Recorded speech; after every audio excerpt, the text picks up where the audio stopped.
Do do do do do do do do do do do do do do. Okay, it looks like we are hot. Everything is where it needs to be. Good.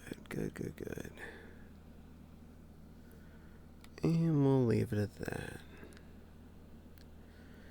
Well, good Monday evening, everyone. I hope you're all doing quite well today. I know I'm feeling rather chill and rather happy about stuff, so there's that. Hello, Olistance. How are you doing, sweet bun bun? I hope you're having a good day as well. And hello, Wild. Welcome in, little vixen. And Phantom, hey, Caddie, you're still... Oh, of course I am. I forgot one thing. How dare I? Fixing...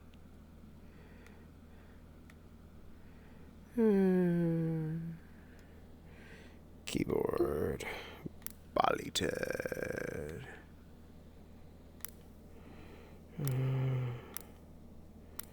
We are chat and change that to VR ch. There we are. Done and fixed. All better, thank you, Phantom. Yep, says the right thing. Says VR chat. Perfect. Worse things have happened. Beach bunny hijack. Yeah, well, I felt like being poolside, so we're here at a lovely pool in the twilighty evening-y time, so it's pretty darn bright. Fandom's being all tongue sticky outy. Well, it's been an interesting, almost a full week since I last had one of these streams. Not bad, just interesting. Well, for one thing, I did the grocery shopping and I streamed on Tuesday last week instead of going grocery shopping on Thursday and streaming on Monday, so that was a bit of a change up. And since I didn't cook anything on Monday because, well, I wasn't here, I ended up cooking on Wednesday. And I made a big pot of chili, which was actually very tasty. I made another banging good batch of chili that, multiple in a row that I feel like I'm hitting the flavor without any kind of even close miss on that. So that was good. I was happy that rolled out. And it ended up with about 21 cups of leftovers, of which we are at about 10-ish left, give or take. And since I've been eating it pretty much every day since Wednesday as well, that's pretty good. So's Fopsy. Fish. Yes, actually I have fish I need to cook. I spotted some tuna steaks in the freezer that I really want to frizzle up and feed to me in the Fopsy. So that's something in the very near future. I'm just going to make sure it's on a night when she's going to be most available because I want her to be able to really enjoy it, not be just bummed about work and exhausted when she comes downstairs. But yeah, I will feed the Fopsy fish. And you can have some too. I'll feed you fish too.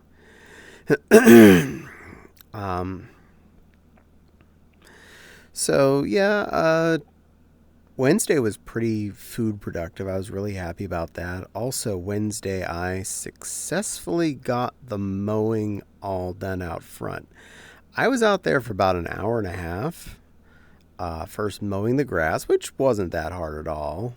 And then I was using the weed whacker to take out anything that was ground level, including all of the cracks in the pavement that had grown grass. I was getting annoyed at those, and I took out most all of that to completion. Later noting that, yeah, it heat death the majority of what was left after that, so awesome. I was pretty happy about that. And I got rid of most of the weed whackery around the front parts of the house. And then I got out the hedge trimmer saw thingamajigger, and I took care of most of the overgrowth. I just went at it lightsaber style and made things out of my way. I wasn't worried about, oh, is this the plant I'm trying to save, or is this the plant I'm trying to save? My answer was, is this in the way of the driveway or the sidewalk? Then it's effing going away. Is this above as high as I want it to be? Then it's going away. And if I can specifically notice something that was yucky, directly definitely a weed, and I have aim at its base, that's going away with a vengeance. So I did much of that as I could. I killed 4 of our yard tool batteries, 2 of which are pretty fresh and more than double the weight of the brand name ones for our tools. So that means I was out there for a while, waggling my arms around, muchly above my head. So to say the least, when I got in from that, my arms were sore and very noodle tired. You know when you have that, you used your arms too much or something, and they just kind of feel that numb, limpy, noodly feel? Yeah, I had a whole lot of that going on. But I was smart. I took some ibuprofen. I did my best to relax and not do anything too stressful for the rest of that day. Besides cooking chili, of course, and getting a nice, thorough shower. So, productivity on all that. Happy day. Thursday, I started work on a sewing project, which I am almost done with as of right now. I had decided after I got back from Anthrocon I was going to work on a dress for sale. And as of right now, the last seam is pinned. And I started to sew on a little bit hand sewing wise. That is the attaching the skirt portions to the bodice. So officially I can call it done after I finish that straight stitch and loop stitched around, being thorough as I am. But I think I'm going to do straight stitch and then put in some petticoatery. So it'll have built-in foof to the skirt. I feel like that'd be a good value. And also make it so you don't have to worry about, did I put on the petticoat? Did I put the waist high enough? Did I tighten it well enough? So your non-overly skilled dress wearer like myself, who even I often have trouble of, I didn't tighten the waistband of petticoatery enough and something tries to fall down on me. I can understand how easy it is to mess that up. And if I can avoid that problem for someone, I definitely would like to. It is coming into within the budget I was hoping for, so that's good. Both hours spent and materials spent and whatnot. So hopefully someone will find it to be a good value and decide to add it to their wardrobe and get it out of my house as quickly as possible. It's multiple shades of pink, lots of fur trim, actually really nice fur trim, and a knee-length skirt that has 2 tiers to it, and about to have petticoatery and a slip-level skirt lining to it as well. So hopefully it will be very pleasing to someone. Hi, Tanya. Welcome in, little puppy girl. I hope you're doing well. I hope you're resting up, being back from your adventures.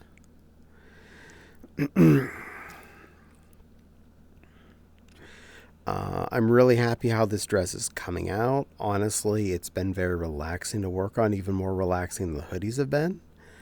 And it actually was feeling super productive, as much of the stuff that I needed to do on it was machine stitching, meaning I had less feeling like I was wasting time on just continuously running over seams with my hand stitching that I frankly feel could have been accomplished on a machine.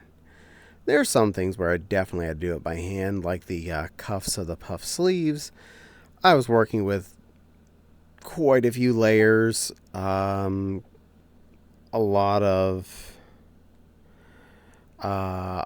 dense seam work there, and it was a very short circle, so it would be a lot more difficult to squeeze that in to the head of the machine without it all going wank on me. So yeah, stuff like that I definitely did by hand.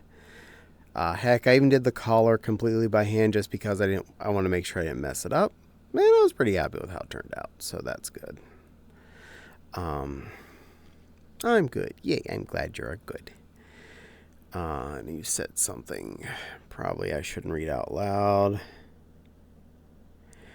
I am definitely sorry about that, dear. Hopefully that can be worked out again in the future later. Too bad a quick trip to the CVS could not have alleviated that problem either, but, well, I don't know the entire situation, so I don't want to, speculate too much. Hi, silly Lily. Stream Elements is just being a meanie beanie again. Sorry about that. But at least you get a warm, fluffy hug. Or two. Yeah, it's just... It's just... It doesn't feel like it sometimes. It's... You tried. And people are aware that they should go follow the silly Lily as well. So that's the important part.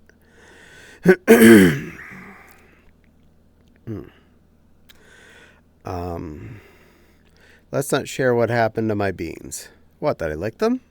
They were tasty. Licky, licky beans.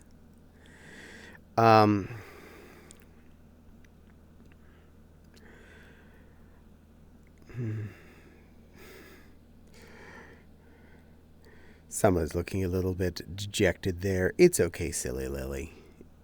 You're allowed to have beans, and they're allowed to be tasty. I was actually very happy with how this dress was coming together without any major hassle to it, so that's really good for me. Or what you talked about last night involving trees. What? Trees spew all over cars in the springtime. That's just what they do. Beans and trees. Yeah.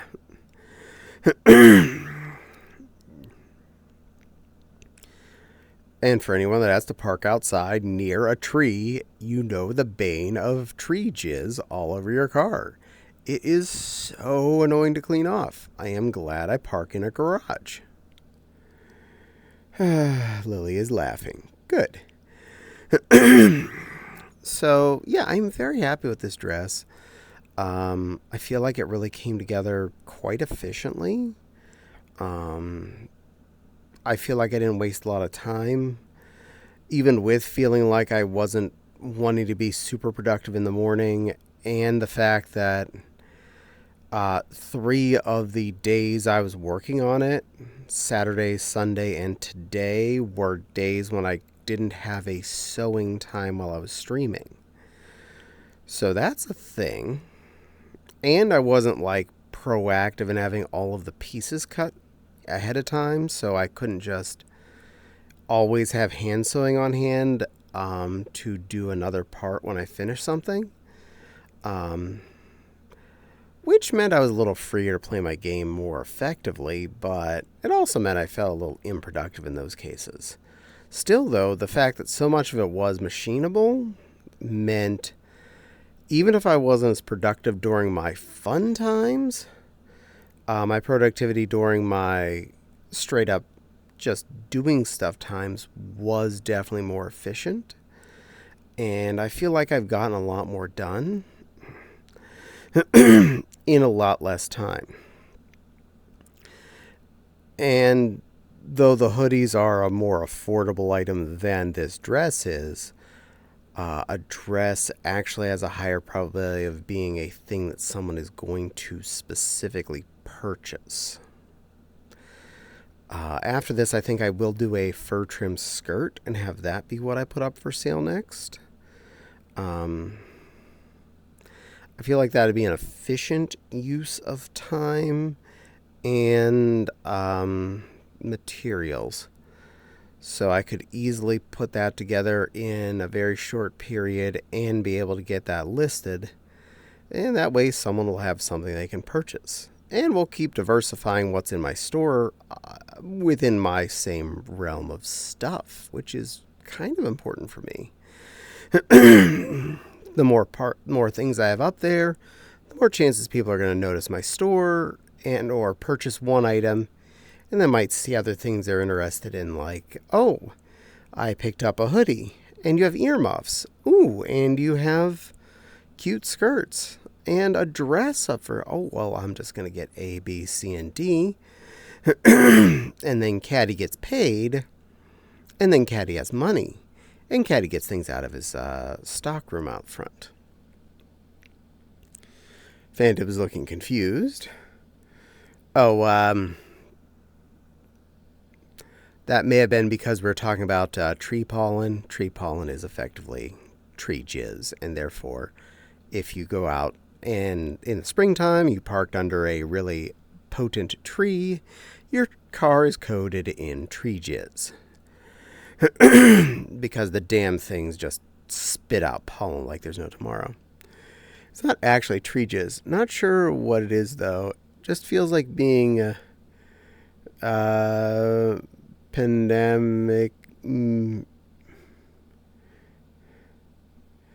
pedantic me-ass. Started playing Roblox again. 2 seconds in. Someone has been a dick because I'm a furry. Welcome to all that. Hello, Silver. And Silver says no. I'm not sure which thing you said no to, but hi. Welcome in, little Babkin.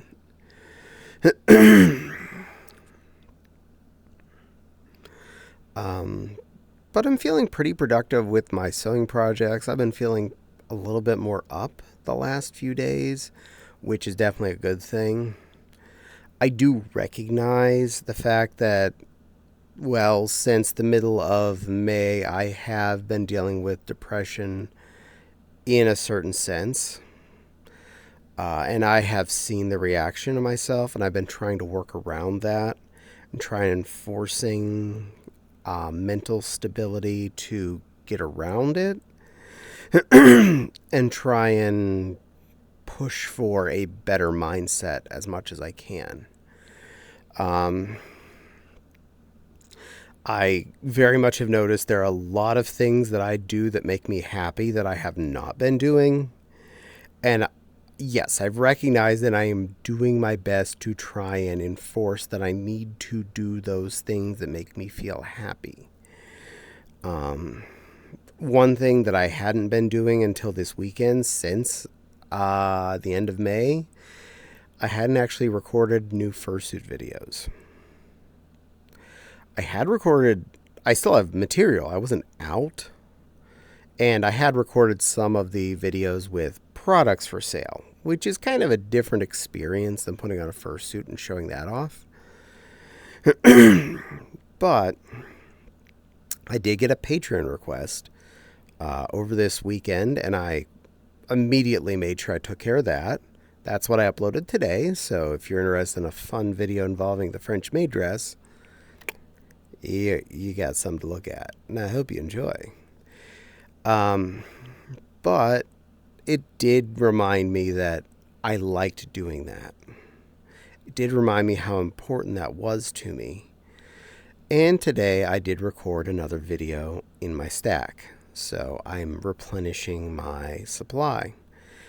And I need to make sure I take time at least a couple times a week, preferably 3 or more times a week, to record some fursuit videos so that my supply keeps stacked up and I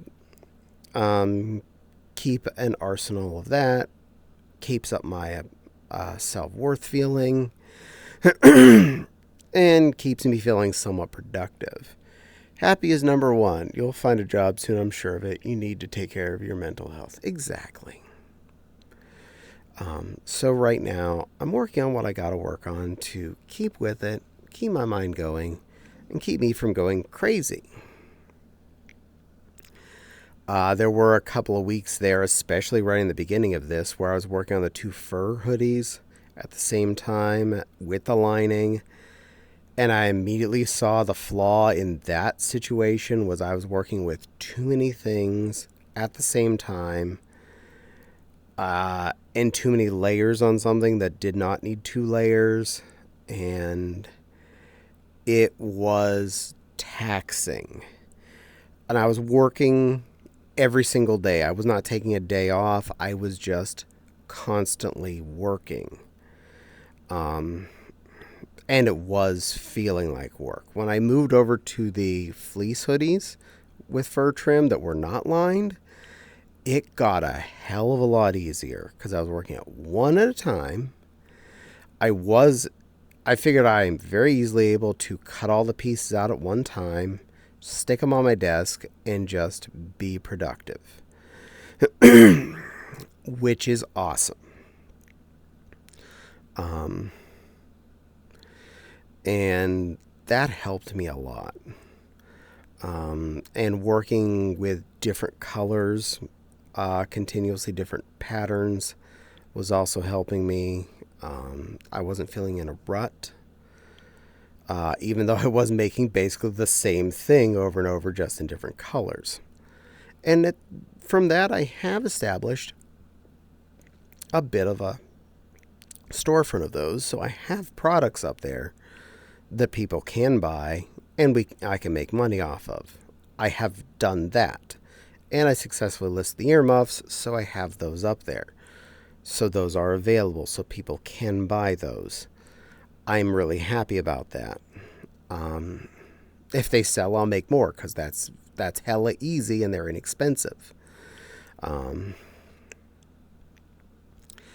I would love to get more. I do plan to get some more skirts up, probably more hoodies.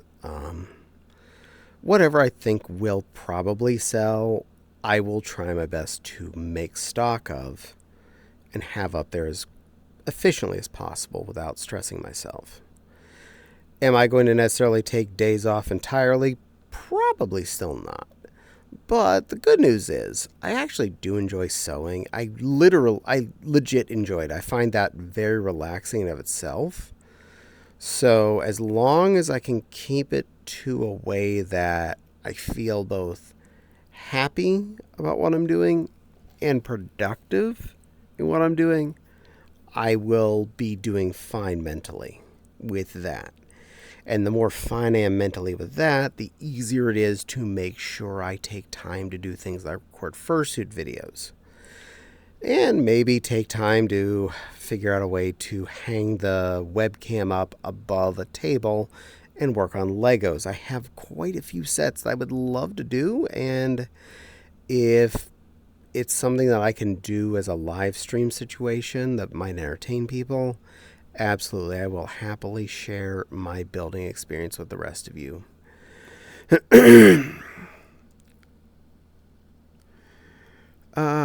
Caddie, cause your depression is why I check up on you. Aw, thank you, silly Lily. I know that's a tough battle cause I currently fight daily. Yeah, cause I love you lots and I care about seeing you, and sad is no good. I agree. I know the battle of depression all too well. I deal with a lot myself. Understandable. And thank you, Fan, for the attempted shout outs. Apparently, it just wants to give fluffy hugs.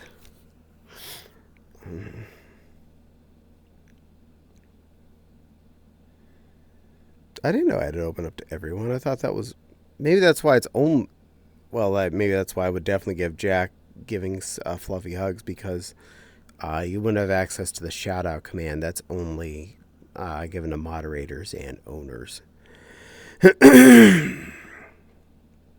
think it's hugs is what I made the command, but I can't remember. I'd have to go and look. Um, but I've been feeling less and less stressed about when I take time off from sewing certain evenings out of the week, such as Saturday night, our little VR get together that I'm part of, and Sunday night when I'm streaming with Nepal. I can't be sewing during that time. And similarly, during this, I'm not sewing because I can't see my hands, therefore, that would be very inconvenient and very dangerous.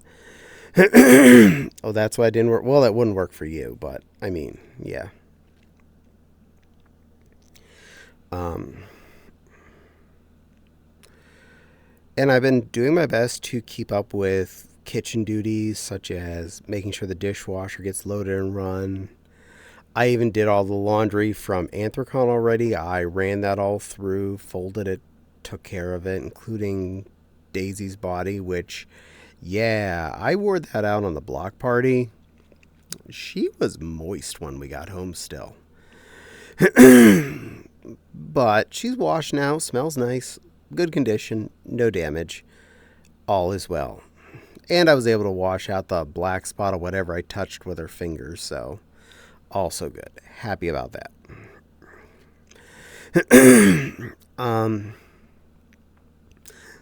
And yeah, I did all of our actual laundry from Anthrocon. I just threw it all in as one load because it was maybe a little less than a load, but I figured I'm just going to wash all the Under Armour t-shirts, undies, shorts, whatnots.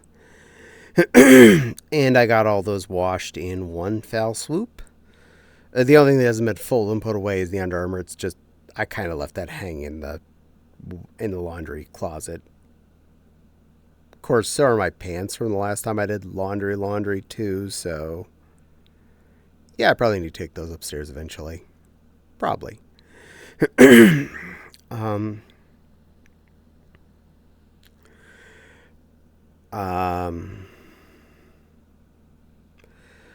but hey, feeling good, feeling productive, feeling better about myself. I had less cases of extreme bad brain, so happy about that. Feeling more cases of feeling good brain, so good about that. Even with everything that was going on, I didn't have any bad brain times while I was at Anthrocon at all. So that's a really important thing. Though I know one of them, I won by accidental omission of being in a room when a discussion came up, and I'm happy about that. Someone brought up about job searching, and trust me, in real life, when I'm in my normal space, yes, I understand that's something I have to deal with. When I'm in my fun space, when I'm on vacation, where I've paid money to be happy, that is the one time I don't want to think about that. And fortunately, I was out of the room when that discussion came up. I only found out about it post-Anthrocon that's why there was a little unhappiness in the room when I came back. I was glad I was fursuiting that. So, yay. And more reason that I should be out fursuiting at FurCon. Less time me accidentally discussing things I don't want to talk about.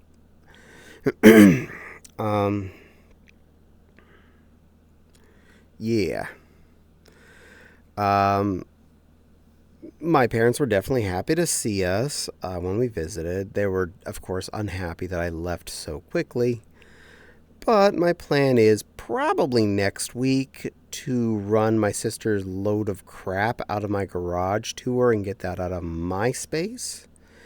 And probably come back with a few boxes they've found of my stuff while they were cleaning the parents' house out. Nothing too serious, much of which will probably just be stored somewhere. But, it's stuff and it's mine, and I might as well get it here. One really good thing being the sewing machine table with Mom's Singer in it. She's effectively decided she's done with that, and I will happily take that home and find a way to make a good space for it. We'll see what I can manage with that. I might Fopsy want to take the exercise bike upstairs, so if I do that, I might put it where the exercise bike was in the living room, That'd be a good home for it, I think. And it folds, the side panels fold up so to be much out of the way when it's not in use. Just a smaller end table that happens to have a sewing machine deep inside its bowels. But that's near future situation project. Hopefully that goes by without a hassle. Car was definitely running fine when I ran to and from here to Pittsburgh to Apollo to back to here, just as long as I remember to take my turn on a 30 to head back towards home. Yeah, I kind of missed that on the way back from Anthrocon, as I mentioned. I'll learn one of these days where to drive and where not to drive. I've been doing a good job of trying to make sure I'm eating 2 meals a day. I know that sounds weird that I am mentioning still that I have to think about that, but the lack of normal hourly structure like I had before, actually, for most things is good. For the fact that I forget to eat is weird. Don't forget your Cheerios. Oh, actually, I left those out in the kitchen. I apologize. So please don't retrieve that item right now, because I don't have any Cheerios on my desk and I really don't want to unstrap to go get them. But those are delicious. I do need to buy more. I'm almost out of regular Cheerioids. And I did say yes to you, Phantom. Hopefully that did go through correctly. And because, in case I get asked, oh, it's blue only. All right, I know it's blue only world.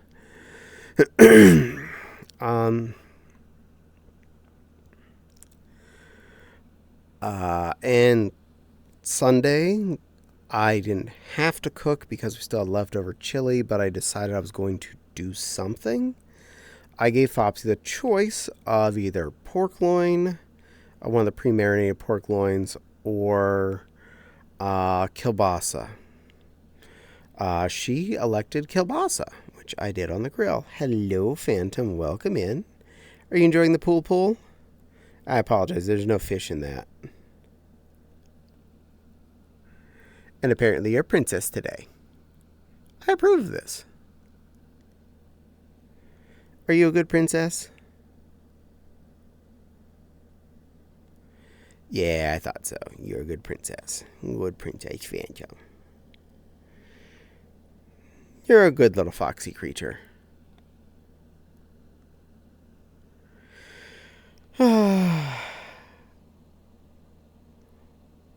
So fabulous.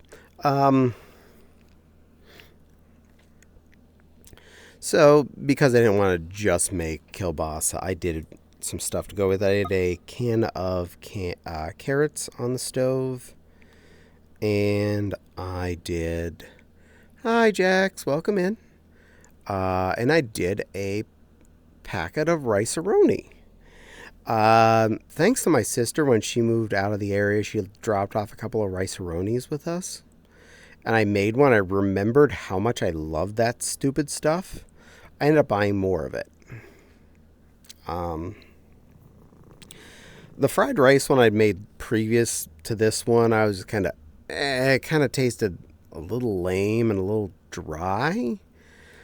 But this time I made the... I think it was garlic and herbs flavor. Oh my god. If you have like a concept of what rice-a-roni should taste like, that is like the base flavor. And oh my god, it was so good. And it's only like $1 for the box, and it made a pan full. A nice size frying pan. They say it makes 3 cups of food. After we both had some for dinner that night, I put it into a container. I had more than 3 cups of leftovers, of which I finished for lunch today because I was hungry, and that seemed like a good idea. But I had that in my last piece of kielbasa on a bun. And yeah, rice-a-roni. Oh my god, for for about $1 a box, and all you have to do is add 2 tablespoons of butter or margarine and some water. It's just the time involved that matters there at that point. The difference between that and, say, a store-bought stuffing mix, you put a half a stick of butter in the water, bring it to a boil, stir in your box of shiz, and let it sit for 5+ minutes. Rice-a-roni, first you got to brown the noodle stuff a little bit until it gets nice and brownly. Then you make sure that your fan on your stove is turned on, or you're about to set off your smoke alarm as you pour the water in.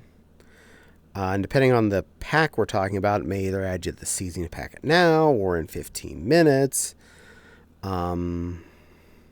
etc., etc. And it could take up to another half hour from the point where you're pouring the water in till food. Whereas stuffing, I literally will have that through its 5-minute minimum sitting period in a 15-minute break.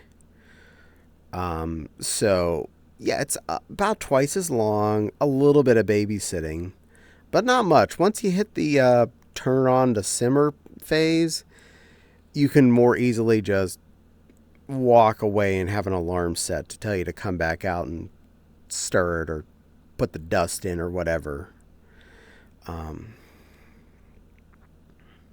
Still takes less time than French fries in the oven, because those at least take a half hour plus 15 to 20 minutes of the oven heating up.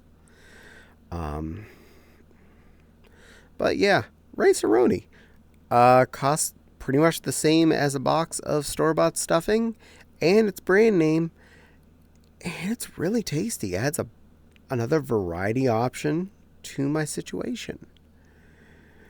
I just realized I'm pretty much home alone. I don't know what I want for dinner. Rice-a-roni. Order pizza. Best home alone meal. Okay, Jack's got a good point. Ordered pizza is delicious. Also, you needed head pads because you're sitting there being all blep at me. Good little foxy blep.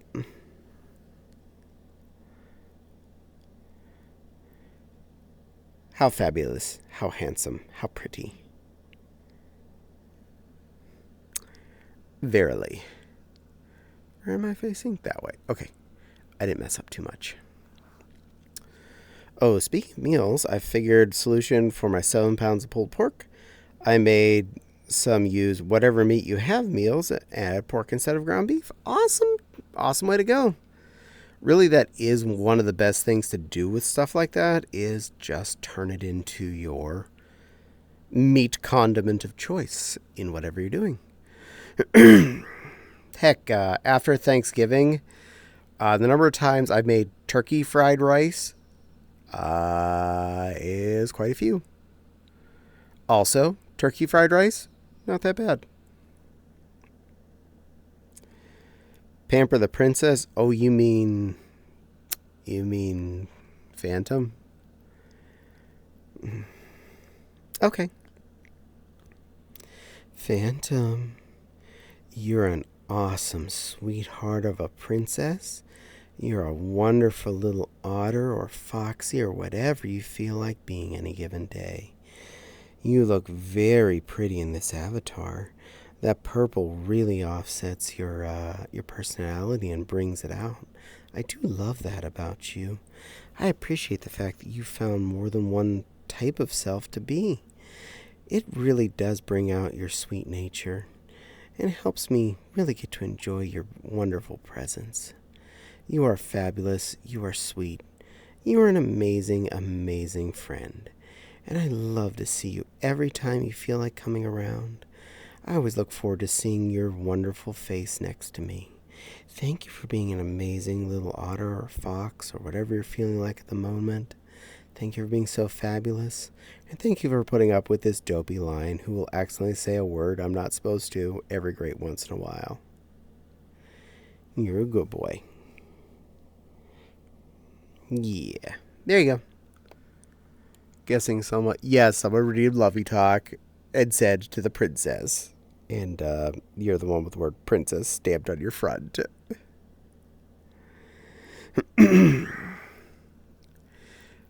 And if I messed that up and you meant like the Babkin princess, you should have been more clear.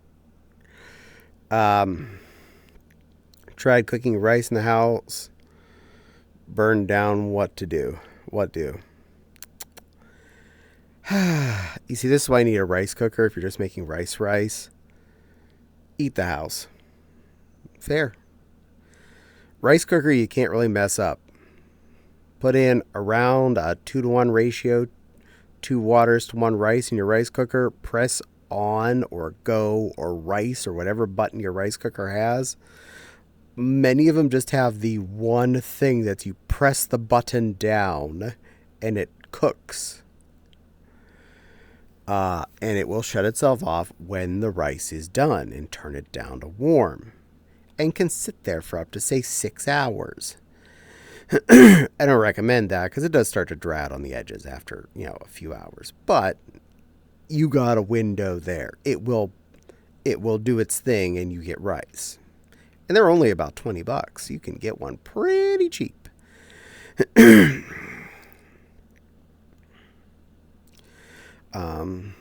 So rice-a-roni, very tasty option. Meow at someone till they feed you. That helps. And Cat, I don't know how to do things. You are Cat, but you should know how to do some things. You're a smart kitty. And I'm Cat. I know how to cook. I like to cook, in fact. And I was trying some different things with the leftover chili. Pee on the floor until I get food. What do I do when I'm puppy? Yeah, that also works.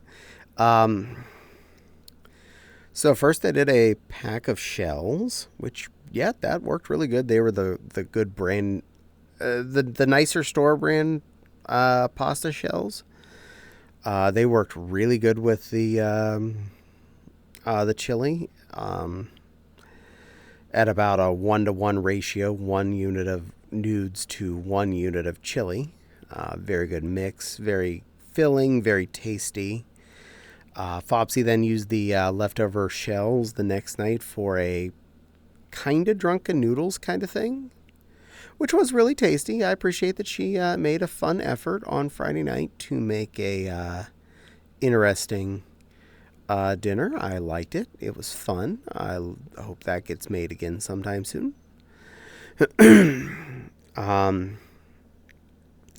Dogs self-recycle. You're fine. This is true. Dogs will eat anything, even if they've already eaten it once.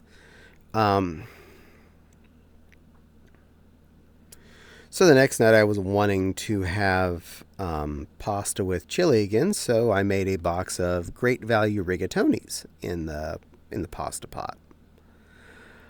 That worked out really well. Honestly, even store-brand rigatoni really worked well with that because it's a very dense, very bitey noodle. And it worked good with the chili. It stood out. It stood its flavor. They actually worked well together. So that was a good option. I ate that multiple leftover sizes as a chili additive, and at least once is just I stuck some butter and salt on it. It had a bowl of rigatonis as is. Very good use of about $1 worth of pasta. Fopsy ended up finishing it off, I think it was sometime last night.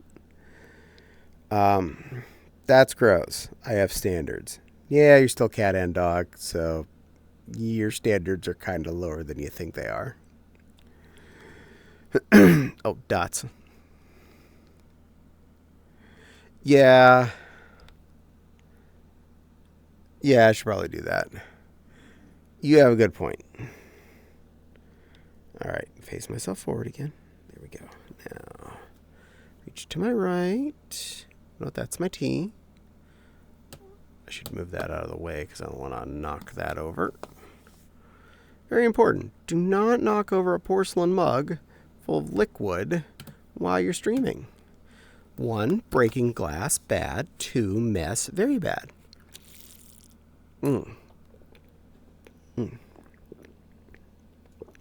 Thank you. Thank you very much. I should try that. My chili is always really wet. I could probably cook the pasta in the chili. You probably could, honestly.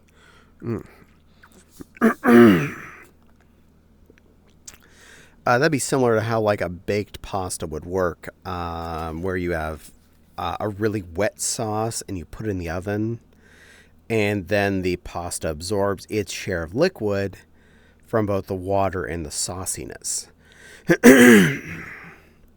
But if your chili's extra liquidy, I would recommend adding an extra little can of tomato paste, crumbling up some tortilla chips in there, or just letting it cook down longer. Potentially reduce how much water type stuff gets in your chili, such as if you're using canned beans, drain the beans into a container and limit how much of the bean juice gets put in. That also would reduce your over moisture of your chiwi. I tend to keep my chili pasta virgin until I'm eating it as a leftover or whatnot. And that way I can, if I don't feel like having chili pasta, I'm not stuck with it. Also, if the pasta were to be in the chili for longer than, say, me heating it up together, then it's not going to just turn to mush over time. Granted, rigatoni is usually pretty darn resilient, and it will stand up, but I don't want to commit myself to pasta chili if maybe the next day I'd actually want just a bowl of chili. The fact that I made the chili on Wednesday, it is now Monday, and I still have over a third of the leftover chili left. That's pretty darn good.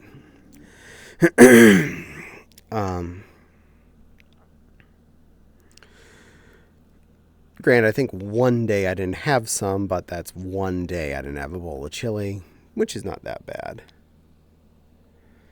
You can have some chili too if you like it. I know it's not fish, but it is pretty good. I'm pretty okay at making chili.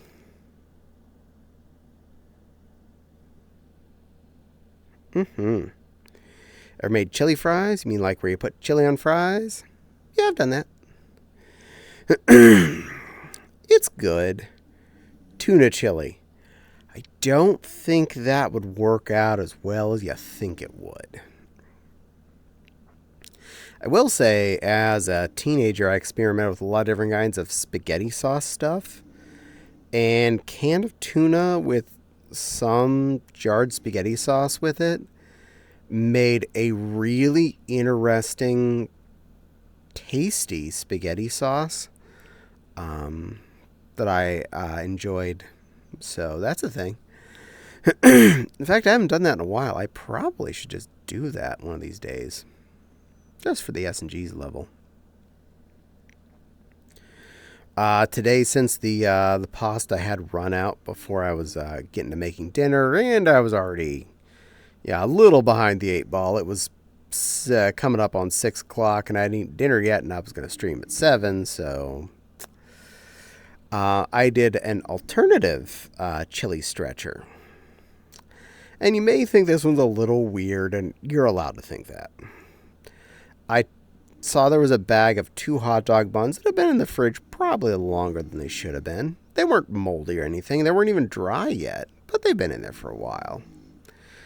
So I just broke the 2 buns up into little chunks in the bottom of my chili bowl, covered them with chili, and I enjoyed that. I made interesting kind of mushy dumplings in my chili, and it's an interesting texture. I did like the flavor because I do like. Another stupid thing I did as a kid was I'd take bread and add spaghetti sauce to it, and I'd have a bowl of that. I was a little bit of a weird child, but it was tasty and had stuff in the house that I could put together that I didn't have to beg Mom to go buy. Because you would always buy spaghetti sauce, and there was usually bread. So I worked with what I had. And inexpensive, tasty food. Throw some mushrooms in there. Oh, you had a party. Even better if there was some pepperonis in the fridge for some odd reason. Chuck a couple of them in there too. Good weird mush. But yeah, a couple of hot dog buns actually made for a really good chili standoff. It was good flavor overall. I was actually really pleased with that. I probably will do that tomorrow as opposed to making another vat of pasta. And sometime this week I will have to go do grocery shopping. We have a few things we're definitely out of. I need to remember to pick up. I know we are like out of most of our frozen breaded chicken products, like chicken patties, popcorn chicken, etc. So I'm going to probably make sure I pick up some of that stuff. Those are really good standby items that are inexpensive, especially when I buy a lot of store brand on that. It's an easy filling item that I can have on hand that is less bad for me than other options, and definitely satisfies a lot of the specific itches that I tend to get. That sounds awesome. The crushed up stale hot dog in the chili, like mushy food too. Heck, I had shepherd's pie tonight and it was really good. Hey, shepherd's pie, good choice. Good choice. I'm not a big mashed potatoes fan. I'm more of a pot pie over shepherd's pie kind of person. But you know what? I totally understand. I know I don't like mashed potatoes. There's something wrong with me.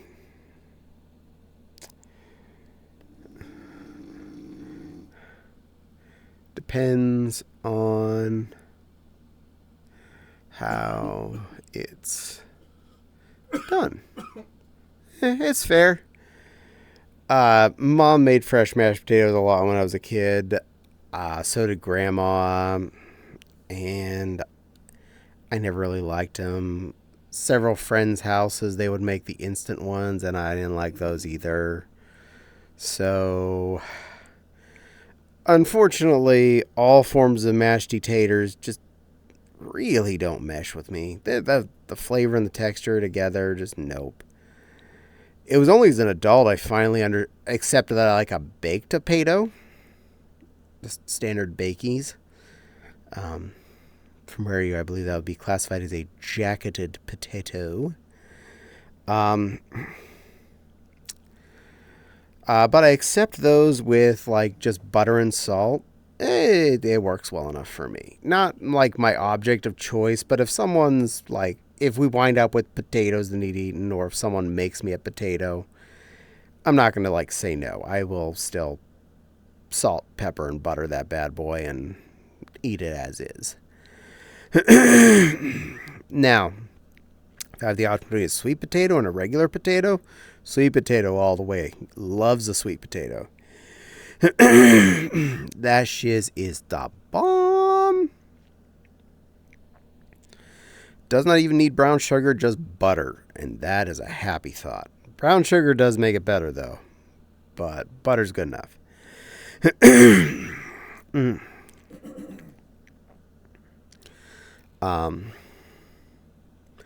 So yeah, that's some food for thought for all of you. I don't have enough confidence in my cooking ability to try and make a pot pie. Really, it's not that big of a hard.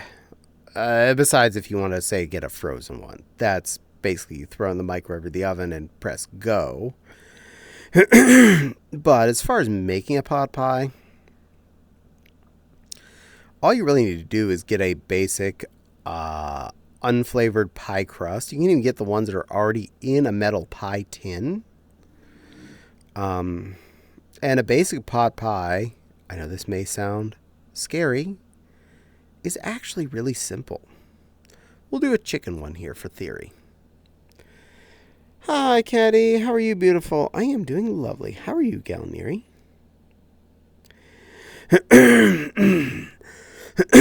So you take that pre-made pie crust. We're going to even keep this as simple as you can be. Get some of those pre-cooked, unbreaded chicken chunks. Either the fajita chicken, the cube chicken, or whatever. It's usually the green bag, either the Tyson brand or the store brand. Don't care which. Just get some of it, break it down in chunks of your desired amount. Drop a bunch of that into said pie shell. On top of that, take a frozen mixed veg. You can just go and get the 4 veg mixed veg pack or whatever you really like. I'm a fan of the basic 4 mixed veg, green bean, carrot, pea, corn.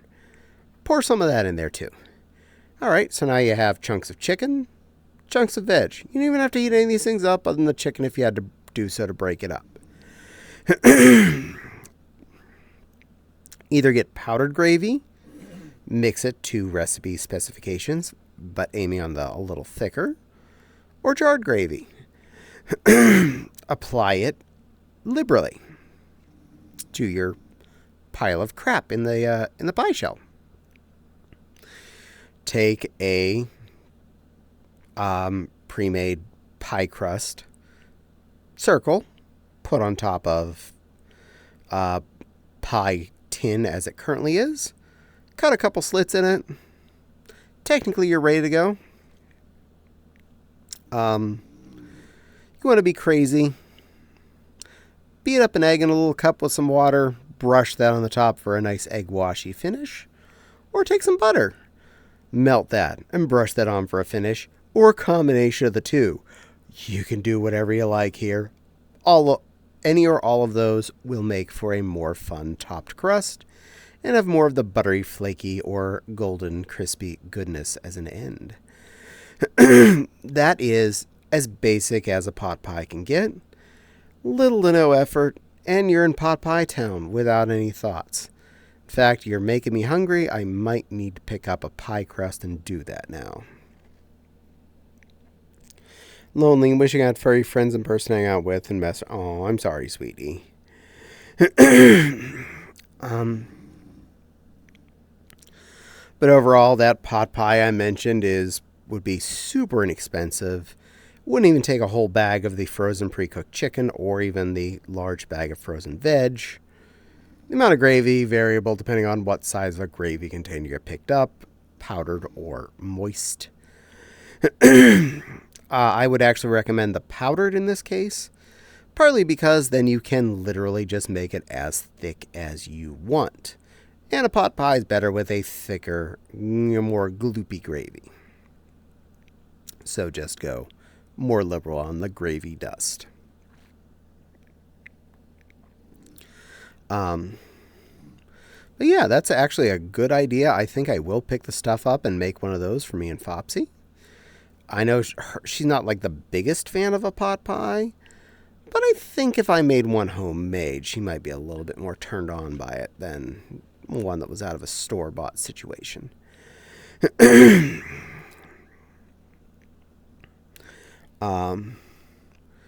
But always looking for good, inexpensive, easy to deal with foods that are, well, healthy. And something like that, especially seeing as how my description involved a lot of vegetable, white meat chicken, and just gravy and a pie crust. Overall, that's a pretty darn healthy object. A fairly balanced meal, and most likely at least enough for the two of us to eat for dinner once, if not, have some leftovers thereafter.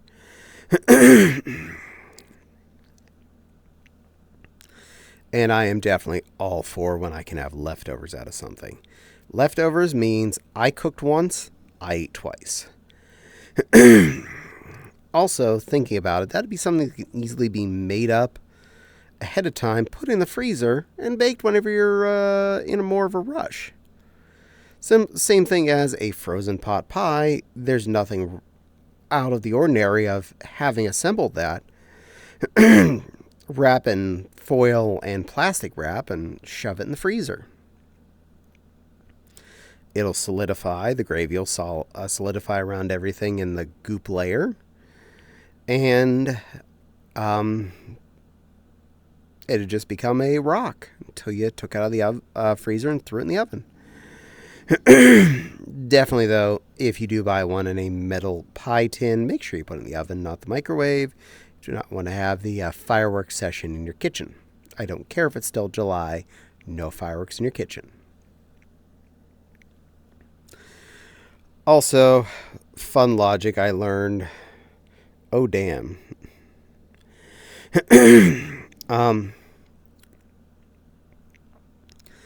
I further taught me the wildfire in my state turned into a fire vortex. Ew, I am sorry, dear. Be safe. The smoke alarm in the kitchen will go off if I do not turn the fan on the stove before putting the water on my rice-a-roni. This has happened like 4 times now. You'd think I'd learn. And it's a delayed reaction. The cloud has fully dissipated by the time the smoke alarm starts to beep. But because the rice has been frying with the butter before you add the water in, that's enough temperature. You're immediately ionizing the some of the water, and it's a little smoke-esque, and that will set off a smoke alarm if it's getting blown up that way. If I were to turn the fan on the stove to suck the air out first, there's a better chance it wouldn't have beeped at all. In fact, it's so insignificant each time. I will make it over there, get the chair pulled up, stand on the chair, take the smoke alarm down, cover the noise part up, and blow in it for like 2 seconds, and it stops beeping. And I can put it right back up. That's how non a problem this is.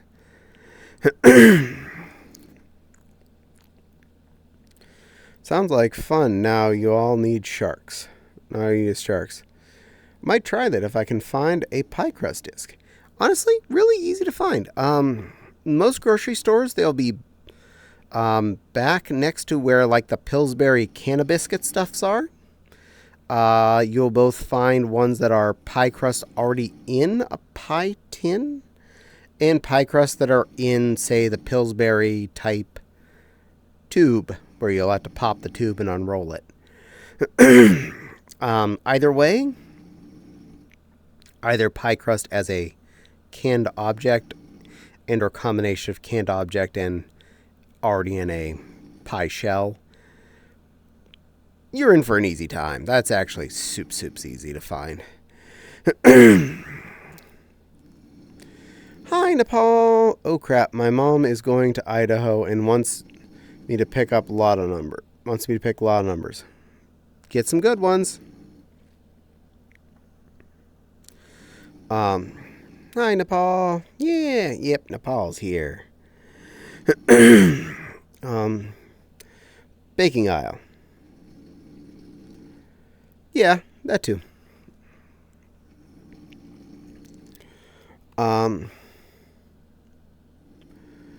Generally, pie crusts will be in the refrigerated case, though. Those are some good choices there, Jack. Good luck. Good luck, Crystal. Hopefully you win.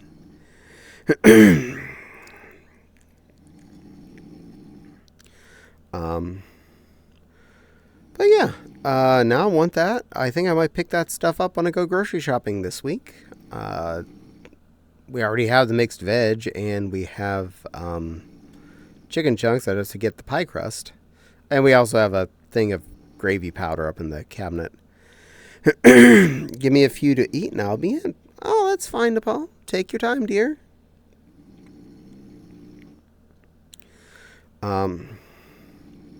So thank you. Thank you, Jack, for the idea of something to make this coming week. I know you weren't intending to do that, but you gave me an idea, and I appreciate that.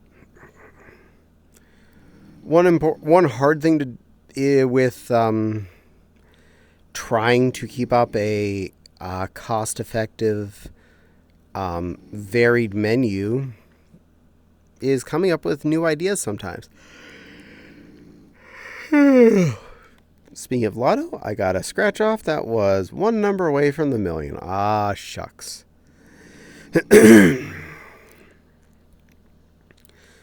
One day, maybe, Jack. One day.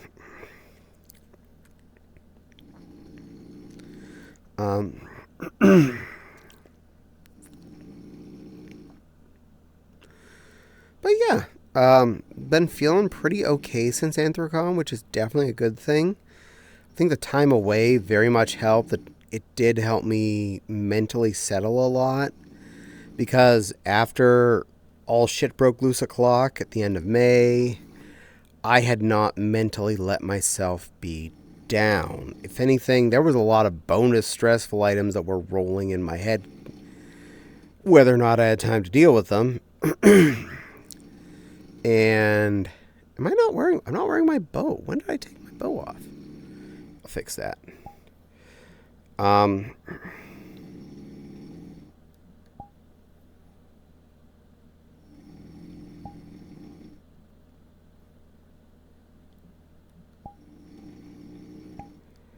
Boop.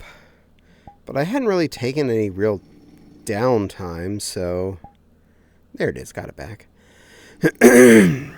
Mentally or physically. And the whole homeowner's insurance thing going wrong and dealing with attempting to deal with unemployment.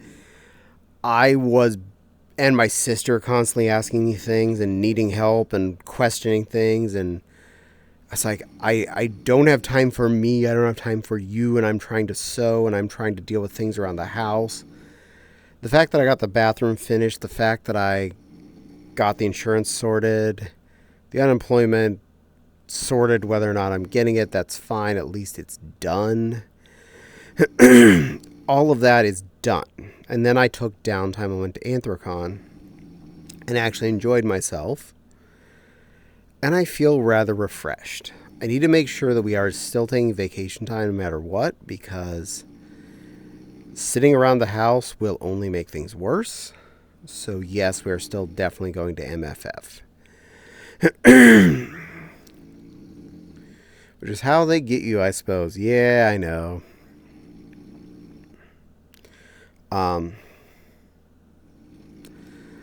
But also the fact that I'm finding more productivity in my sewing, and I'm finding more relaxingness to it. Damn, it's no wonder you had a breakdown a few weeks ago. Yeah, I had a lot going on.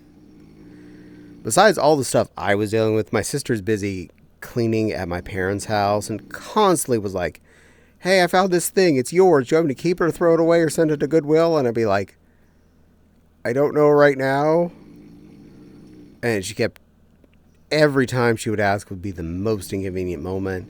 When are you coming to visit? I know you said you were going to come between then and Anthrocon. Like, I have to wait for something I need to sign. I was like, I don't have time, girl. Trying to deal with these. So when are you coming? When are you coming? When are you showing up? And at the end, I was like, okay, finally signed the last of the papers. It's the week before Anthrocon already. I'll take your stuff to you sometime after that. Okay.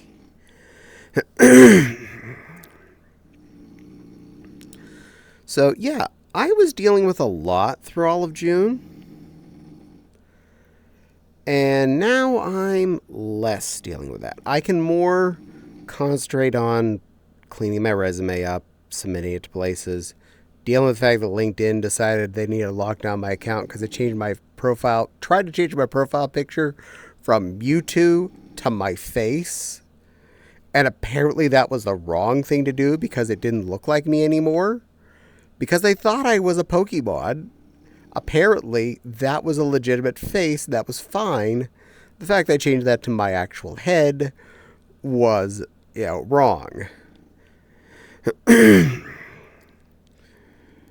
Yeah, that happened.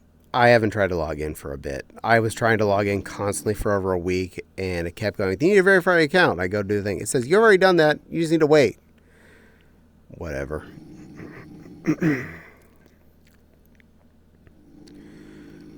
Things are weird. Just leave it at that. Really weird. No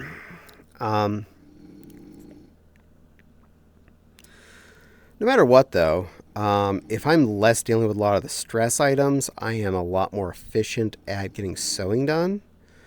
So, and I'm finding that the dresses, assuming they sell, I feel much more time efficient to the value of the item I'm going to be putting up, and the quantity of item I can be having up.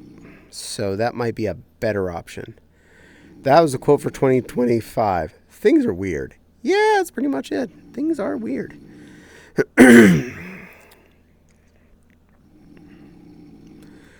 And as I have said more than a few times, any items that sell, means the doomsday clock moves down.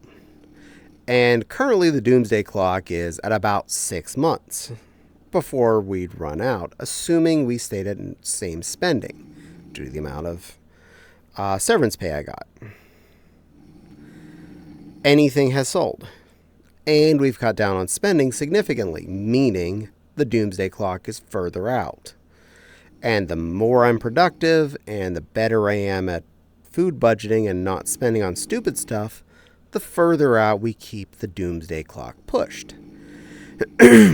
And if I manage to get better at sewing and keeping the food budget down, theoretically, I could be perpetually on the doomsday clock, assuming Fopsy's job stays stable. Glad I could help that clock out a bit. I appreciate that you did too. And anything that happens here in Twitch, any payouts I get from that, anything I get from YouTube, Patreon, any of that stuff, all helps keep that clock further from me. Yes, technically as a freelancer at the moment, that means I am effectively constantly a ticking time bomb, but I'm a ticking time bomb with currently about a 6-month timer. Do I want it to get below a month? Oh, God, no. No, we are not letting it get that low. I will go get a McJob before that. Just to make sure that the doomsday clock does not run to 0. But yeah. Pretty content with that situation at the moment. I love the sewing thing. I feel like I'm getting more and more productive, both time-wise and product efficiency-wise, meaning I could probably get dresses done even faster than this one, especially considering this one started around this 3-day period where I don't have hand sewing time in the evening from 8 to midnight, whereas any night where I'm playing Final Fantasy, I have 4 hours of potential hand sewing every night. Or pinning, or whatever I can do at my desk while I'm grinding.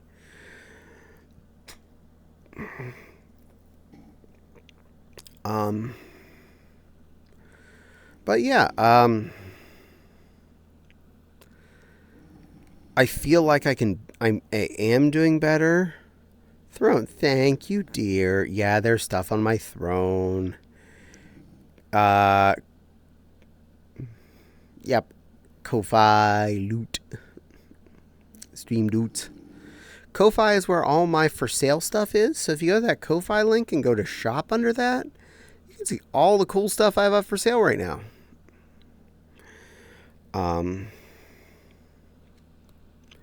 If you are in the need for a nice warm thing this coming fall, I got you covered there. And something really nice. I have lovely hoodies. Nepal can attest for it. They are comfy and well constructed. If anything, the one that she bought, I think is one of the few that the machine hated me the most, so it looks worse than it is. I can vouch for the hoodie. Yes, I have the purple one. Yee! The number of times while I was sewing on that it ate my thread, and then there's like I redid every point where it broke or the seam went wonky. So anywhere where it looks like there's extra wonky thread, trust me, there's still an extra seam of good thread there. Leaving the wonky thread is just bonus structure. We win with that. But dear God, that purple wanted to eat my machine alive. Oh my God.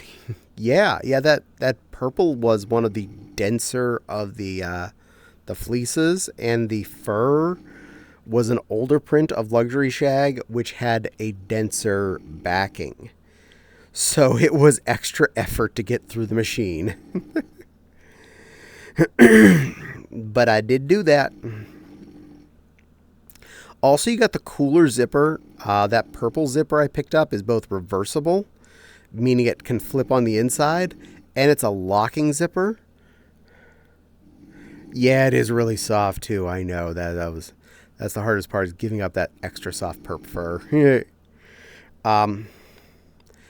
The zipper will not come down unless you're actually tugging on the zipper car from the zipper head, because it actually pulls the release and lets it drag down. It will pull up without any hassle, but will not pull down unless you're pulling down, encouraging a release. So you can have it at, say, half-mast if you wanted a half-mast jacket, and it won't come down automatically.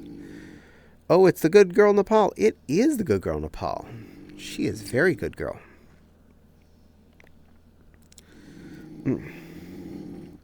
And she likes the color purple. Of course, so does Phantom here, because Phantom is definitely purple at the moment, which is a very fabulous color. Very fabulous. Blush is red. Yay! Well, that's what you do, Nepal. You get to blush.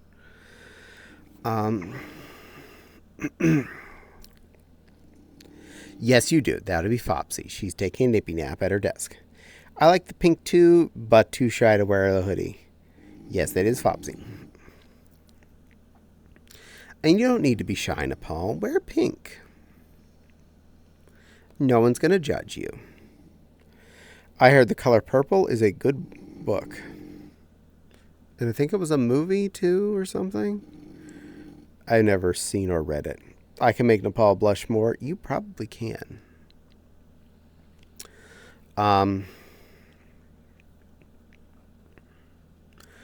I was going to go take Fopsy to the store to pick the tiles this weekend, but she'd volunteered to work on Saturday, so that lost her one of her 2 days off, and I did not want to make her go do something chore-like on a day off, even if it was simply going, picking tiles, and helping me put them in the back of the car.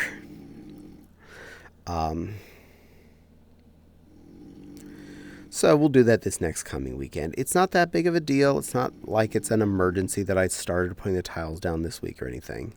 If anything, that gives me a little extra free time to, get my head around that and get a little more sewing done before then.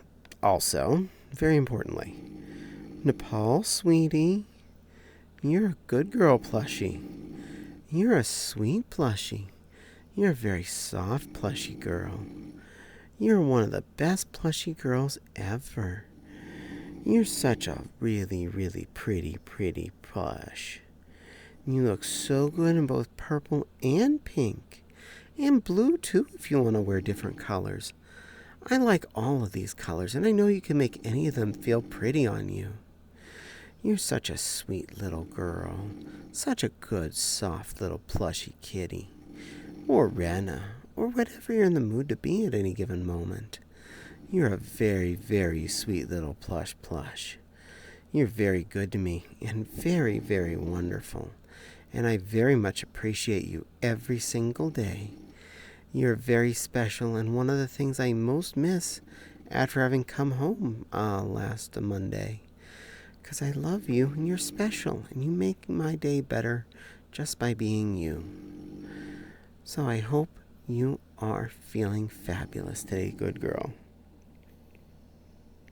Meanie, I'm not mean. Blush is red. Good work. Yep, you did your job there.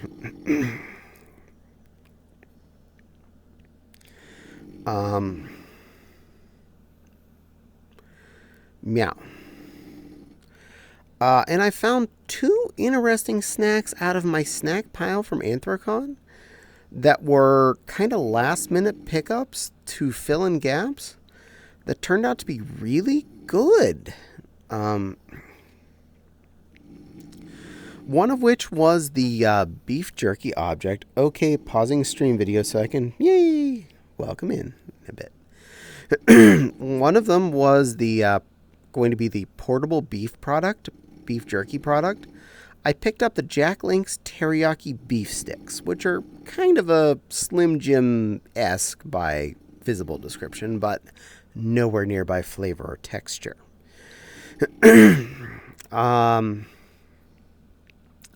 Wow.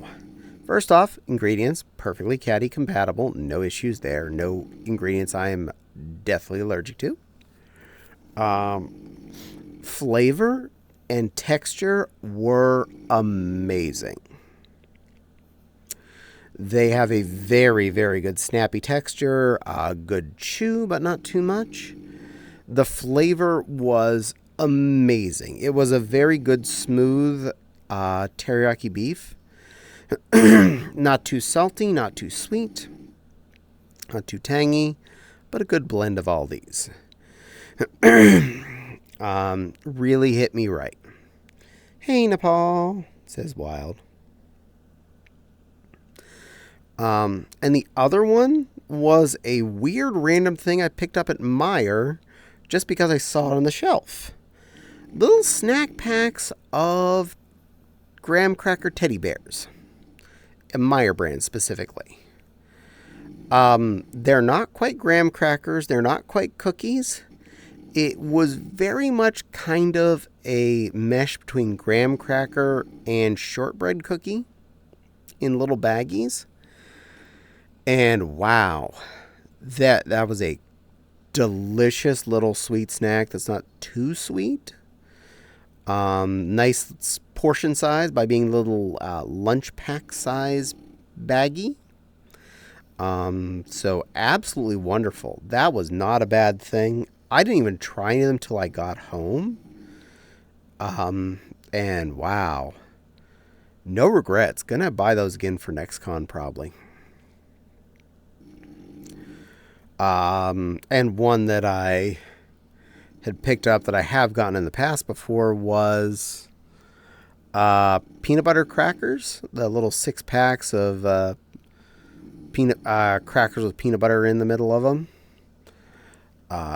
It is a solid snack. It's satisfying. It's a good savory option that is individually wrapped, easily put in your purse. It worked well. And I forgot how much I love those stupid things. I was really enjoying them before, during, and after the con here. Because, yeah, there were some left. But they were really cheap, so, I mean, it's not like I spent, our life savings on peanut butter crackers. But certainly will be picking those up again, probably when these run out, just because, yeah, it's a good solid snack that I can have around that doesn't cost a lot of money, and it's portion control, so I don't sit down and eat half a bag of something. Snoring Fopsy is cute Fopsy. Then again, Fopsy is cute all the time. This is true. She is.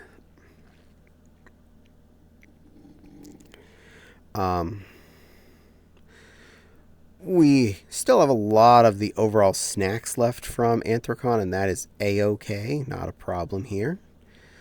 We will get through those as time goes by. It's just part of our day-to-day snackage.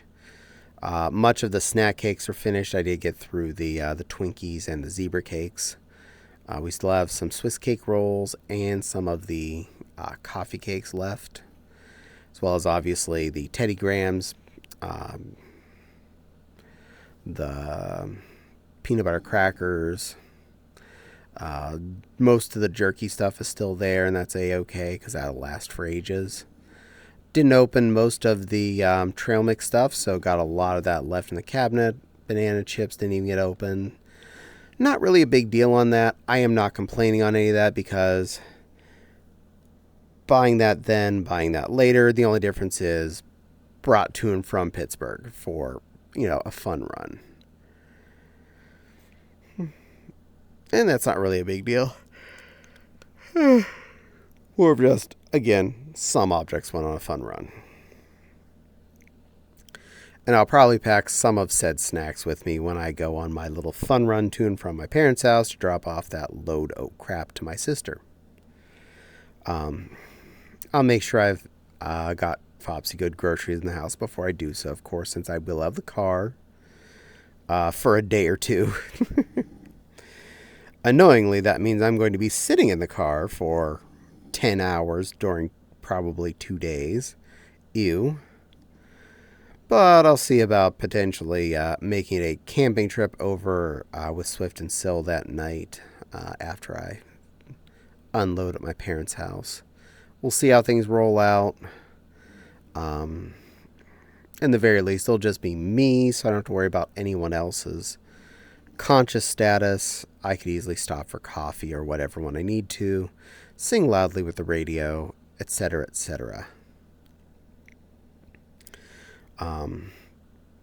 Probably think about, sticky mounting the phone to the window so I don't miss my exit.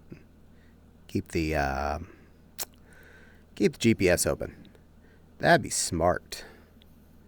And that'd be a smart idea. Where's MFF? That is Chicago.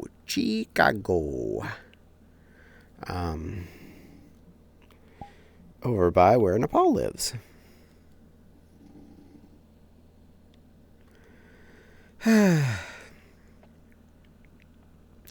Now, I would certainly love to go to conventions other than ones I can easily drive to, like, say, there's one in the Uck out by where some little fox/otter lives called Confuzzled.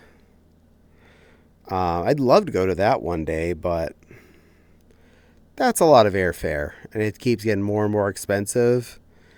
And if they do move more forward with this standing seat garbage, oh my God, I do not think I could be in a, squatty potty position for 6 hours to cross the Atlantic. I think my knees would be so angry at me by then. ...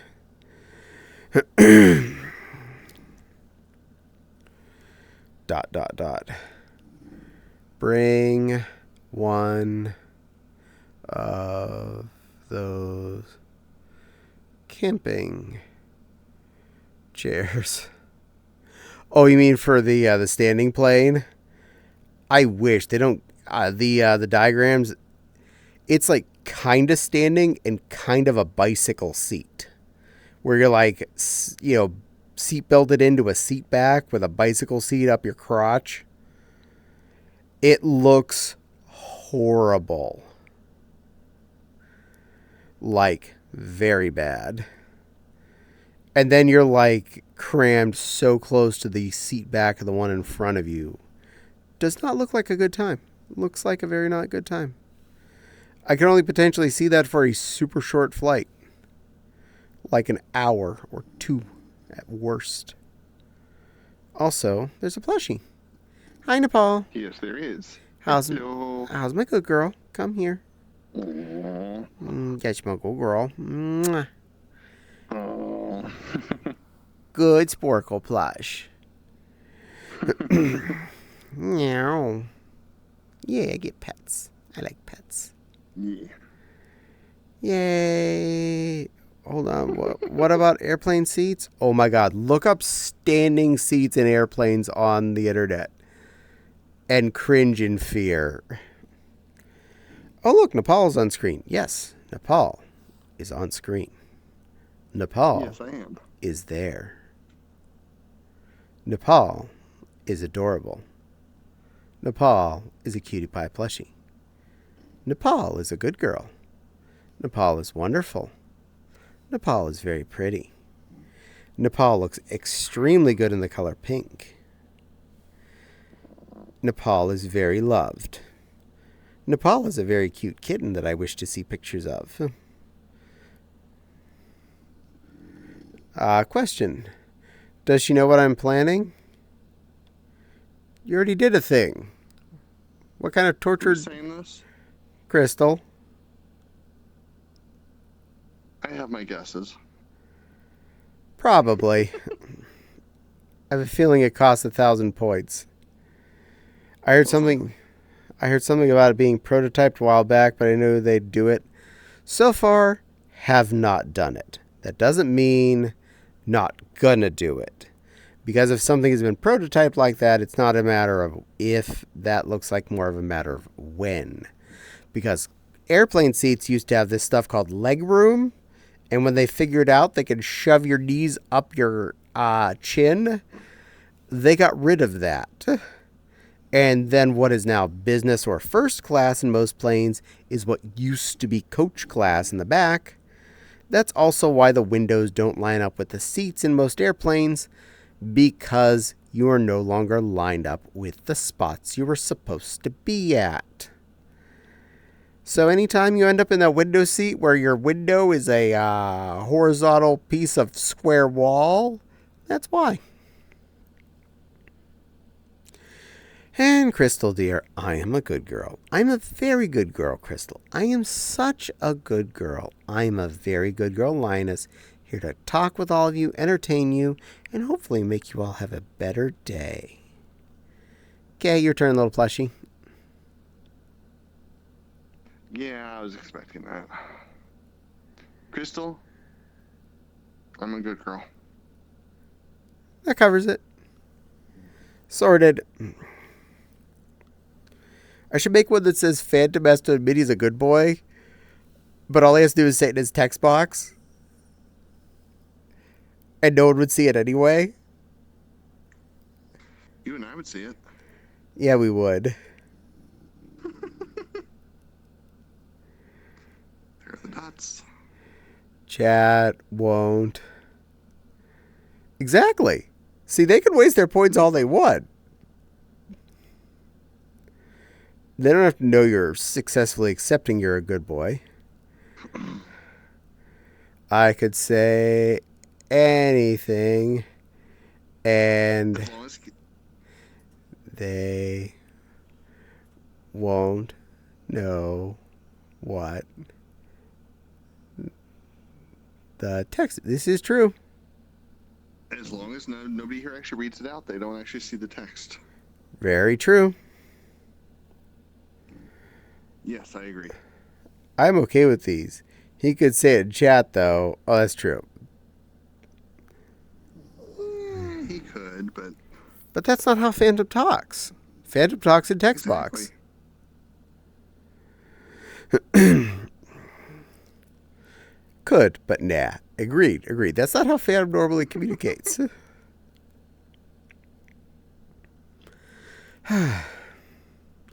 So, if everything works out well, we'll hopefully pick up tiles this weekend on Saturday. And that way I can potentially start working on the floor in the kitchen. I'm not scared of it. I'm not stressed to the point where I can't start projects or anything, so that's also good. So I'm feeling okay about that. And I really want to get that done because I just want my kitchen back to semi-normality. I don't expect it to be super hard. Just the time being on my knees is a little bit harder for me in general. I do have floor pillow, aka a leopard print throw pillow that I use as a knee rest when I'm doing stuff on the floor. Speaking of costing 2,500 pink bows, there's something I've been wanting to try. Give me a moment or two. Okie dokie. And relating to the bathroom, the floor seems to be getting more and more less creaky, more level since it's been stepped on for a bit. This is expected. It is sticky tiles. If there's any imperfection, they'll eventually just kind of mold into it. They'll break into their position and go, I'm fine with life. Also, while we were at Anthracon, I left the water to the toilet on, even though it was kind of leaking a little bit. out of the faucet itself on the wall. When we got back, the plaster trough, I think it is, I got it with tools. That's the only reason I own this. Was only about a quarter to a half inch full. So I'd say maybe a cup at worst during the time we were at Anthrocon. And I poured it out into the toilet just to get rid of the water. Tuesday I did that last week. We are at Monday now. The water has not successfully filled up even half of the bottom of the tray thingy yet since then. A week later. So, in fact, after about 2 days, the water got to a certain line on the bottom, and I've not seen it change since then. So, it may have actually stopped dripping. I'm not touching the tray right now. It's not like it interferes with the IC things. I'll finish that. Do those in a second. It's not like me pulling the tray out and dumping it actually touches the water faucet or anything. But since it's not getting any worse, and I have no need for this little tray thing anyway, I was going to have to find somewhere to store it after the drywall spatches that I got it for were extracted. When I went to buy spreader tools for the floor goo, it was actually cheaper to buy this drywall fix-it kit, which had both the sizes I wanted, than just buying the 2 spatches alone. I got the trough, I got some tape, and I got a sander and stuff. So it was like, well, whatever. I get some free shit. And it's cheaper than buying just the 2 tools separately. Literally the exact same 2 tools were on the shelf. Cost that up to more than this kit totaled. So, free shit. All right. Me, but not yet, has this part 2. Really? Okay, you want the teapot song in a lovey voice? That was your specific request? You know what? Game. I'm a little teapot, short and stout. Here is my handle, here is my spout. When I get all steamed up, hear me shout. Tip me over and pour me out. Right on Jack, let him feel the love. He's a good boy, sweet as all get out. Yep. So did that suffice? Did that cover your specific needs of the teapot song and love you voice? With a little bonus action in the end, because I don't want to waste your love you voice point. Got to make sure you're getting your points worth.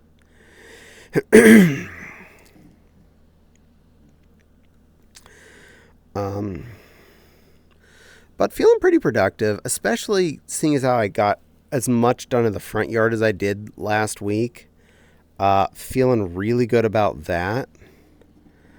Stop scrolling. Scroll back up to the top. No, up. Whatever. That can be down there somewhere. But I got the front yard in a shape. I do want to go out and get the backyard done. Yes, did. Thank you very much. You are welcome.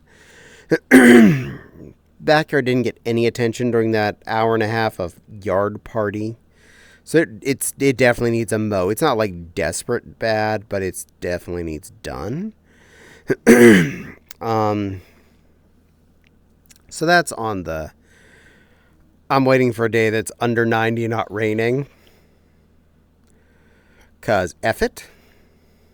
Fortunately, this 90-ish degree weather has kept the front yard in check from when I mowed it on Wednesday, and it doesn't seem to have grown any since then.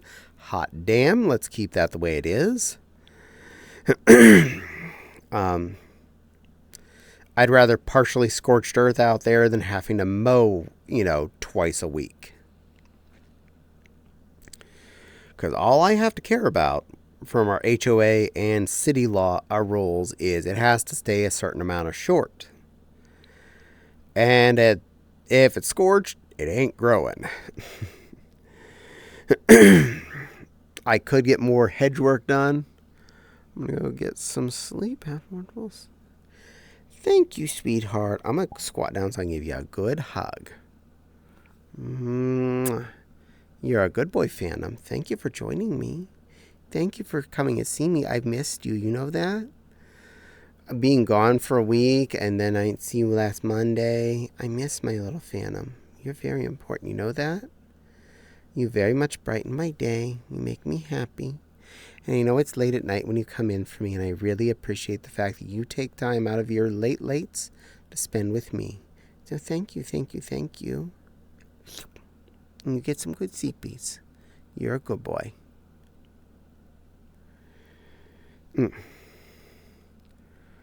And stand you back up. Scooch back into place.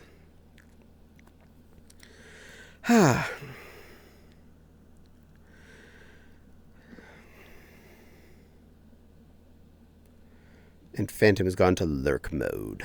Na-na-na-na.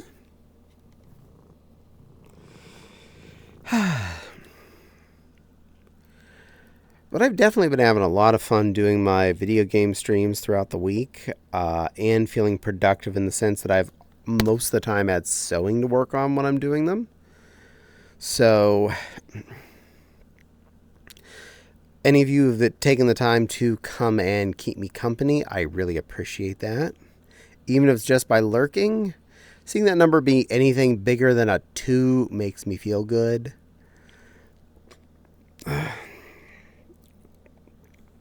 Scary thing Fopsy reminded me of the other day.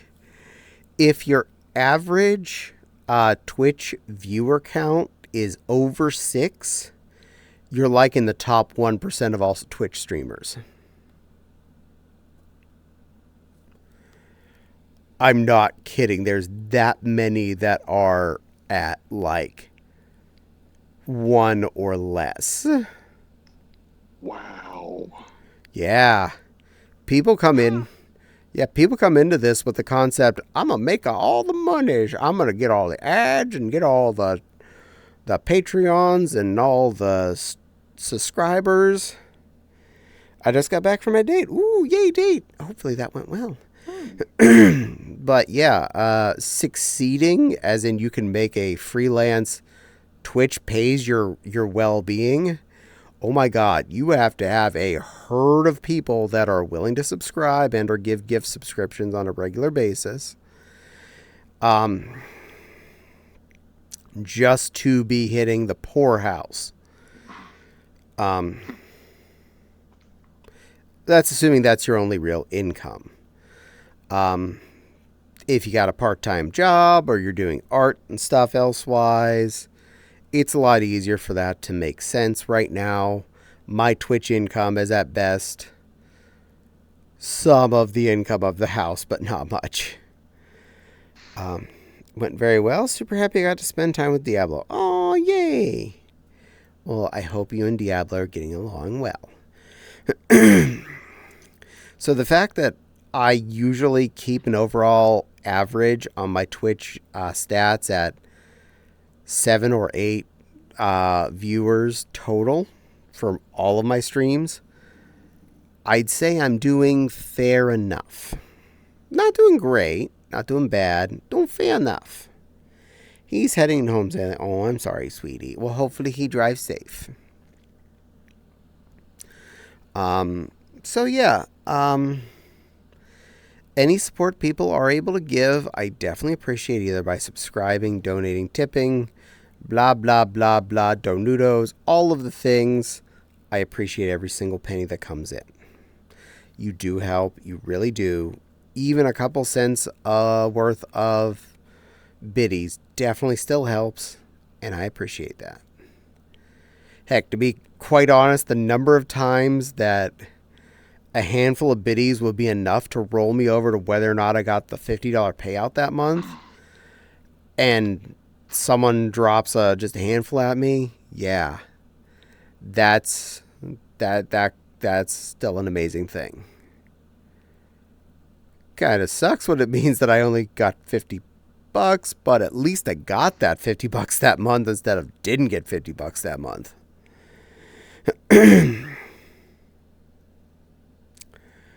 Oh, really, Tanya?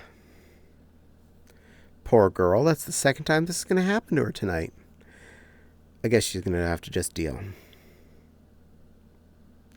Nepal, sweetie. You're a beautiful, beautiful Renamon. You're so soft and sparkly and sweet and way too good to me. You're such a good helper. You definitely helped me with a lot of things at Anthrocon, both seeing me out and about in public and taking time to talk to me, taking some pictures of me with some of the Pokemans.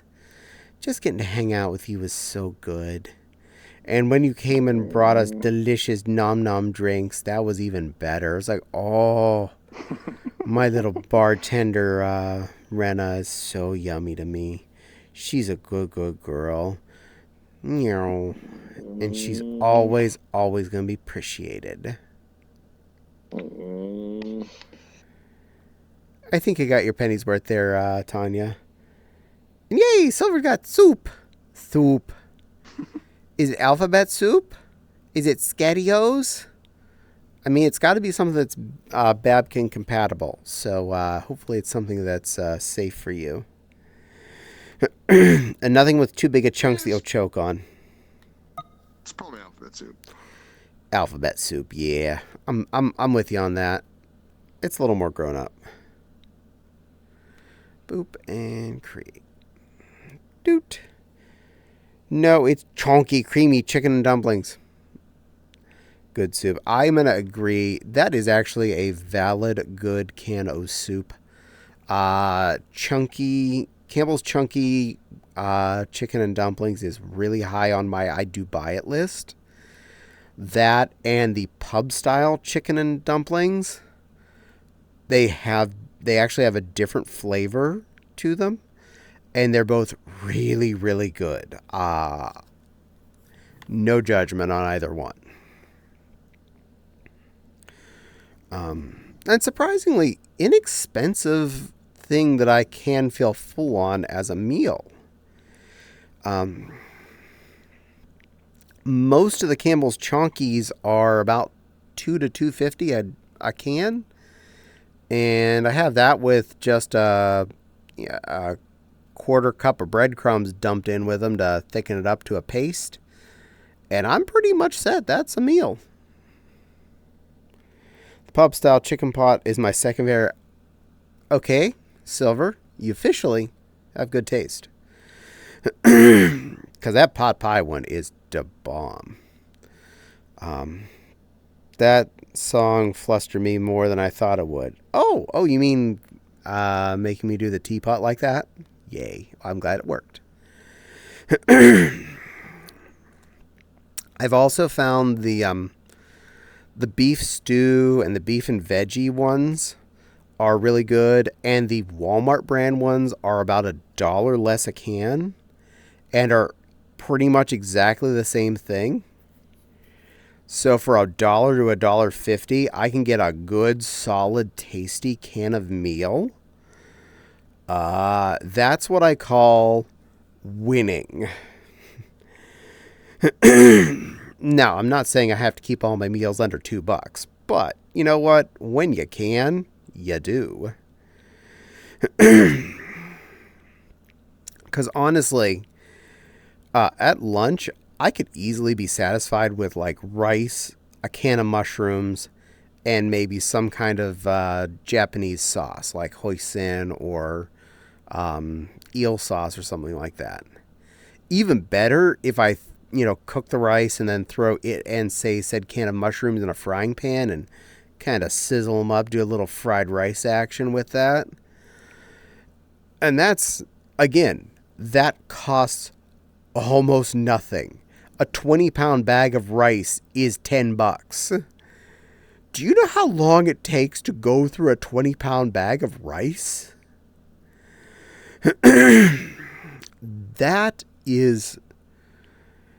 That's a lot of food. Speaking of which, I might do that for lunch tomorrow. I'll run the rice cooker off and do just basically a mushroom fried rice. Again, zero effort. 100% delicious. Fopsy would probably be happy. Just come down and go, "It's fried rice on the stove." And she'd be like, "What?" I'd be like, "Yeah. Yeah."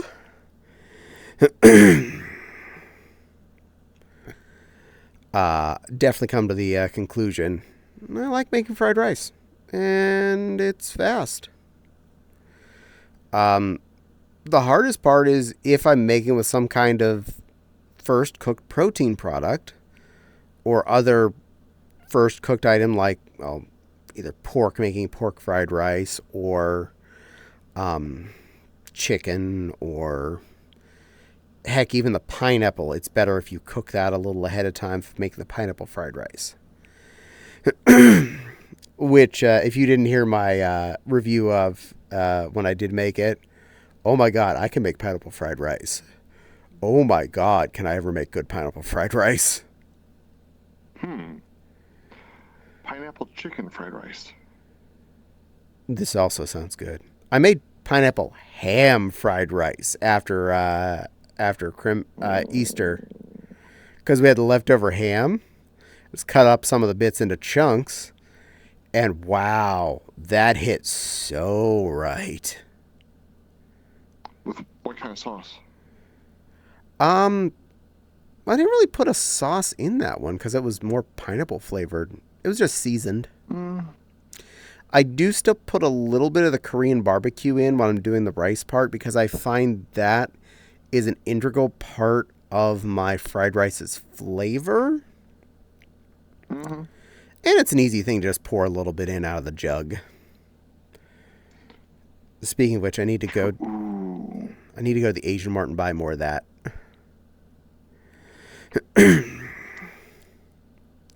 Garlic soy would be good on that too.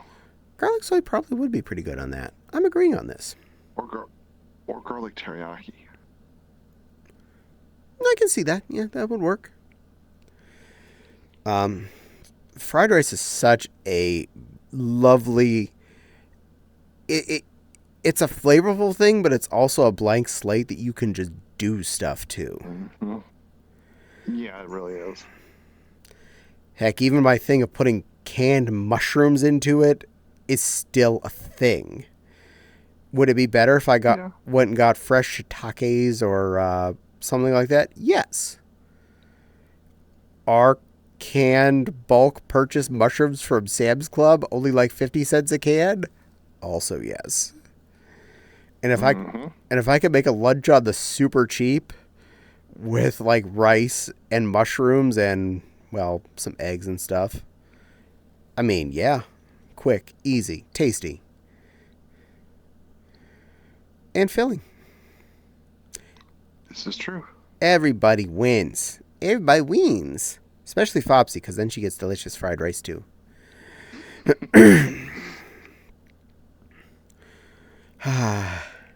And I know Fopsy likes it because oftentimes when I make something that has leftovers, she won't touch the leftovers. When I make fried rice, she definitely touches that leftover. She also eats the chili too, so I know she likes that one. Then again, those are two of my, top performers lately as far as things that I make well. I also should make some more fresh General So. We do have chicken breasts in the freezer. I could always bust that out. That's something I learned to make back when we lived in Carlisle, and I do not want to ever forget that, because that's like, oh, well, this is easy and really tasty. I'll admit, I do often buy the frozen box of Crazy Cuisine General Tso's chicken and throw that in the oven. But that's the zero effort meal. The, oh my God, I really don't feel like cooking. Drop that in for a half hour and turn the rice cooker on. And then minimize my window again. There we go.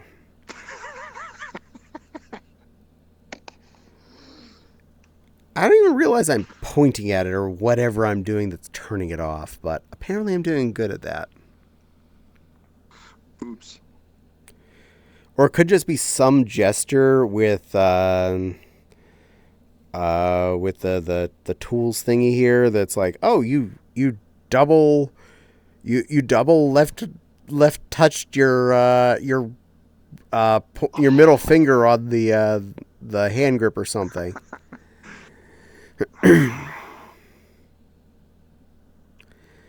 Because I know I've accidentally popped up some of the pop-up prompts by like pressing buttons where I think, what?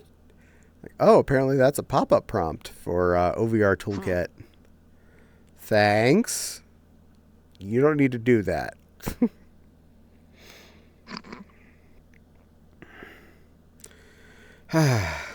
Yay. Anywho. Trying my best to keep the food as variable as I can. I'm really pretty darn happy with that lately. I really appreciate, Jack, you mentioned the whole concept of a pot. You mentioned the shepherd's pie, which got me to the pot pie thing. So definitely going to be something I'm going to give a whirl at. I haven't done that in an age, and I want to see if Fopsy likes it. And super inexpensive, so easy and tasty, and, well, something different. Hell, even if it's just I do it once, she tries and says, yeah, it was fine, but I don't like it. Well, that was one meal I cooked that was different. Yeah, I'm thinking maybe I'll, after I get off a stream tonight, turn the rice cooker on and make a rice core, and then tomorrow at lunchtime just make up a mushroom fried rice. I mean, it's not that complicated. It's not a big deal. And especially if I've already made the rice the night before, all I got to do is do it. Put the thing together. At that point, the most work is both mixing up the eggs for it and then doing the frying part of those in the wok with the rice.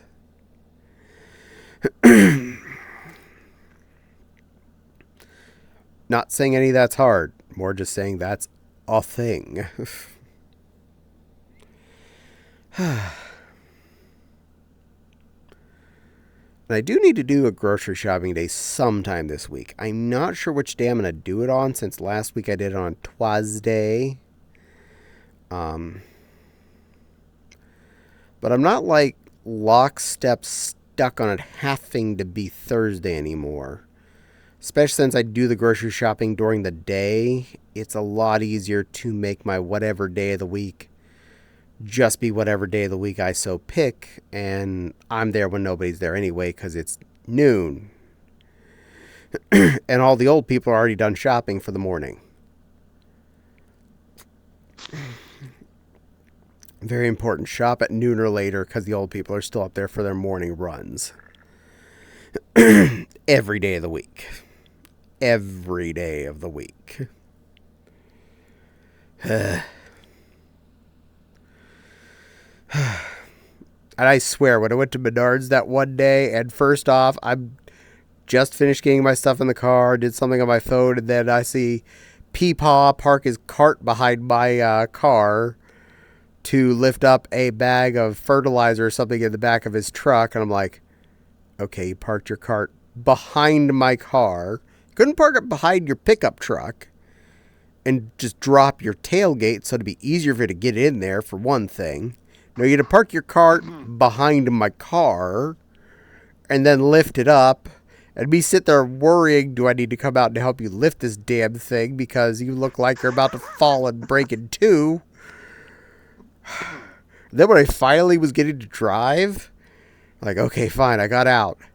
I saw a Meemaw walking out there. Like, oh look, that's a Meemaw going to Menards, and she was with an older Meemaw. So double Meemaw with Meemaw were going to Menards, and I'm like, oh dear God, you both look frail with the Meemaw there that was just behind my car loading a bag of fertilizer. What are you two gonna buy? A wrench and team lift that thing over to the cash register? They look like they were going to fall over with a stiff wind. And I'm like, oh my God. I really hope they are better off than they look, because I feel bad that they're having to go shop for hardware. I mean, Menards has like some regular type groceries and stuff, and they have cleaning products and that. They do, but do you think someone's going to go there just for the cleaning products? They're no cheaper than the Walmart or the Meijer, where they could also be buying their groceries. I mean, maybe they were going there to just look at the strong young guys walking around. Who knows? Point. I mean, there's a very different clientele that goes to Menards versus ones that go to Walmart. Yeah, the people at Menards don't usually come in fuzzy slippers and jamma pants. And at least a certain portion of them are professional, like home builders and such. True that. I will say it was fun going in pink shorts and shiny tights to both the Menards and the Lowe's, and just walking around and being, this is normal. Let me weird out all the super duper straighties. But they all had to go home and drink a beer just to wash me out of their brains. And to prove how manly they were. Little secret, I like beer too. See, I can't stand beer. The hops, I just can't do the hops. I'm a low hopper. I like a smoother beer, one that's a very low hop. Usually a You're pale. Bunny ears. True that. Like Yingling Lager is a really smooth one, not very hoppy. I love that one. Fat Tire is really smooth and not hoppy.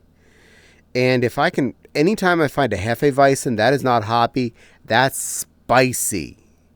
And I mean that more like in a ginger spicy, where it's got kind of that fun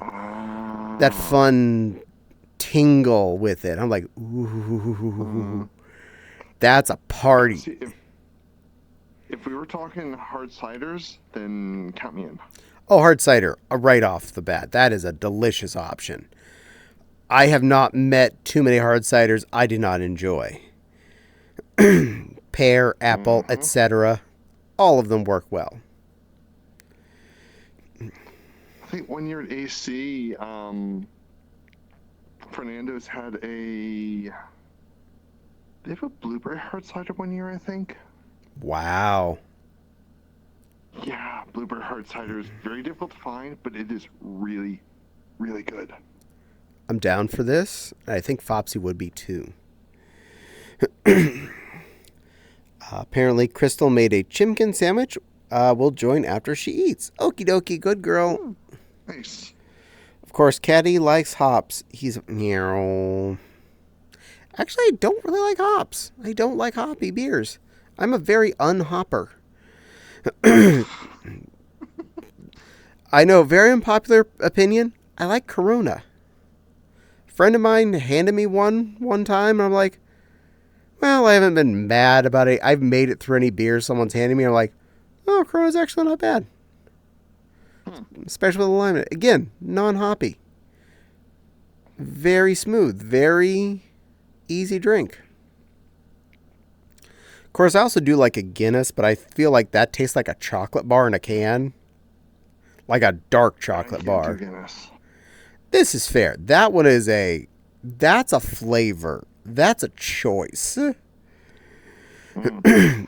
Yeah, let's have a loaf of rye bread in a can. Yeah, exactly. And I love rye bread, so we're good on this. Oh yeah, I know. Um, yeah, I do like Guinness, but that's a rare treat item, and I can understand it. That is not the same as drinking a smooth amber beer. That's a heavy boy. No, I have enough vices when it comes to alcohol. Yeah, and you're allowed. Hard cider, wine, vodka, rum, tequila. Yeah, I'm down for this. Hell, I even love kosher wine. that's water for me. Manischewitz and Mogen Davis. Nah, that's grape juice. Oh no. Yeah, I never talked. I forgot. It's been a long time since I've had that. Yeah, that's like juicy juice with a little bit of a kick behind it. There's so much sugar in that you don't know you've had been drinking alcohol until 3 hours later when you have a freaking hangover.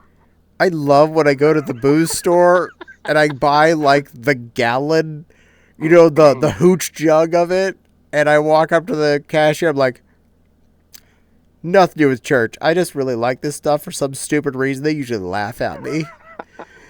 I'm like, yeah, it's cheap. Enjoy. Yeah. Yeah, you I want? forgot about that stuff actually. Oh, That's hilarious. can't sleep on your slightly fermented juicy juice.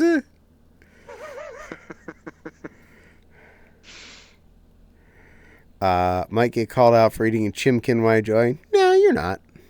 I'm for chimkin. I love chimkin. I like Judy hops. That's the only kind I like. This is fair. Guinness would probably make a good beer bread then. Yes. Guinness would also make a good beer to put in your chili. Fun secret chili fact. If you need more liquid in your chili, like it's too stiff, putting a beer in it is a good idea. And actually, this is one of the few cases where I would say, yes, put the hoppier beer in. Go to the grocery store and buy a single of that extra IPA, that IPA, and just pour that in your chili. It's worth the effort, and if you need water in your chili, that adds a flavor, that adds texture, and it actually adds a little body to the whole process. I wouldn't waste Guinness on that because Guinness is too expensive. Also, it's really, really, really tasty. Another good reason to buy. I'll let you drink that. Okay. Another good reason to have a couple of lagers in your house. Beer brats. Yeah, that's fair. Yeah. Because you take your pack of brats, you put them in the pan with some onions and a couple of cheap lagers. You boil them off till they're soaked up with the beer. You can either fry them off in said pan once the liquids are all gone down, throw them in the oven and bake them, or take them out on the grill and do them that way. Either way, the important point is boil them with the beer and the onions, and you have a new experience. And what is the only appropriate topping for a brat? Bun. Onions? Mustard. No. Well, okay, for you, no mustard, onions only. But for Okay. anyone that can actually eat mustard, there's in Chicago, if you put ketchup on a brat, you will be drawn and quartered. This is fair. But I am usually more of a stand of I've liked most of my meat sandwiches dry since I was a kid. That's fair. When I was a kid, we would go to McDonald's, and my dad and I, it would take 3 tries to get a hamburger. I know why. Yeah, that makes sense. Okay, first dad would order a quarter pounder, plain, meat on a bun.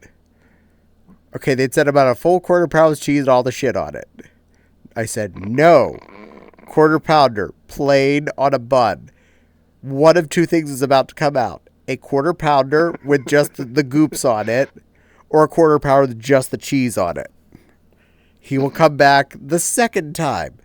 Seriously. Meat, bun. Third time here. Usually about that time, he's also getting handed a free sandwich ticket for next time he comes.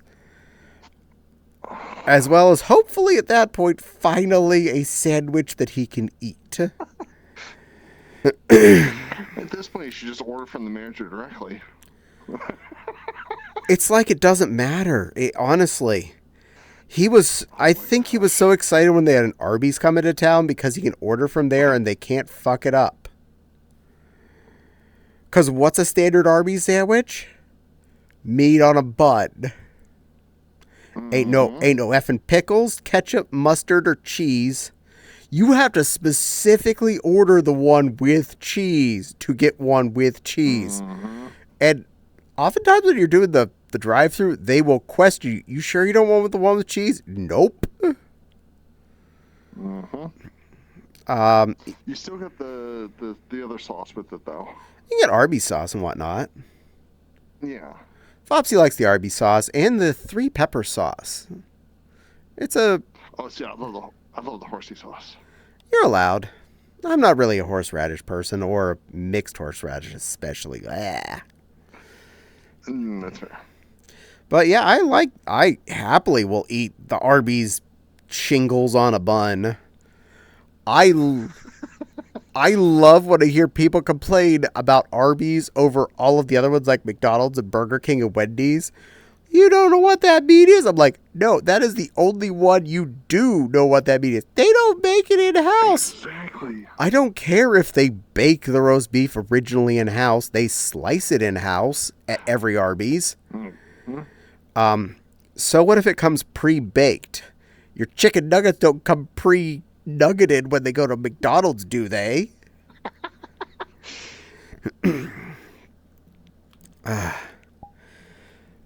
Yeah, Arby's is one of the few that I would consider pretty much a guarantee you're getting what you think you're getting, because you look at it and it's roast effing beef that's been sliced. Or if you're getting one of the exotic items, the ham, the turkey, the whatever. But you're getting what you think you are because it's that. Exactly. Actually, they have mac and cheese at Arby's now. Oh. It's okay. You can keep it even if you... Yeah. That's fair. But for those of us that like mac and cheese, it's probably about a 6 or a 7 out of 10, I would say.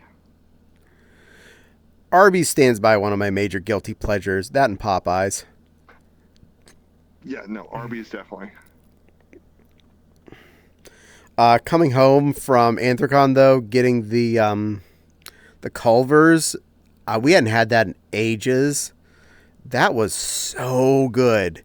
Because when you get their fried fish basket, it's actually fried. It's not like came as a pre-formatted triangle like at Long John's. Oh, no. This is a chunk of fish.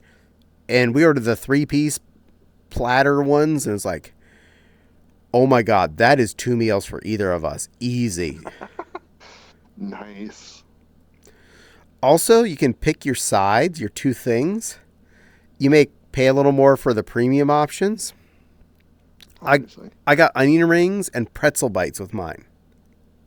Ooh. Flopsy Nice. went with a double onion ring. So, yeah, you don't have to just get fries and disgusting coleslaw product.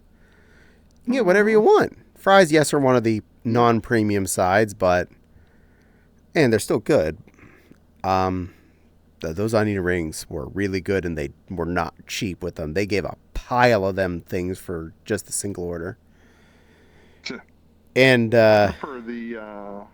the cheese Go curds. ahead. Go ahead. Kind of figured. Yeah. The Yeah. the pretzel bites were actually pretty legit pretzel bites too. I'm sure those came frozen, but I don't care because they were actually good. It's dough. You can't really mess dough up too badly. True dat. And yes, Jack, it is a birdie. Hello, silly Lily. Mwah. Yeah, Good girl. Did you enjoy your chicken sandwich? at this point, it might as well be cannibalism. Well, you are what you eat. True. Was it a toxic space chicken sandwich? No, it was one of you guys, you humans, land chickens. Land chicken. Like chickens. I wouldn't consider that. Not quite Cannibalism, cannibalism. Yeah, you're fine then. Nah. Yay, but welcome in, pretty girl. Technically, if all you see in ammonia-based, me swimming in the pool, I pretty much accidentally, if I were to cut myself in there, I'd potentially make mustard gas. Yeah, don't do that. No, don't do that. Don't do that. Don't make deadly pool. Don't stab me while I'm in the water. Yeah. That will happen. Fair point. Definitely one of the benefits of the hotel we stay at Anthrocon is they do have a swimming pool and a hot tub. That's a fun thing to do after a long day of being at a con is go up to the 8th floor and jump in the hot tub. Ooh, I might have to join you next year. Bring your swim trunks over. I'll have to get new swimwear. Or a swimsuit. I'm down for that. I don't mind. I have a couple myself. We'll see what I feel comfortable in. Whatever you feel comfortable in. No rules. Chicken would eat you if it could. Probably would. Most critters will eat whatever's available. And Silver asked me to do this to the Avali. Crystal, you're a silly little Lily. You're a good little space chicken, Lily. You love being a little feather flappy flap girl, don't you? Mm-hmm. Yes. Pretty little wingy wing. Such a good girl. Such a good girl. Such a pretty, pretty bird. You are pretty birdie. You are very pretty birdie. You love being pretty, don't you? Makes you feel special. I know what it's like to be flustered. Good. I have done my job. Speedos. Oh, no. Look, anything but a banana hammock, okay? No, not my flavor. Like, I have no qualms about me wearing a swimsuit to the pool upstairs. I have no problems with that. It's just way more convenient for me to just put on a pair of swim trunks. So that's why I do what I do. The Babkin is very happy about what she did. So she's proud of herself. You know what? Try to get back and did it. Yeah, swim trunks. Surprisingly, a convenient thing I now own like 3 pairs of because I've lost where they were before going to a con where I knew there was going to be a pool 2 different times. And then I find them right after I've packed. I'm like, oh, that's where they are. All right, I'm going to put those around and remember where they are. So it happens again. That's okay. Swim trunks are cheap, and I basically have a lifetime supply of them. And apparently there's some revenge to the Babkin princess. Silver, honey, you're a sweet little baby girl. You're a soft little Babkin baby. You're so well behaved. Always making sure your dieters are on straight. your butt bows on showing off your sweet little swisher tail and just being a cute little Baba girl for us. I love it when you're a good little Baba girl, so well behaved, playing your little Baba games like Freddy the Fish and Putt Putt and Pajammy Sammy. One of these days we'll teach you big girl games like Oregon Trail, but we don't want to rush you into that.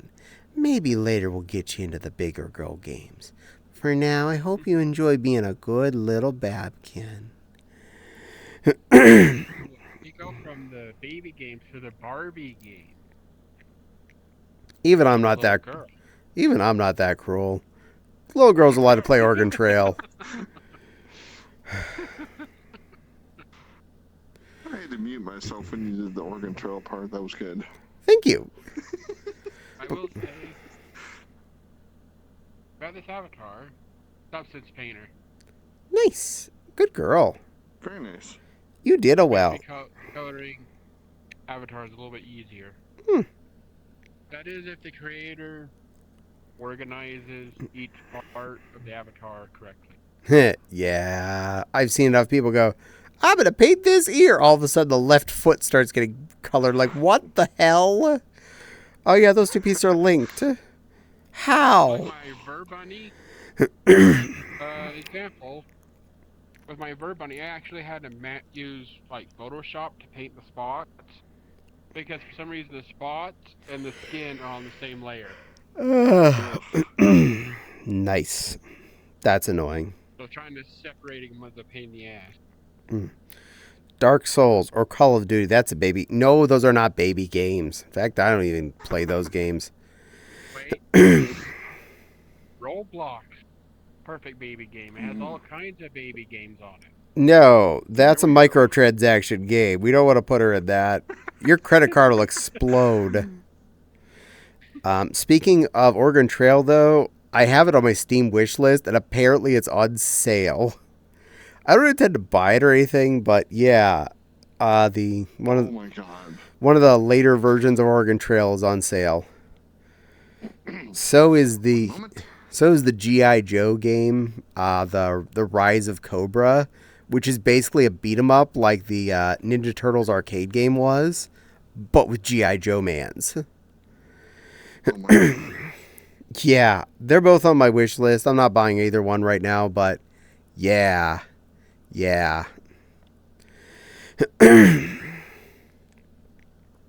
These are important things in life. Further inexpensive games I can definitely recommend. Punch Club it tends to go on sale on every Steam sale. Yeah, that is worth a little bit of fun. That game has multiple paths where you can go different ways through it. It's a good time dragger. Highly recommended. Can either go to be the regular fighting champion, the street fighting champion, go for good, go for evil. So many options.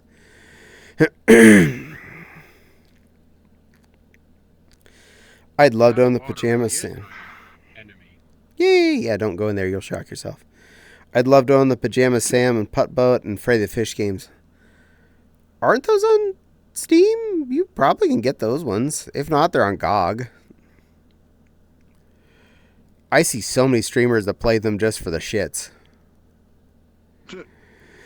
And I'm like, I can't quite put myself to that one. It just doesn't hit me. They're on Steam, but they ain't cheap. Ah, okay. That's fair. I never priced either of those. This is on sale. Oh, the Oregon Trail? Uh-huh. Did I tell you something stupid you needed to buy yourself? Maybe. Yeah. I'm a bad influence. They're on Steam's Game Grumps play them. Ah. See? Yeah. And nothing... Would you ever play Oregon Trail? Would you ever play Oregon Trail? Hell yeah, I would. That game's fun. Dude, that was one of my first. You play it for 5 minutes and everybody dies of dysentery. That was one of my first games I played on the Apple II. Was Oregon Trail on a green screen. Where I go. Oh, never mind. The putt-putt games are $6.99 each, but that's not bad. That's not expensive. What you mean? There I go. You're welcome. Sounds like Nepal did a good girl. Plushie, you didn't have to do that. Hi. I love you.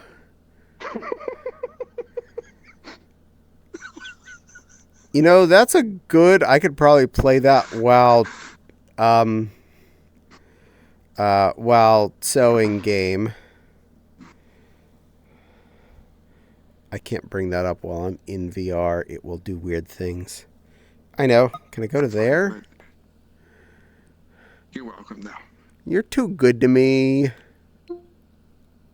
I will say I made my mom laugh earlier with one of my jokes when I got home from the library. What did you say?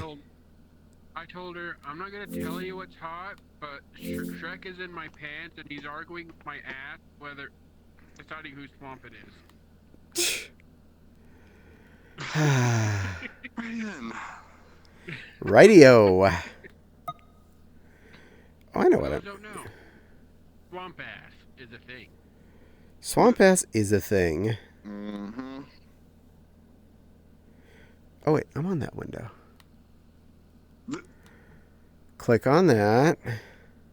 Accept. Yay.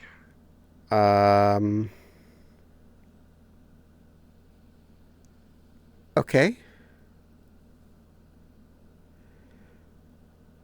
Did that do the thing? I don't even know for sure. Because all I can see is the in here library, which is harder to look through. Mm-hmm. I hate the big screen model. Worry about it once you're done streaming. Yeah, I probably should. Is it under T for Z? I'm almost down there anyway. I have them's fighting herds too. I should play that one of these days. Are you good at fighting games? No. Yeah, I'll worry about that after stream because I don't know how to find shit. I'm going to label that as I don't know how to do shit. But I did see the accept dealie, so yay. You're too good to me, you silly plushie. Aww. Well, you are. You said you wanted it, so I'm like, okay, bye. But that's not why you do things. Yeah, it is. Thank you. I'm the one with the glasses. It means I know everything. I have glasses in real life. I have glasses in real life. I'm wearing my glasses right now, and they're held together with glue. They're E6000 together. This is true. Mine are just put together by hopes and a dream.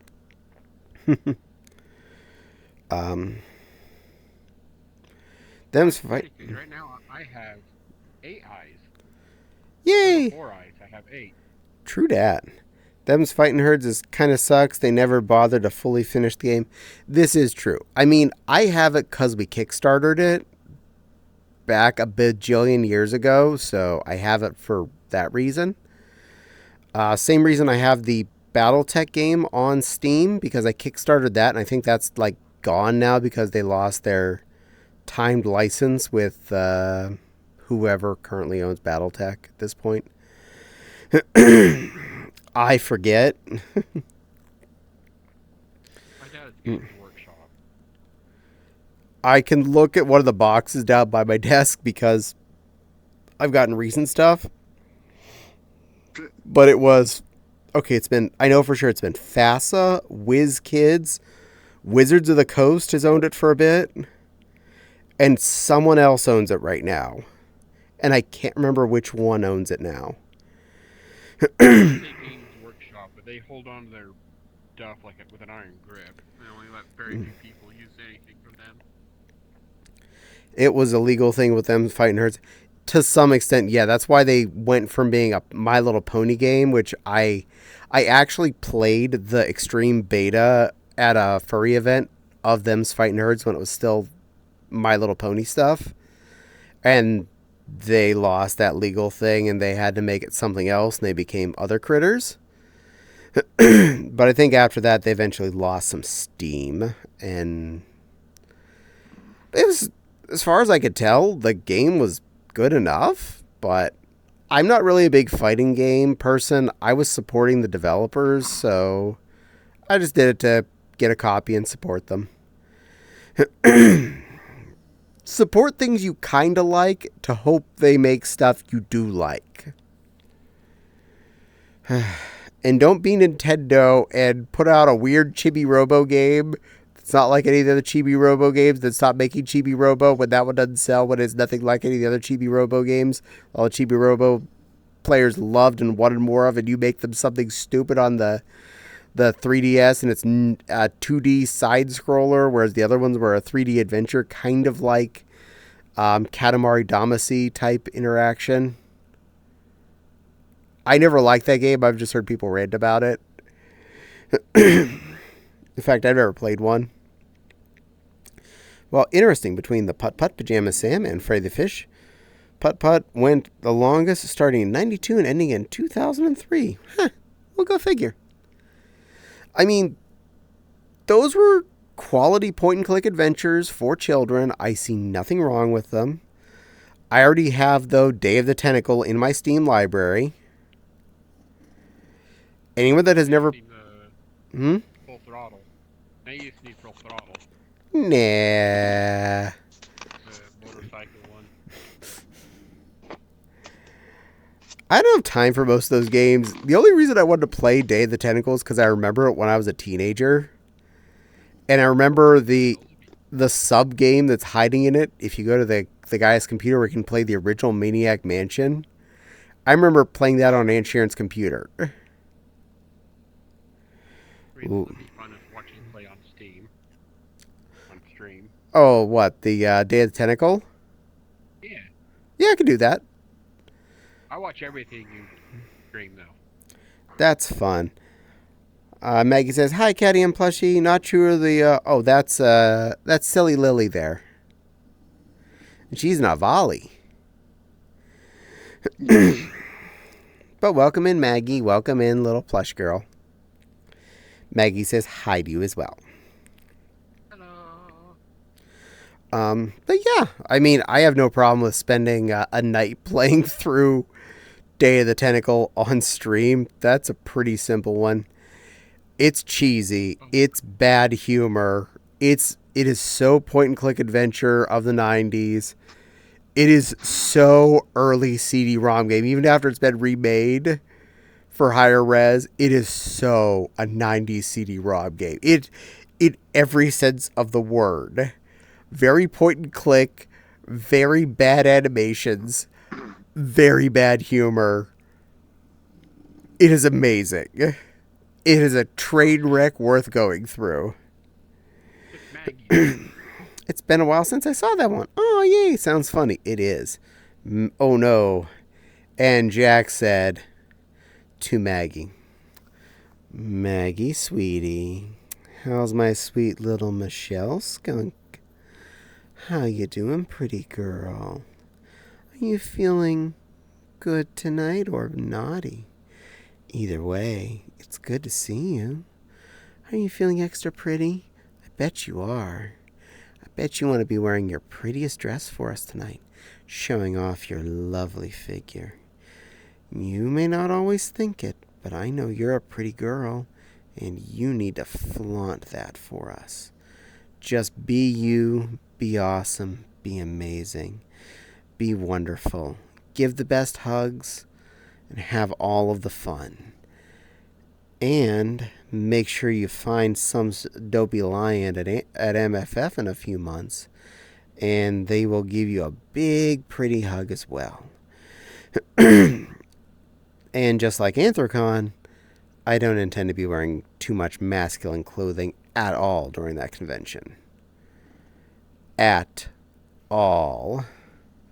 My level of masculine clothing at home is already questionable. My level at a convention is I have just thrown that book out the door. Naughty in pretty princess clothes. Oh, I see what you want. Yes. Find you out in fursuit? That's hard for me. Well,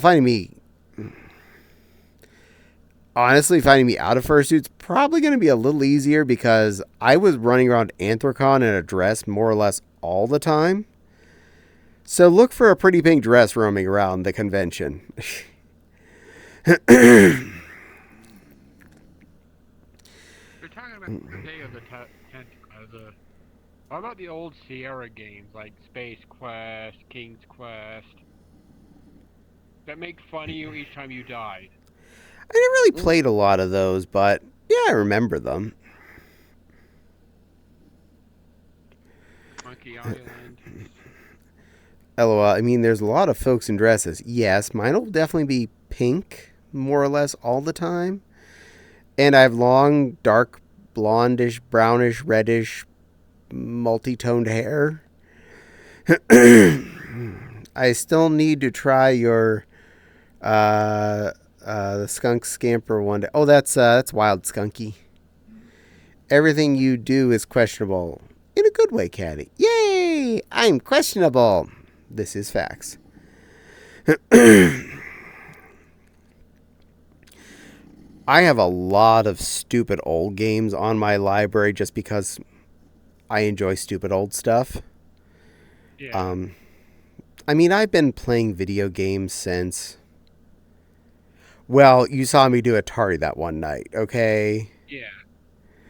And I think I was the one person that was the only person I was watching. There were a few people that were watching. Yeah. Oh, the Scamper comment should have been at Wild. This is fair. LOL.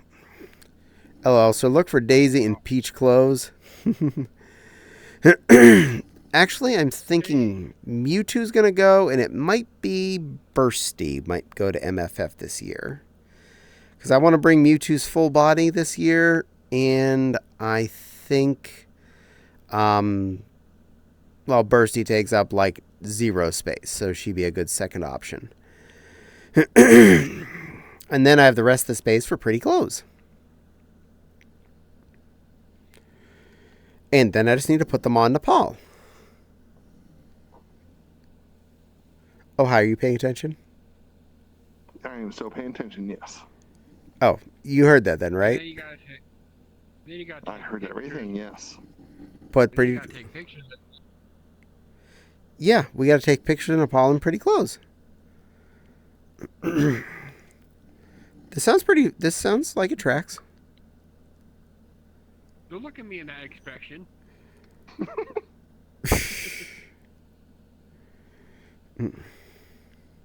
I'm going to track that Mewtwo down. Sounds good. I need to attempt to corner Nepal for plush snuggles. I agree. I'm okay with this.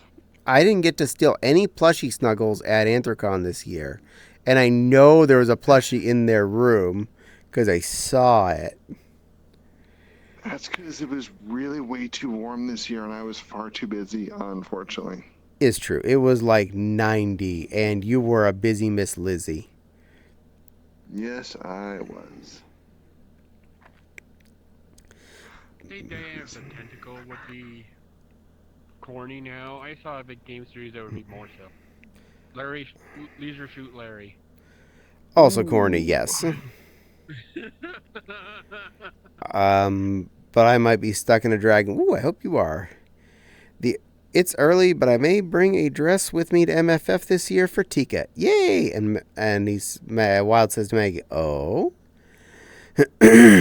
Oh? And I'll have my dough at MFF this year. Oh dear. Oh, many dear. Yes, Wild. We're still intending on seeing you at MFF, so I will figure out how to make sure I have enough money to pay you for our share of the hotel room. One way or the other. We will make sure this is taken care of.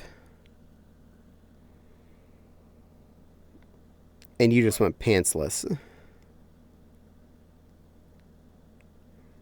Ooh, I like the paw marks on the symbols. You actually noticed them. I did. I showed Silver, and she never noticed them. I saw them. Like, they're the pretty. Pretty. Color of them, she's like, are hard to spot. I'm like, they would be tricky if they were easy to spot. They're cute. I'm a Rena nerd. Of course I noticed. Yeah. You're both Rena nerds. So am I, so... And I have Lucario. Yeah. Caddie! Nice. I even got Mega on my neck. Wish Dreams. Nice. I love it. Yee! Hello, Wish Dream. Welcome in. Jack says Blue's Clues. No, Blue's Clues came out for children long after I was off of little kid television, and I saw a couple episodes of that on sick days from high school, and I was like, oh my God, I cannot, no. I am not stupid enough to be able to, like, make this make fun to me. Where's the clue? It's right fucking there. Where's the clue? Can you find it? Right fucking there. Where? We don't know where. Oh my God, you are all idiots. No. I mean, at least Dora the Explorer, they did the same thing, but at least at that point you're learning Spanish too.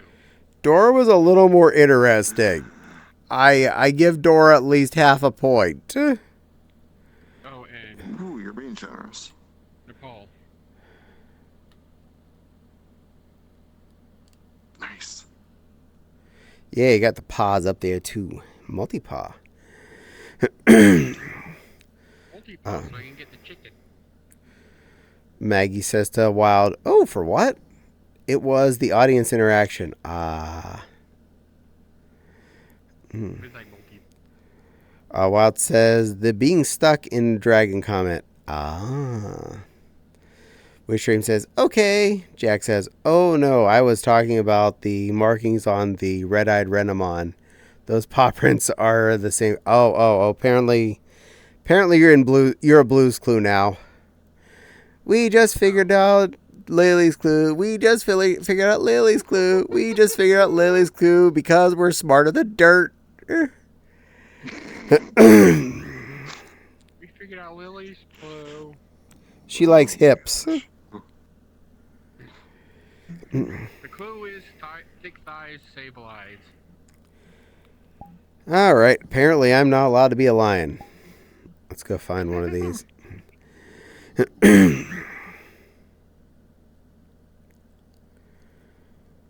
you know what? I didn't get told I had to be the same one, so I'm going to be a different one.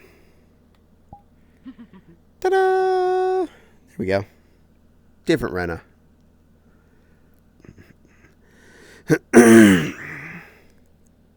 Meow. Meow, I say. Yes. LOL. Trio of Renamon. We are a trio. LOL, you can put the pants back on, silly Lily. Good Rena. Gold Rena. They are on. Apparently that was a bit ago. I'm just bad at reading things fast enough. I mean, technically, we should be in bikinis. We're on a beach, but... Oh, a goober. Not really stream appropriate. Yeah, because whoever made the bikini top needs help. F. I mean, you could color over it, but it'd look weird. Mao. I was watching a friend streaming the other night, and they were playing one of the games that I was intending to do in the near future, and I praised him on that, the fact that he picked a game I love. Cal was playing Infamous 2, and he went dark mode, so he was playing it fun style. So he was just like grenading all the civilians. I was like, oh, you're just making me want to turn on the PS3. You want a game that is equally destructive? You play Mercenaries too. Mercenaries, World of Flame, I think. World on Fire, I think. Nice. And Well, you just go around destroying everything. well, I really loved the graphics, the parkouring, the environment of Infamous and Infamous, all three Infamous actually. The controls were super tight. The weapons were all. They felt good. The one I liked the least was the third one, and that's only because you had 4 sets of powers and they were all super samey. If I was gonna have 4 sets of powers, I wanted them to be way more different. But yeah, 1 and 2 were definitely my absolute favorites. The first one came bundled with our PS3 Slim when we got it, and I fell in love with that game. The second one was the first game I ever platinumed, I think, ever. And it's only because I was, after I'd gone through both a good run and a bad run, I went and looked at the trophies section. I was short like 3 trophies. One of which was play the game on hard mode, which, oh my god, yeah, I crushed that. That didn't take long. And like 2 of the other ones were make a level in the level builder and play someone's level that they made in the level builder. So I think it was like, it might have been like 1 or 2 other things, but those were 3 of the few remaining achievements I had done. I'm like, done. 3 seconds later, done. And we're finished. Got it all done. And yeah, I know, Mag, you wish you had a Rena as well. I agree, the 3D one was meh. The third one was meh. I loved the game. Mercenaries awesome. PS2 was definitely my era. Fair. I have 2 Melon 2. Okay. Nice one day. Yay! Stretch. That's better. My back was getting a little sticky. Sitting in my chair for too long. No, that does not mean I'm putting the I will do squats back on. That's staying off for now because it just kind of was annoying me. Maybe we can talk you into bringing yours to MFF and I can borrow yours. I would, but she takes up so much room. Because she's got so much polyfilled portions to her, and she's a big ass head. So I'd have to give up wearing my bigger of 2 suits. I'd be stuck with my smaller of 2 options for a con. And that would really limit me. And Guillemon only shows up at special occasions. Yeah, Guillemon is definitely a video-only thing because he takes up half the car. He would be the only suit I could pack, and then I'd be only able to wear him like in the hotel at MFF. Because he sure as shit ain't making it to Anthrocon for 2 reasons. 1, I ain't walking outside in his feet. 2, I ain't walking outside in his heat. He a thick boy. He's good in air conditioning at 60-degree winter weather. By the way, speaking of Anthrocon, Yeah. speaking of Anthrocon, I have to mention this now. Anybody that went to AC that got a survey, please fill it out. They are read and very much appreciated. I do need to do that. I'll do that tomorrow. Yes, you do. I'll be a good girl. As is Popsy. She will be a good girl too. Is there a question in the survey to how a rating of 1 through 10 how much of a good girl you are, Nicole? No. No, that's not on there. Because you blow the scale out of the wall.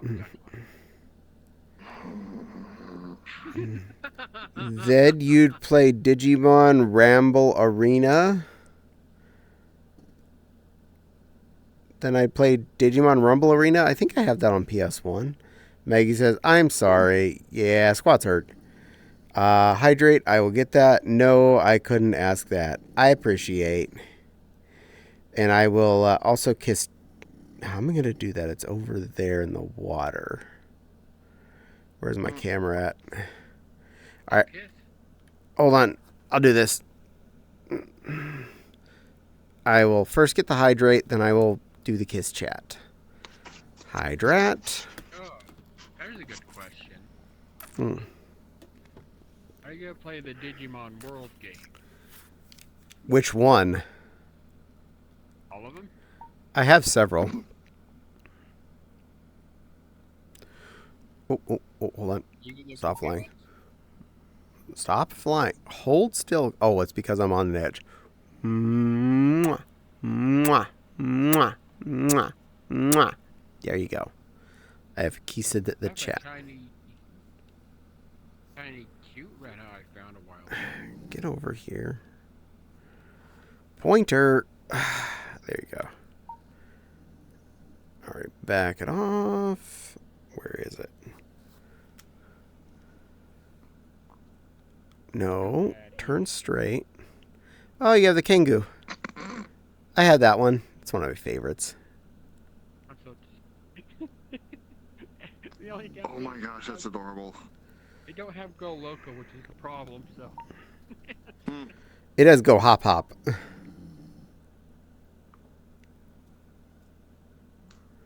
There we go. That's pretty centered on us. All right, put that back up. All right, I kiss chat.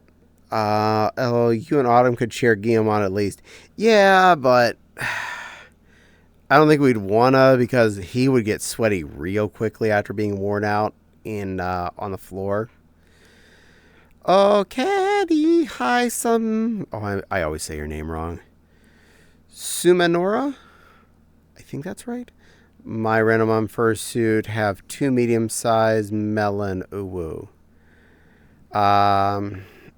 Okay, Nepal, you get to say you're a good girl. Go ahead.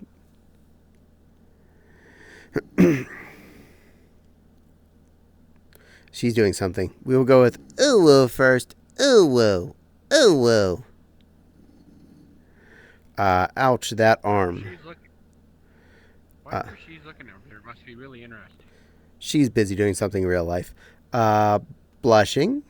Ooh, I got smooshed. It makes me fluff out. Yay! Kind of want to get the old games running. Hell yeah, Renabun.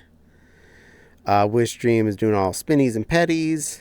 Some Sumanora, yes. Maggie says, truth about best head. That looked like Chihuahua and Bunny had a baby. It's a kangaroo.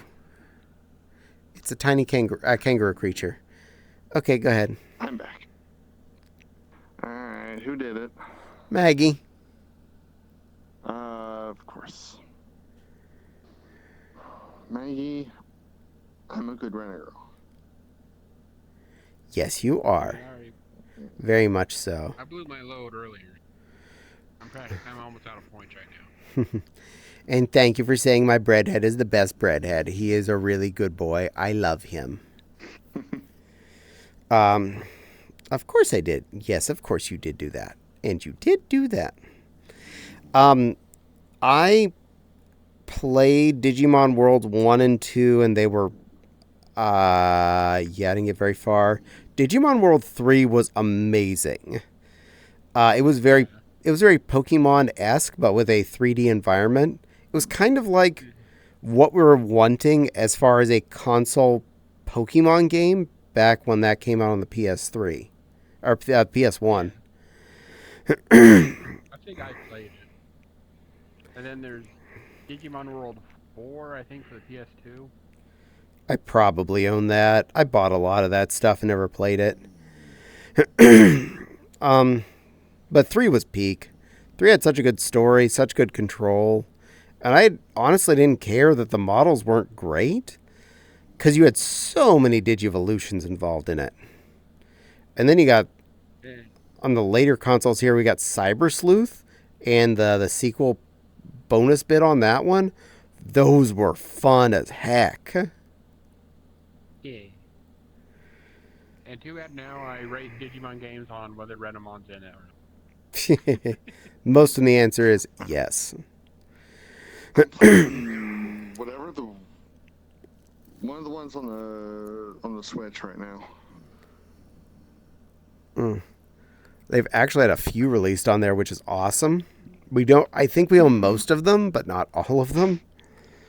I think I have Cyber Sleuth in that one where you're in the Digimon world, but if you have your Digimon for too long, they'll actually die of old age, and you have to go through the whole process again. Yeah, that's the one I Lame. didn't want to. I have, but I don't want to play because I don't want to watch him die. Yeah, no. I want to snuggle him, but I hope that's one day. One day, probably. 3 introduced the Adventure 2 Mons, right? Actually, 3 had Digimon World. I had 3 had Digimon Tamers critters in it, and it involved Digimon. Some of the Digimon 4 critters were added in as well, because one of your companions was Kumemon, little bear, little teddy bear. So yeah, they were starting to introduce the Type 4 ones in that one. I'm sad. I just want to play with Rena and Guilmon and not get lost in the Digivolution line. Me too. I got the Digimon game with my PS Plus, and I play through it. I want to play through it one of these days. Yes, you should. Yeah, it's your homework. I physically own the PS1 copies of 1 through 3 for damn sure. I know that much. And 3, I have played that story plot through several times. It is a good game. And just the process of unlocking all 8 potential companions, because you start with 3, but you can unlock the other 5, and then unlocking their entire Digivolution trees. Some of which involves get this one up to level 100 and get this one up to level 100 and then do this and then do this and then do this and then you'll unlock this thing. And it's like, oh my god.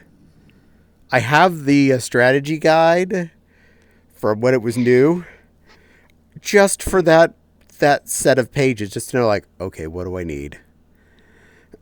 Some of it's obvious, like, oh, you want to get Pyhildramon, you need to get Stingmon and XVmon and get them up to some sort of level. Kind of obvious. But there's other ones, like, if it's on another critter, it's like, oh, you want to unlock Skull Greymon on Renamon. We have to go down this chain of events and this and this and this, because each character can unlock all of the different evolutions. So you can basically have this giant chart of critters you can become. Oh, And then there's this critter, I think, with Digimon World game was kind of a pain in the ass to get. Oh, Flamedramon. But, yeah. Gaydramon. Gagemon? He is so a twink boy. I think it was the time travel one because I got it too, and I didn't actually play it long. Do you see Renamon's new evolution looks just like a Ninetales? Cubimon or a different evolution? New Cubimon's been around for a while. Flamedramon, yes, you were, and now you're oh shoot, what was the electric variant? The one that needs the friendship egg or whatever. Yeah, he had a name, but I can't remember what he is. Because he showed up late, and then it's like, they hardly got utilized before they started to do regular evolutions most of the time. So I feel like... Oh, the Princess Babkin's in the chat, she'll know. I feel like they forced the second set of eggs in on the bonus 3 children, and then they just kind of like ed on them. They didn't really utilize them well enough. Use the egg of miracle to get this one. Yeah, you can only use it once, and then it disappears, unless you're on a movie, and then it comes back for one chance again. I know which one it is, but I can't remember the name. What will I know? Oh, what's that Digimon's name? Twinkmon. No, that's Flamedramon. Flamedramon's Twinkmon. What's the Vemon armored form that Silly Lily's wearing? Yes. Raindramon. Yeah, that's a dumbass name. There were some Pokemon with some really dumb names too. Yeah, I'm not saying there weren't, but that's definitely a dumbass name for it. Yeah, it is. Oh yeah, cause thunderstorms. Mm-hmm. Okay, I'm done being a Renamon. I want to go back to what I want to be today. That's fair. I gave that long enough. I'm fulfilling my redeem. But Caddie wants to be Caddie. Ina Benoit. That's fair. Was on all fours. This is true. Yeah, it was the ride along form for that character, so all it ever got used for was 1 or 2 episodes where they needed electric and being transportation. Elsewise, he was just nothing muffined. Same with the little submarine. I hated the goddamn submarine. The submarine was dumb. That was a waste of a critter. Not as bad as the knockoff Megazord Silver Hate. Forgot the name. That was stupid. Yeah, I hate the ride inside once. Yeah, it's like he became a car. That's weird. I agree. Look, and I liked the second series. I liked the first, second, and third series really well. The fourth was the one that I had the most problems with because it felt... I hated the characters. And the story was not as fun. We all live in a yellow submarine. Silver said Shoutmon was worse. It's pretty dumb. Okay, Shoutmon is pretty dumb. But he was the hero of the 6th season. 4th was different. But that was awful. Yeah. I like that better than the 4th season though. Granted, the 5th season was a killer season. That one felt like it was pretty grounded in reality, just like 3. 4th was different, but the opening song... Okay, yeah, the opening song was good. The story of the characters was dumb. I hated both of those things. I wanted to smack the leader here every time he said buddy. And I wanted to kick the short one every time he would cry about something. I'm like...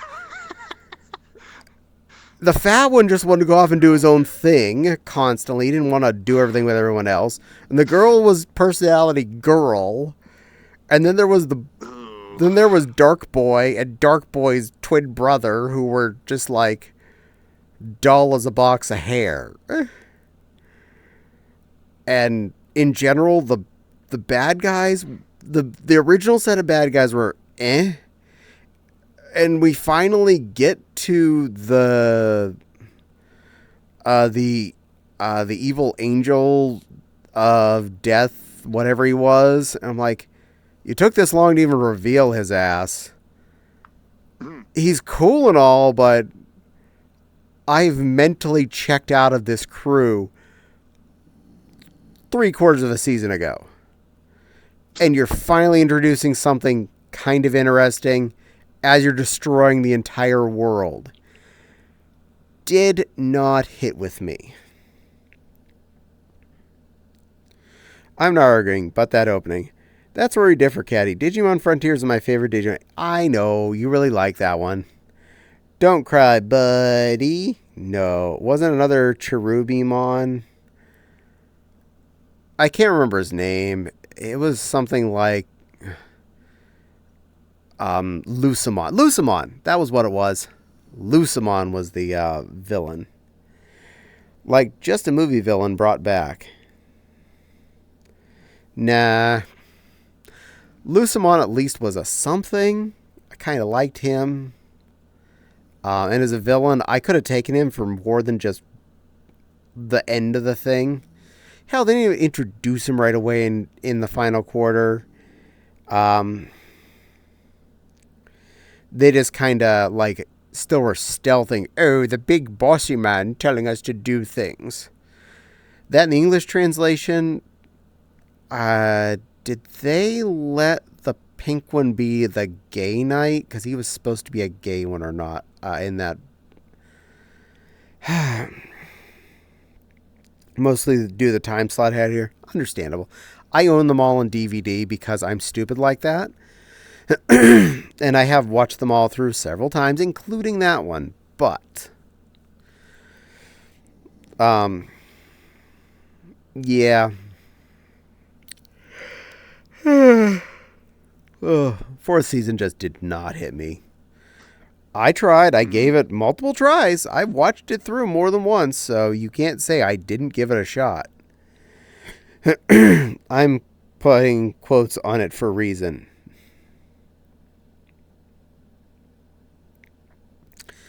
Season one was bad enough for me that it killed my interest after season 4. I didn't watch anything beyond season 3.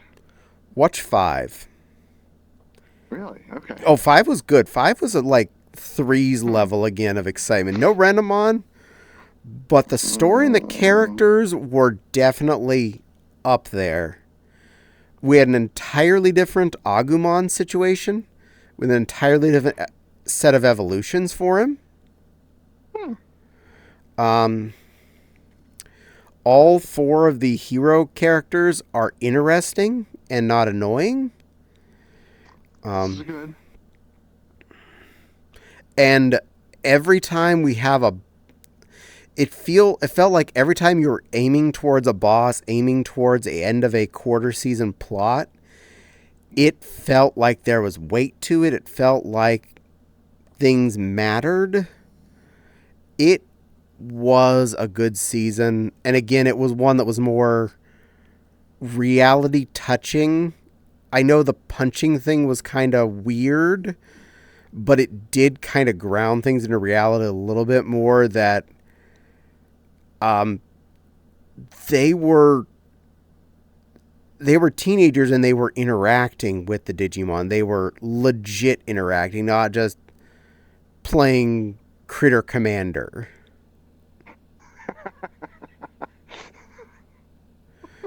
No, Maggie, that was 6. 6 was Fusers, and that was Shoutmon. Shoutmon was... but I liked that series better than 4. No, 5 was... 5 was the one where the hero went and punched things so that he could get Digimon evolution juice so that he can make Agumon evolve. Okay, so basically It makes sense. I'm not spoiling anything for you. That's like explained within the first episode. Yeah, that's fair. Although 1 still had the best music if you go with the original Japanese opening music. True dat. It did have great music. Oh, and 5's opening song was also really good. It had a really good banger of an opening song. It had a very good upbeat, draw you in kind of opening. And it very similar in the way that 4's was very spiritual. This was a very get your ass ready for an action thing, kind of X-Men kind of intro. Okay. And it was a good song. Good song. Data Squad. That's right. That's the name of that one. Thank you. What, 5 was Data Squad. That was the name of it. They were teenagers. That's why no Renamon. Yeah, one of them probably would have tried to boink it. They are the 5th one on Disney right after they lost access to it. They were all furries. We all admit it. We were trapped in a room with Renamon. I'm just saying. That's probably why. I'm not going to do anything to you. You're my plushie. I'd snuggle you. I'm not going to do either. I love you, plushie. If I was going to do anything to you, wouldn't I have done it ages ago? Mwah. The whole you're not expecting a thing, I've been playing that game way too long to have it happen. And I would never do it. And I would never do something like that. I respect my friends too. I didn't see the 5th season on TV. I watched it on. I may have used a Bay of the Pirates to view that one because we didn't have TV at that time. You mean that which is making a small comeback at this point? Yeah. Yeah. I mean, I have bought. I do actually own that up through season 6 on DVD. So I have bought them plus all the newer season 1 end game stuff they've re-added. But yeah, I didn't have that on TV. Same thing with season 6. I had to watch that in the same way. I was happy season 6 exists just for getting more content, but it wasn't anywhere near as good as season 5 was. Fair. I need to find seasons 1 through 3 English subtitled.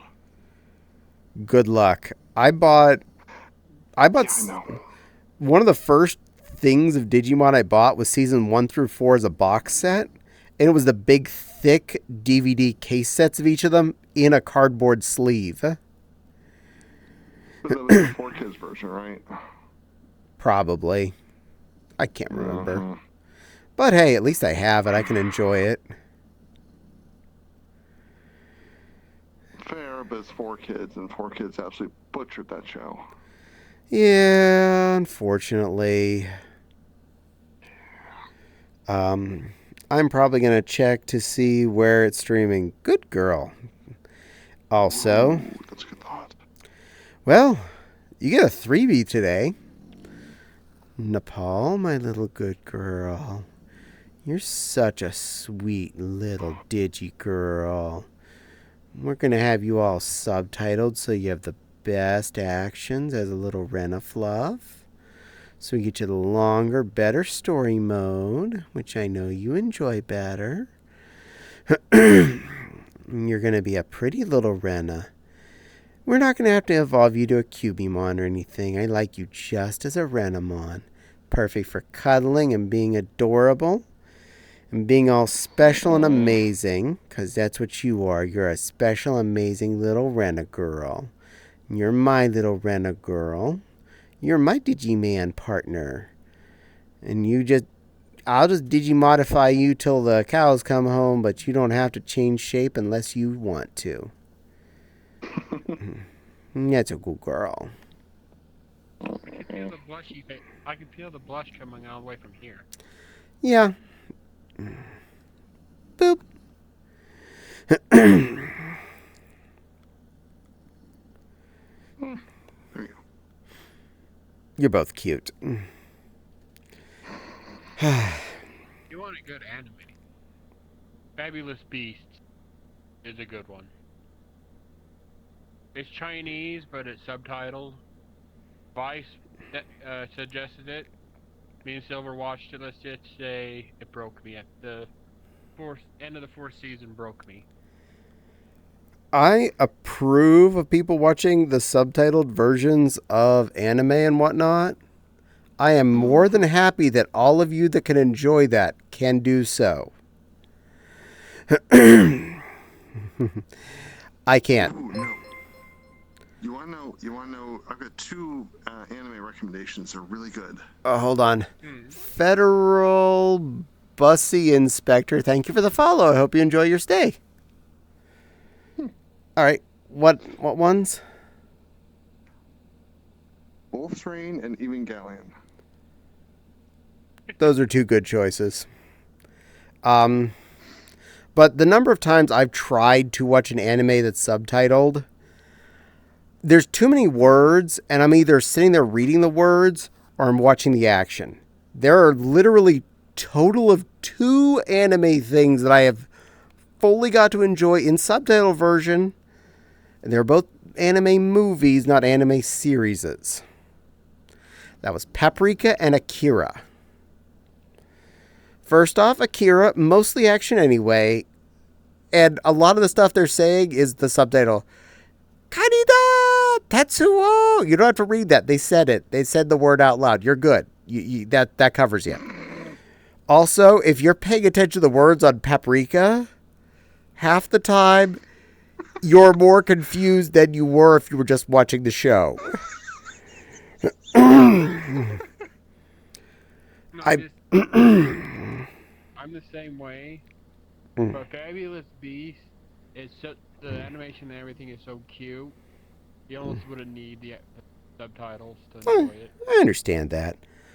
With Paprika, it was one of the first movies I watched that was an anime subtitled in a movie theater. I didn't know what I was getting into. I was in New York City visiting a friend, and he said, "Let's go watch a movie," and we watched that. And at some point, you're in the middle where the director is like going hoo-ha, and all of a sudden, you're just reading the subtitles. He's like, "And the frog will lead the parade, and the refrigerator will follow behind," and you're like, "Did they mistranslate?" And then, nope. And he runs out the window. Nope, his mind was just going hoo-ha. Like a drug trip. Oh my God. Okay, you have homework. Watch Paprika. I don't care if you watch the subtitled or the dubbed version. I don't care which one you were. I've seen both. We are on disc, and it does have both on it too. Find Paprika somewhere on the internet. Watch Paprika. It is spelled just like the seasoning. It's an anime.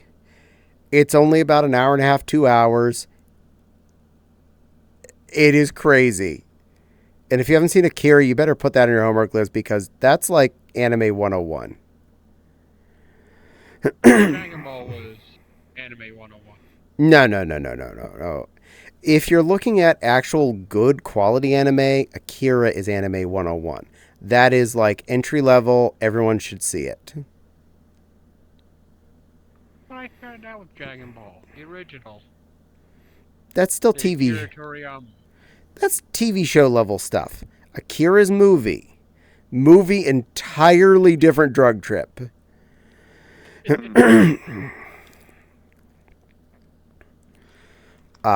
But as far as anything by Hayao Miyazaki. this, also true.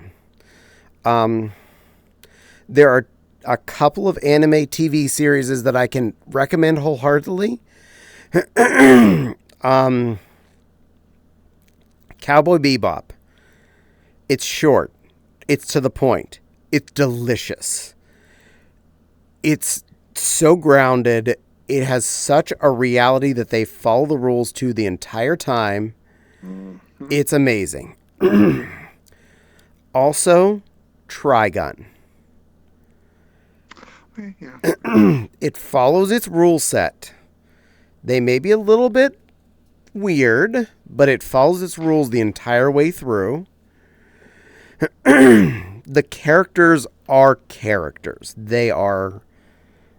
In both of those, I can connect with every character, whether I have to watch it in sub or dub. I prefer dubbed, of course. It's easier for me to enjoy.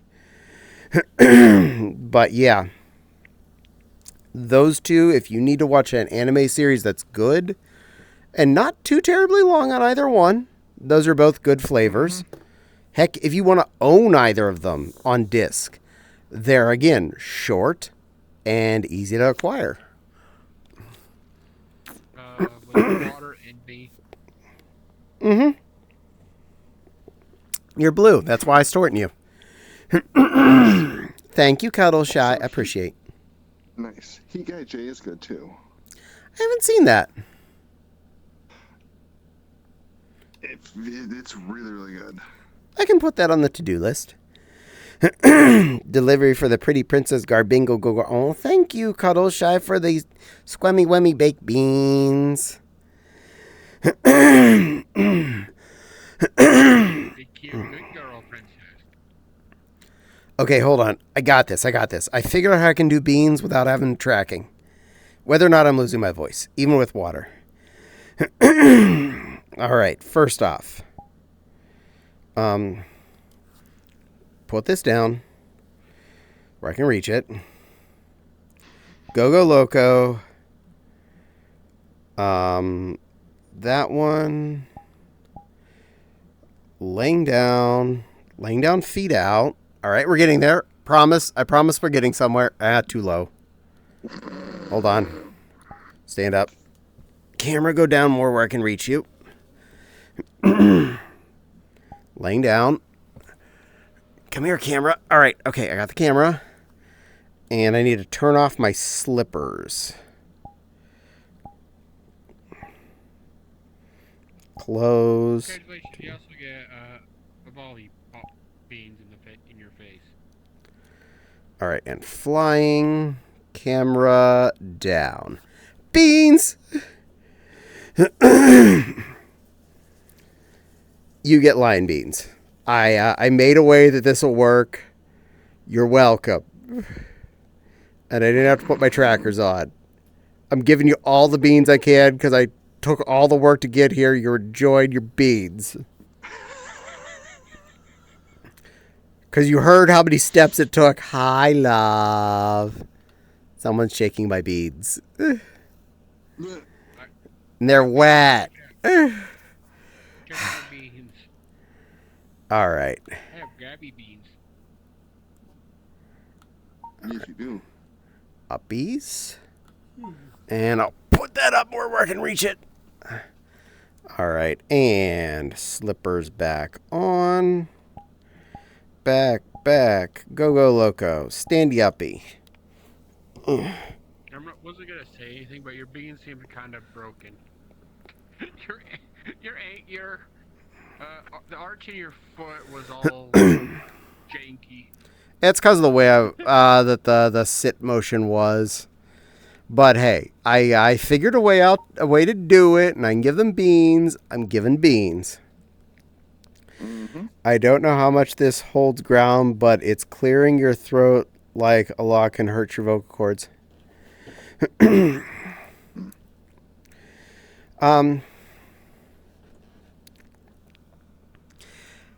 Well, I don't have much choice because the moment I'm clearing my throat is not because I want to. It's because now I have goo in there and I can't talk. So I'm SOL either way.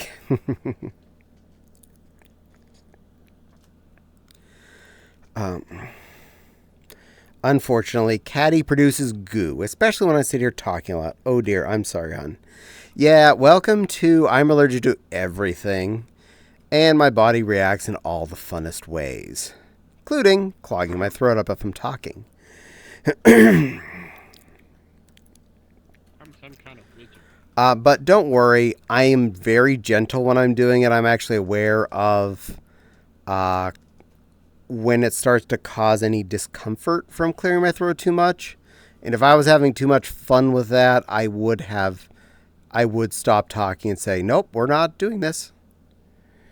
Paprika is free and legal on YouTube in America right now. You need to turn on captions to get subtitles. There you go. Your homework is actually free on YouTube. Or I go to Popcorn Palace and find it there. That too. But thank you, Jack. We actually do own a physical copy of it on disc because I wanted it. I thought that was important in my life, so we did that. I posted in the Discord already. Thank you. I appreciate. I didn't see it because I was in here babbling because I babble a lot. And I didn't see it either. Because you're in here. You're babbling with me. Yeah. Turning you into a very giant I'm a hopkin. wizard.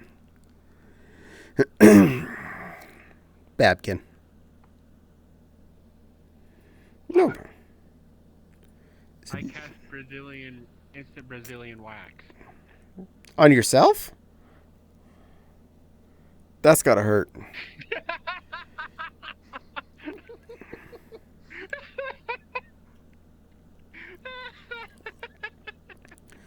I just turned around and see you. Bye. That would be how you make Nepal nope out of existence. I wouldn't want to do that with human hair, let alone a body covered in fur. Good God, that'd be painful. Cuddle Shies. I literally just posted 5 minutes ago. There.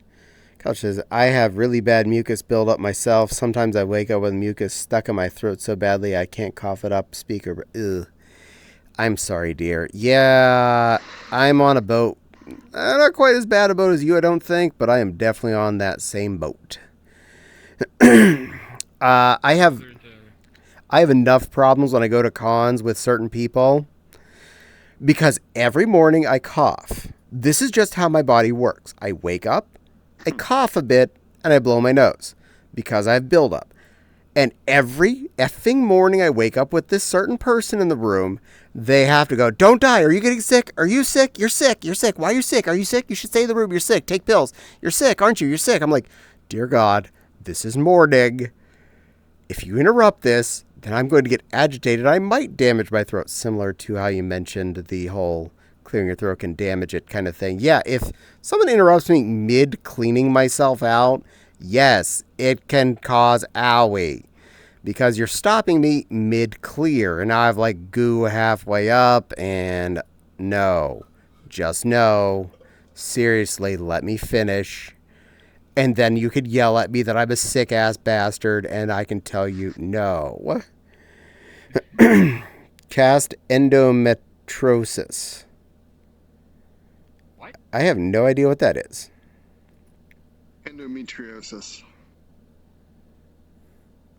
What'd it mean? I forget what it is, but I forget what it is. Actually, I can look it up. I'm already on my desktop. Good girl. I mean, I couldn't catch the spell that would affect dudes. Brazilian would affect a dude, too. Good God. No. No, let's just say that spell I'm referring to refers to something Bluff said on stream the other day. Babs, you sweetheart. Thank you for the raid. Welcome in, oh pink wolf of the north. How are you doing, you sweet good girl? Were you having fun? Were you enjoying yourself? Oh no, Roxas, the cheer is in the other room. I am so sorry. We will refund your 5 points. I forgot to bring a bowl of Cheerios to the room when I was getting set up. I was behind today, and I didn't get a chance to pour a bowl of Cheerios. We're solving Murder of the Sonic the Hedgehog. Awesome. Okay. What am I? I ended up in you. So you did. By the way, endometriosis is a uterine infection. Oh, that's what happened. I held my button, unfortunately. Oops. Oh, great. My camera's over there for the rest of the... Cool. It's over there for the rest of the stream. Because I can't... If I fix that, it'll re-break it. I was trying to bring up my thingy so I could do a shout-out. Let's see if it works. No Cheerio. Well, they're in the kitchen. And so is my bowl. And I forgot to bring it in. And I'm bad at things. TD. Let's see if the shout-out works this time. Nope, it's not working. Cheerio items, so we can put on your avatars. TD. Stop typing. God damn it. Exclamation. S-O. I hate this keyboard. TD. There. Try again. Oh, no, it just does nothing. You still have Pip Pip. Okay.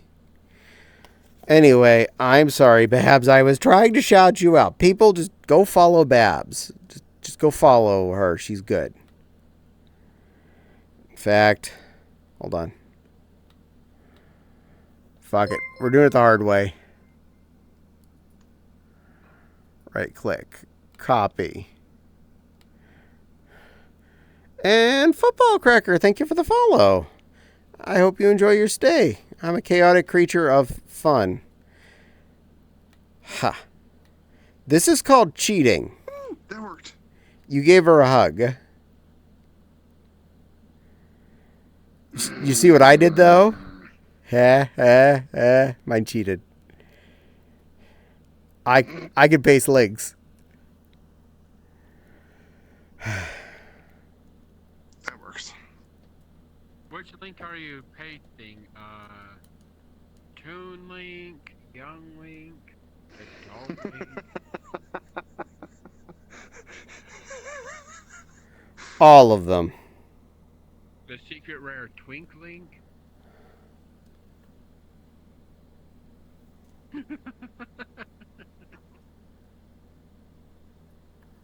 Yeah. Okay, that just keeps making it worse. Let me try it this way.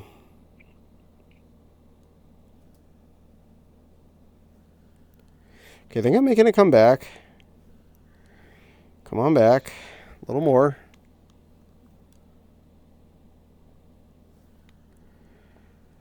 Close enough. I can at least see the picture. I like Skyward Sword Link. These are good choices. I am Cornholio. I need TP for my bunghole. Yay. Twink Link is just Breath of the Wild Link. Yes. Yes. No argument there. No notes needed.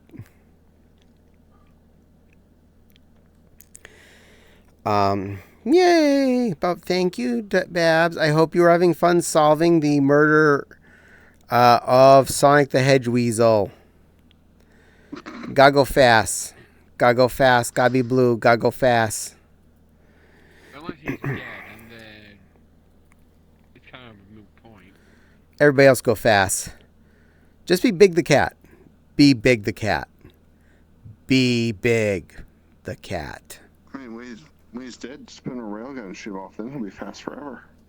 So fast. So, Aisha clan versus Renamon. Which would you rather snuggle? I don't know what an Aisha clan is. I'd rather snuggle Renamon then. There's one right there. I thought that was a question Luna avatar for a moment there. No, not Luna. It's a very derped Nova Beast creature. Renamon, no question. Hell yeah. I have the prettiest eyes ever. They're each in it for their own thing. LOL, cat girl from Outlaw Star. Yeah, Renamon, 100%. How do you mean? We have a Renamon in here. No question. Renamon wins. Renamon is better than Outlaw Star's Kitty. Darn right I win. Now, if you start trying to get either Crystal or Farah from Star Fox, yeah, you're getting a tough decision zone there. When the hell did I get involved? Not you. The blue fox girl. Boop. Crystal Fox versus Renamon. That's actually a difficult decision. I see everything. Furry Awakening versus Furry Actualization. Good way to look at it. Oh, here's a hard one. Crystal Fox or Bola Bunny? Crystal. Crystal. Besides, Okay, Lola Bunny or Judy Hopps? Judy Hopps. Hops. Do we have a ignoring of Lola? No, she's fine and all, but she's not hot. Comparatively. She was in the original Space Jam. Yeah, but at that point she had no like built-in character for that. And when she returned in the Looney Tunes show later, she had really good character, but she was no longer a sex symbol. So no, could not have both ways. And she was kind of a ditz too. I loved her when she became a ditz in that. She was an amazing fun character. But she wasn't something that I'd have the hots for, so there's that. Game was over on that.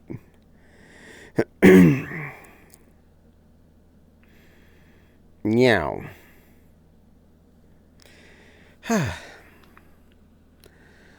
Well, besides trying to make a pot pie this week, I'm not sure what else I want to pick up to try and cook. I could do like a lentil soup or something, but I did just do chili, so I don't necessarily want to do something that similar right again.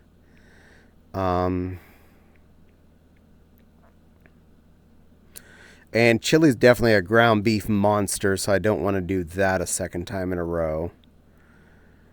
Maybe I'll try and do just a whole roast chicken. I haven't done that in an age and a half. Just grab a regular whole chimkin and throw that in the oven as is. Talking about female furry characters, what about male furry characters? All of them. She was sadly the stupid blonde stereotype. Yeah, which Lola? Space Jam 1, Space Jam 2, or Looney Tunes show? Space Jam 1. Space Jam 1 is boinkable. Space Jam 2, still boinkable. Looney Tunes show 1, she is just like your friend you really want to have sit down and watch movies with. Fair. Rama from scratch. Right now I'm trying to look at things that are way more affordable, and ramen from scratch is definitely not that. Maybe not the noodles. Stroganoff, though you'd probably have to tweak the recipe to avoid tummy trouble. Yeah, Stroganoff's not really a friend of mine. I don't really care for that. Yo, hello, Luigi Cool Plumber. Welcome in. And something went ding. Oh, let me pull the thing up. NFL Javon, thank you for the follow. I hope you enjoy your stay. Ada, new friend. Ada. And Luigi, Cool Plumber, thank you for being a first-time chat. And I hope you both enjoy your stay. Turn around. Okay.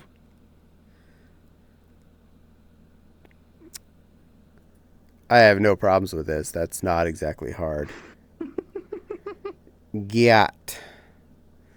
That would be my bunny tail.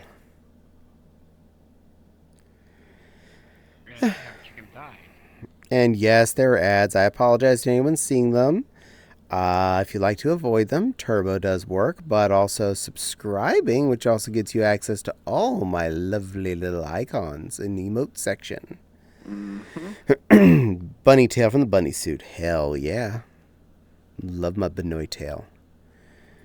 I would do a chicken butt joke, but I'm not so sure my butt would like that well. There, and I put the white tutu back on. That's what goes with this version of the leotard. Ooh, I do like that. Yeah, the tutu has 3 color sets. This is one of them. There's also the dark variant. You know, the DC Universe version. And the pink one, which is the one you see the most on me. Dark one is the evil Caddie. I'm still losing my mind over actually doing stuff with my tails. Well, you know, it still could be fun. I know I was having someone asking me about potentially making some tails for them. Specifically some rather large multicolored tails, so hopefully they do decide to do that, because I'd happily take that commission up. I mean, making that... Yeah, I know what you're talking about. I was talking about also getting a commission for... someone else. Someone besides you. Another person that wanted tails. But I'm not saying who, because they were for someone else as a present, and I ain't spoiling no surprise.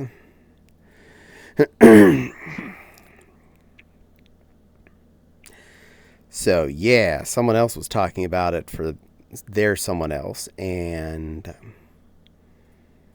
I'm not telling anything more, dear. It's a surprise for someone, and if I spoil anything, I'm going to be in trouble.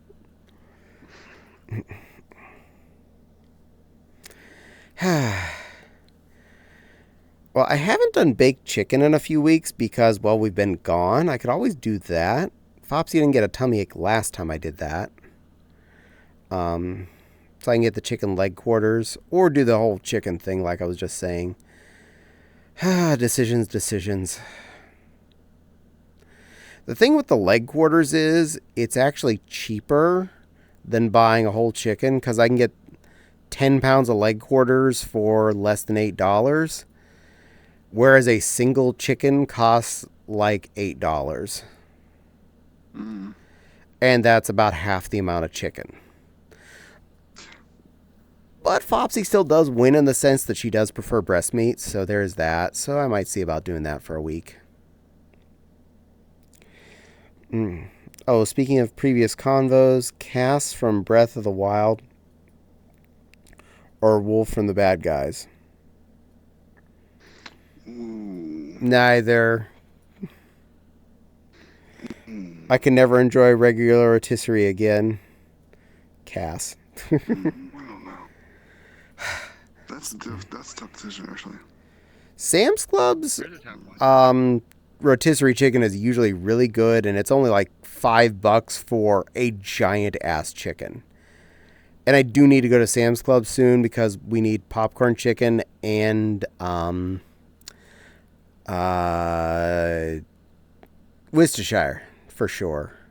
And I think I need to get another flat of ramen and another flat of mushrooms to restock from usage. So I might just pick up one of those and skip actually roasting a chicken myself because this seems smarter. That's cheaper too, apparently. Yeah, it's like $5 for a whole cooked chicken. Oh my gosh! And then you can take it, and once you are done eating it, you can take it and cook it down, cook the bones down, and get a nice chicken broth out of that too. I'm too lazy for that, but it does get us at least like 3 meals out of it for the two of us. So Yeah. 3 meals for That's not $5 is bad. value. Mm-hmm. Sam's and Costco chickens got spammed here. Oh. You ate them too much? I'm sorry. Truth and value. True yet. They definitely are value. I find there's a lot of good food in that. And then again, Fopsy gets breast meat, which she loves. I'm a leg quarter kind of critter. I don't know. I'm not sure how I feel about this chicken dog. Hey, you're the one that chose to be a bird creature. You're toxic in space related, so you're fine. Yeah, I ain't eating you. You're deadly. My stepdad kept buying them for the house, and it lasts a while because he'd buy 2, so days of chicken. Yeah, I can see how that could be a problem if you're eating them all the time. I don't go to Sam's Club that often because it's about a 20-minute drive, give or take. And I don't need to buy bulk items constantly. So I'm not like every single day needing a flat of toilet paper brought home or something. I'm good. Which, by the way, Sam's Club is usually where I buy my toilet paper because they often have club deal prices on the Charmin Red tag, being like $10 less than the same size container at Walmart if you buy with the Scan and Go app. And I always use the Scan and Go app because F lines. So Days of Chicken. It's 5 to 10 minutes away, but it's in the way home. This is fair if it's on its way home from his work. If it was slightly closer, I probably would go buy the damn chicken more often. Because cheap, affordable, delicious. Mm-hmm. So you get off, go in and buy it and drive home. You know, I'd be fine with that if you just buy one and then you'd eat something else the next day. But no, even loving stuff like that, I would just buy one. Even loving it as leftovers, I still just buy one. Well, the problem is we both like legs. That's also a problem. And if you go over to either the Walmart, the Meijer, or the Kroger around here, the rotisserie chicken goes from like $5 to like $8 to $10. And they're smaller. They're a lot smaller than the Sam's Club or Costco chickens. So there's only enough dark meat. So what do you do with the rest of it? If neither of you likes the breast, then what do? Stare at that for a week?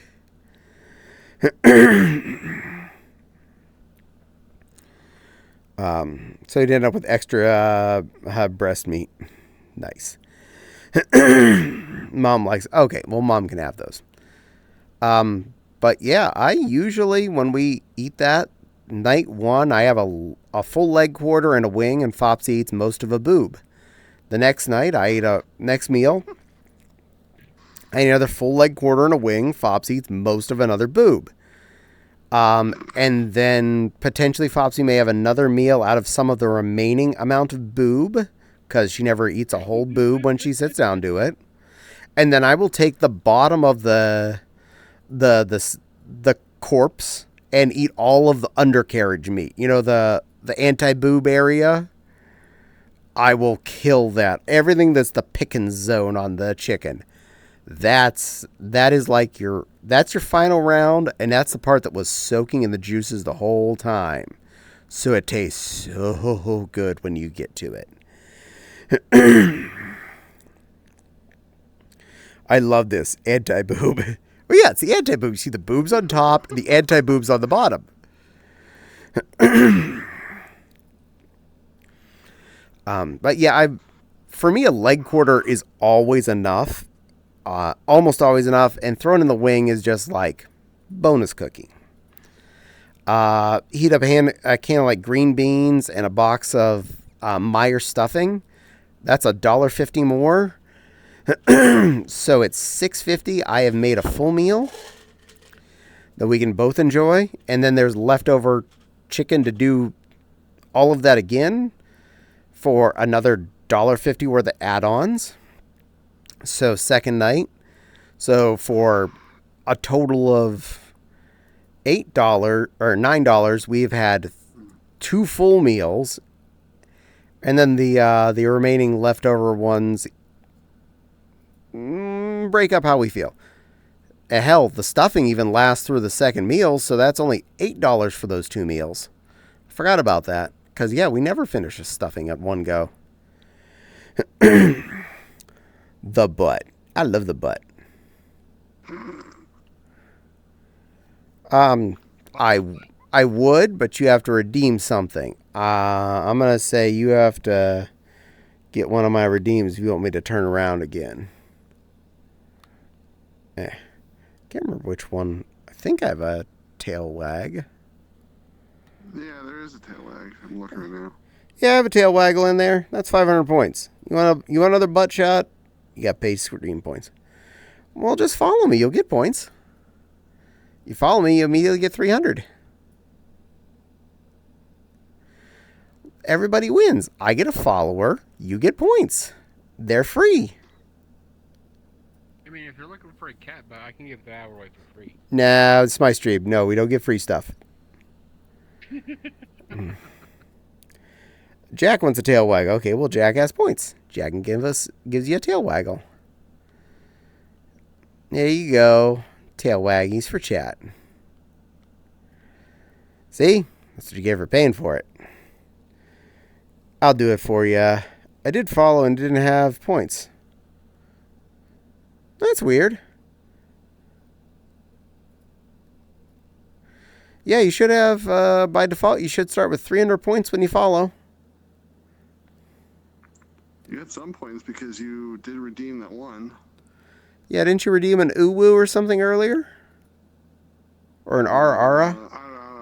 It was Ara. That makes sense. Jack is getting it. Yeah, well, Jack loves people. It takes time to wait. Yeah, it does. But I'm out of Cheerios at my desk. Could you refund his 5 points, please? And the other 5 points, please? I actually don't have Cheerios at my desk. I apologize. I actually don't have them here right now. Here's I can return those 5 points, but not the other ones, unfortunately. Okay. I don't exactly have Cheerios. I have Fruit Loops. I forgot to fill up my bowl of Crunchies and bring it to my desk before I came on. I was late. But Nepal's doing her best to refund you points. Yeah, those are refunded to you. Thank you. But yeah, no Cheerio redeemed tonight because I forgot to bring them over here, and getting out of VR to go get Cheerios is a lot more effort than you'd think. And then there's another problem. You run the risk of accidentally flinging the bowl, hitting the bowl, and then setting it flying. Also true. But I'd run that risk. Then you gotta spend an hour vacuuming them all up. You don't know how to vacuum, do you? It shouldn't take an hour to vacuum a room as small as this room. I don't need a vacuum. I have 2 dogs. Also true. Okay, the RR costs 300 bows. That explains it. No, because I did. Well, I did give your audio thing there earlier, so you did get that. And Maggie's hee-heeing. Maggie wants me to say, I'm a teacup lion. I'm a little bitty teacup lion here to make you all smile. I'm here to pop up out of your teacup on your desk like, hello, friends. I'm a teacup lion here to make your day better. I am a teacup lion. But yeah, I apologize, NFL Javon. That one we did succeed at, so we cannot refund those points. Anything I actually succeed at, we don't refund. I was refunding the Cheerios because I actually don't have Cheerios at the desk right now. That one is the Cheerio command is actually you make me eat a Cheerio. That is exactly what it says on the tin. I eat a Cheerio on stream. I will crunch it into the microphone. I am weird like that, and I stole it from another streamer too. I didn't originate that. That is not an original Caddie thing. Landon did it first. I have enough points I can make you empty an entire box in the stream if I wanted to. Probably. So do I. Honestly, at a certain point, I'll just be like, I put as many in my mouth as I think that deserved. Besides, I rarely eat just one Cheerio anyway, and I tend to redeem a bunch of them for free on my own. It's like, there's Cheerios on my desk. No. Crunch, crunch, crunch. There's still Cheerios on my desk. Crunch, crunch, crunch. Someone finally redeems it, and I go, I ate them all already. Kind of a caveat to that. Cheerios, but you have to put in how many you have to eat. No. Like you redeem it, then you have to eat, like somebody puts 5, you have to eat 5 Cheerios. No, because then they could just put whatever number they want. And someone could put a stupid number in there. Eat a handful. I usually do anyway. That's what she said. I did say it. And my axe. And my axe. Well, I do love Cheerios. I find them a really good munchie. They're low calorie. They're actually kind of good for you. So if you're not eating with milk and sugar and stuff all over them, they're actually legit healthy. And they taste good. I would definitely take those over a potato chip. That's why I started buying them. And my axe, says Jack. And my bow. And my whatever this is. 100 million Cheerios. No. I figured it'd be Silver shouting my bow, but instead of that, my butt bow. My butt bow. No, Nepal. My baby keys. That's fair. Yeah, that's fair. And then you can picture at the under, like her eyes just poking up over the table, trying to put them on the table. Mm. I was coerced in going to church last week. They had a sermon based on Fellowship of the Ring. Okay, fair. How do I get mod? In my stream? You don't. You don't. That's the great part. Neat. A whole lot of Cheerios. I don't even have that many Cheerios in the house between all of the boxes. I don't even think I have the 100 million Cheerios from what's left of the Honey Nut and the regular and the multigrain. What about Perseverance? It was okay.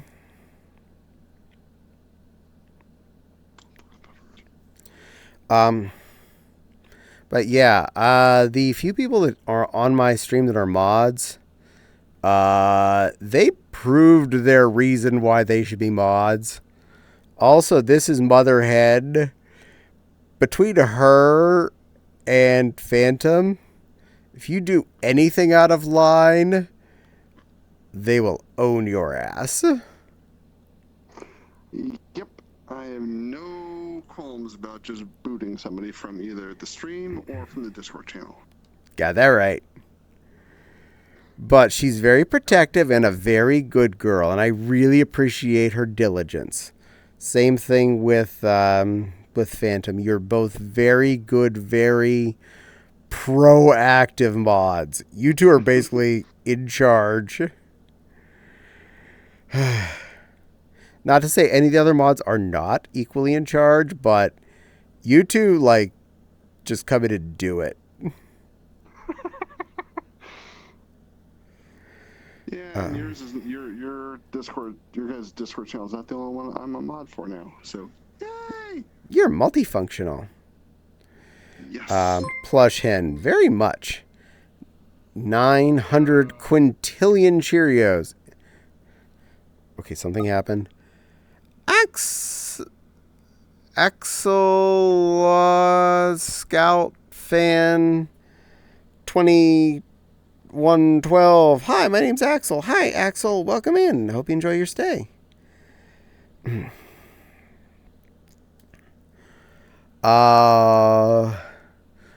One Quattro Decillion Cheerios. By the way, I know big number names because of Cookie Clicker. And yes, you are free to join the Discord. How long were you playing that, and how high did it get before you stopped playing? Oh my God, stopped is kind of relative, and multiple years. Oh no. But yeah. Once you start reaching the decillion set, the unidecillion, tridecillion, quattrodecillion, quintodecillion, etc., it gets weird. Trying to consider those many numbers. Also, the computer started to run like, uh-oh. It's running to this day. No, actually, it's off. But it will continuously be generating me whatever the special currency is that you get one of a day, the sprinkles or whatever they are. But I do really enjoy it. I might pull that up and play that on stream and just do a rerun while I'm sewing. You blew the computer up with Cookie Clicker. It kind of was getting warm. But now that I have the new water cooler on my CPU, it probably will do better.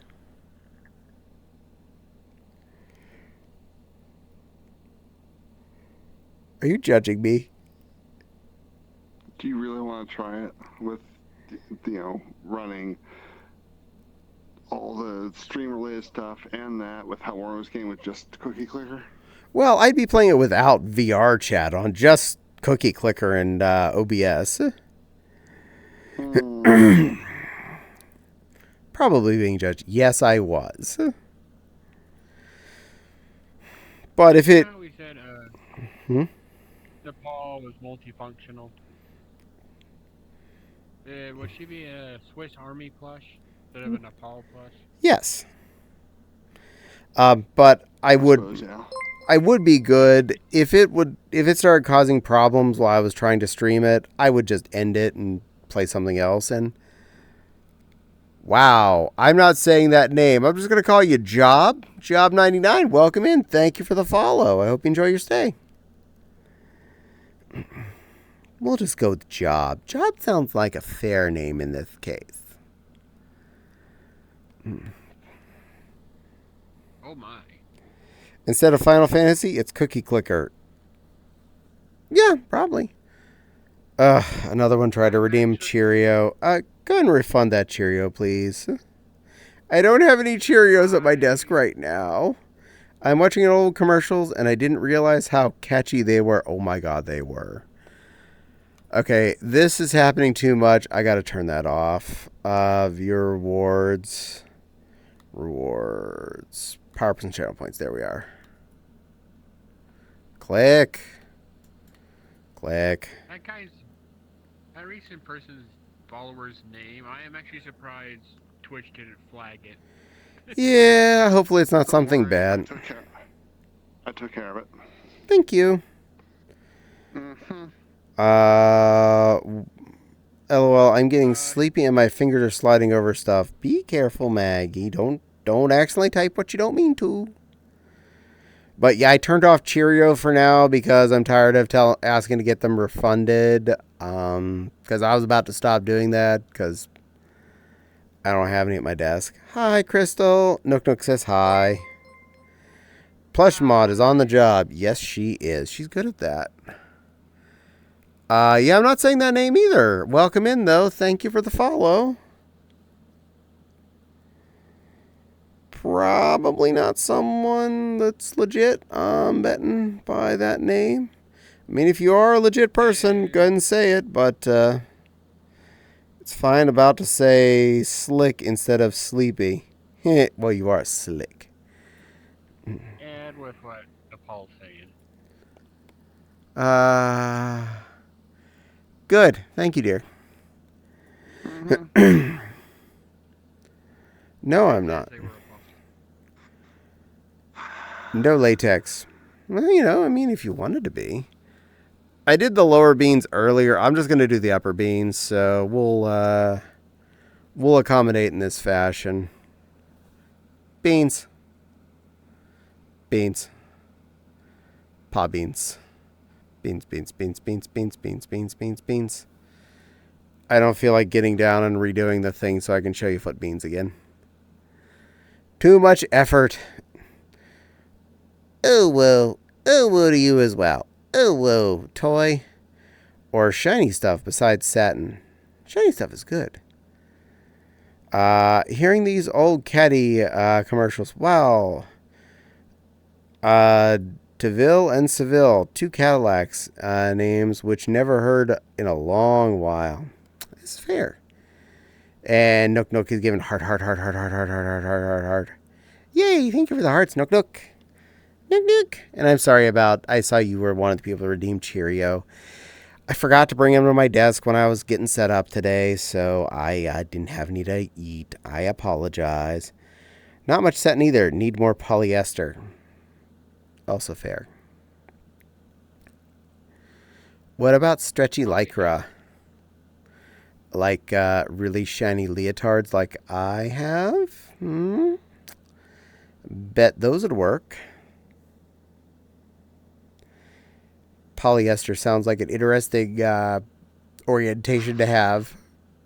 What are you? I'm polyester. What are you into? Don't worry, I'm going for vice president.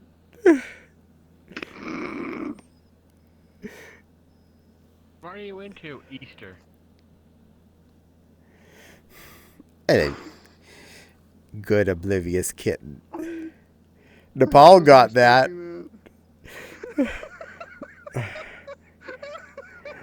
I have that, but it's not shiny. Matte lycra. This is fair.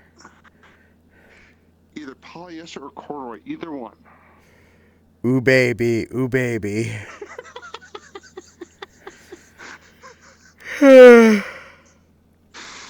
Oh, wow.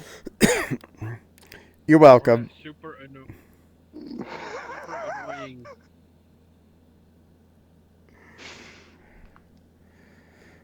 I don't know, but we're taking care of them. Don't worry, Jack. Polyester means you like multiple clothes. Ooh, baby. Just layer the clothes on me. Just put another t-shirt on, and a sweater, and a hoodie. Ooh, then start busting out the jackets. If we go hardcore, we're going to get out the winter coats and the snow pants. And $500 a month back in the 90s would have been an amazing offer for a car like a Cadillac DeVille. Now with how crazy financing is, oh yeah, you can get a shit car for $500 a month that's a couple years old. If you're lucky. Or maybe multiple esters. So what you're selling is Etsy. That's fair. Make Nepal laugh more. I like the views. Thank you, Jack. But I typed. Thank you. I appreciate it. Nook Nook's giving me a lot of heart hearts. Yay, heart hearts. All right, now I'll go back to the main spot so I don't forget when I'm going off. Ding, ding. Done. All right, awesome.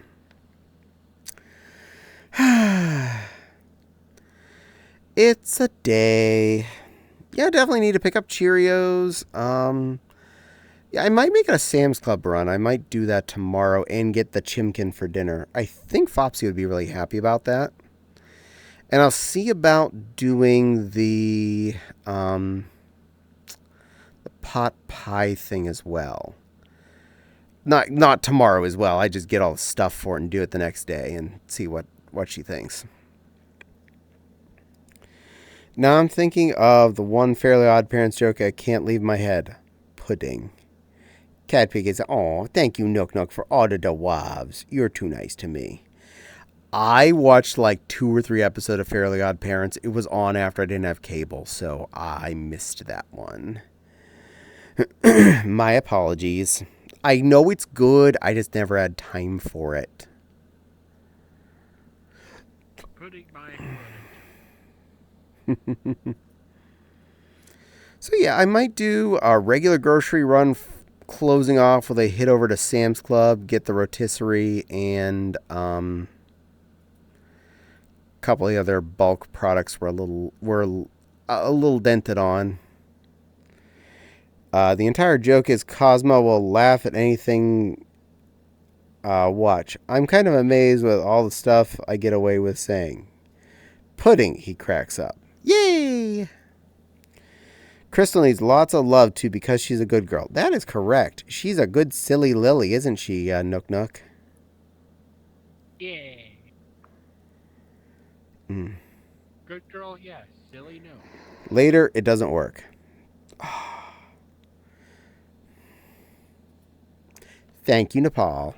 Good girl. For what? Nothing that anyone knows about. One moment. Good job of being a good girl, that's all.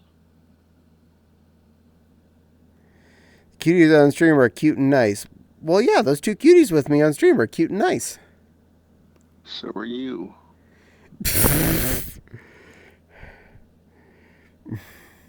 Talk lovey to someone. Crystal. Crystal, sweetie. You're a silly little lily.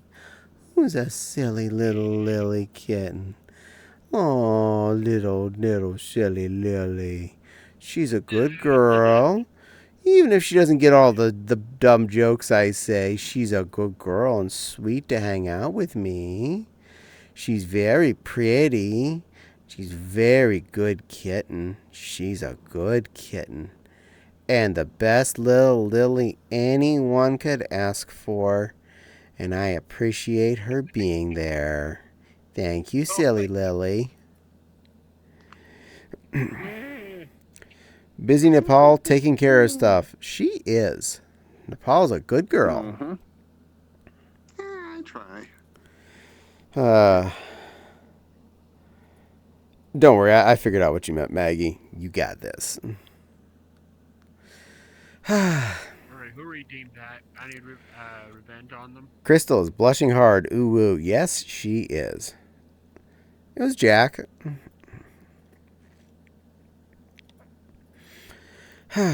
Okay, so my plans for tomorrow, grocery run and Sam's Club hit. It means 2 trips out probably because I'd want to come back with the first load of cold stuff. But then I'd do the Sam's Club and make sure we have a fresh chimkin for dinner when Fopsy gets off. You're finally learning to read my mistakes. Good luck. I read bad English. I am really good at bad English.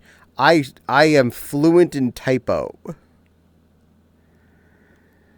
And I speak it well in other people's streams, so there's that. Nepal is a good girl. That is correct, Nook Nook. Nepal is a good girl.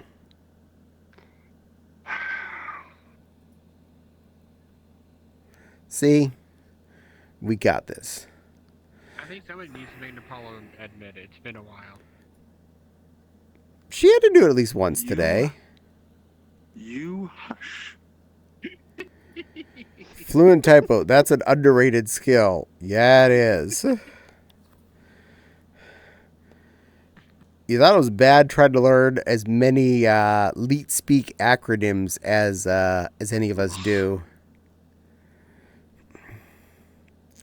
Plush needs Snugs in bed. Well, I give Plush Snugs at least. See? There you go. I'm okay with this. See, Plushie gets Snugs. Mwah, and kisses, because she's a cool girl. Mwah. She deserves all the good cuddles. 1337. Yes, Leet. I'm fluent in both typo and computer gibberish. That's fair. That's The fair. only I know is upside down 8,000. The only one I know is 8008. Boob. Mm-hmm. Okay, Nepal, go ahead.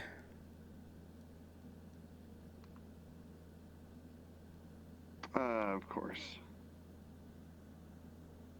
And that QT voice does not count for me. Thank you very much. Jack, I'm a good girl, Ranamon. Yes, you are. You're a very good girl, Wenamon. 1T to being at plus. It being at. I'm not sure. I don't speak very fluid on that. My wheat is westy. It's okay. Mine is not very good either. I am very happy to say I had a lot of fun wearing what I did at AnfoCon, and I am really looking forward to doing that again at MFF. Because like MFF is basically all inside the facility, you probably won't find me not in a dress unless I'm busy going to the buffet to eat. And even then, I might still do it. Yay! And my thumb isn't accurate at the moment. That's fine. Yay! Wom.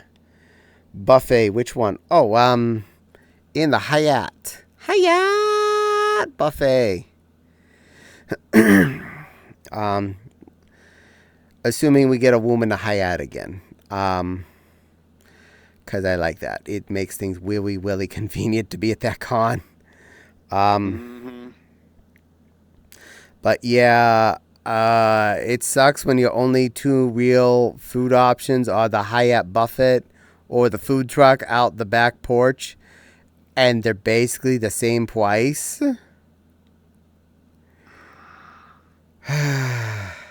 This is why I bring woman to MFF, And I might bring other things that are food this time as well to add more lunch options. I mean, where's something you don't mind getting grease on? Exactly. Accidents happen. Expensive. Yeah. There's this one Pentax camera commercial that's so weird. I don't remember any of those, so hopefully you're enjoying it. God,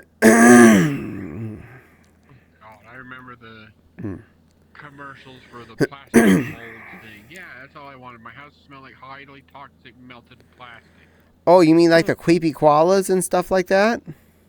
Yeah. You know what the creepy koalas was? Highly toxic? Non-edible easy bake oven. And even the easy bake oven wasn't that good either. But it was actually the same thing. It was like you could have an oven and you could make a cake in it. You can have an oven and you can make a piece of rubber you can't eat. I'll take the easy bake oven and make a little tiny cake. Yeah, until they banned them because they were dangerous as anything. And then you place the creepy collars, and then you get third-degree burns or die from the toxic smell of melted plastic. Yum, yum. I will never not read MFF as MF Froese. Personally, I just read it as ball gag con. Because that's the noise you make when you have a ball gag in. Yes, they will, if they mom wants to. Listen here, that's why you got gummy koalas. What? Probably how MFF started. Some guy was like, oh, that's a good idea for a Mercon.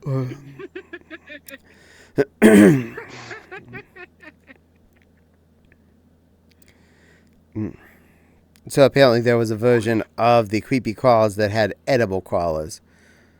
What's the fun in that? You needed to have the toxic sage woods. But honestly, really, Easy Bake Oven was literally the same oven, just in girl colors, and it made food, which made it 1,000 times better. Because little chocolate cake. Technically, you could eat the creepy crawler. It'd just be a one-time thing. But in your bedroom, you could be like making cake, and it's cool because it's a toy, and your mom won't really care. And then you get cake. You get free cake as a kid when you're not supposed to have cake. Isn't that just like the ultimate win? Yes, light bulb cooking. Third-degree burns. Wait, creepy crawlers are non-edible? I don't remember seeing refill kits. No, they weren't. What will you do for a Klondike bar? Not much, because I never really liked Klondike bars. Except maybe a couple of special flavored ones. But really, yeah, Klondike bar was just one of those things I was like, this is harder to eat ice cream that's going to melt in my hand and make a bigger mess than a cone even. Speaking of ice cream, Cold Stone has made a Choco Taco. And they filled it with Oreo. Nice. Originally, yes. Huge. The first ones were rubber critters. Yes. I do not need a taco of ice cream. I like, my stomach not being in pain. Yeah. Sadly, ice cream and me definitely do not agree anymore. I bought that gallon of ice cream when Fopsy asked me to. And I had like 3 little tiny bowls of it. And I'm like, yeah, the flavor's not really hitting me as hard. And I've had 2 out of 3 tummy aches from my attempts. So, yeah, it's all you. I'm not mad that I bought it, but it's all you. No. So I guess you're more of a popsicle girl. No, I loved ice cream. I just can't enjoy it anymore because of milk intolerance. I know. Popsicles, technically, they don't have milk in them. Yeah, but I never liked popsicles. You know what I haven't seen in a long time? Ice cream trucks. I have. Creepy one drives on the street occasionally. Is there a flaming-headed clown driving it? No, but they are scary looking.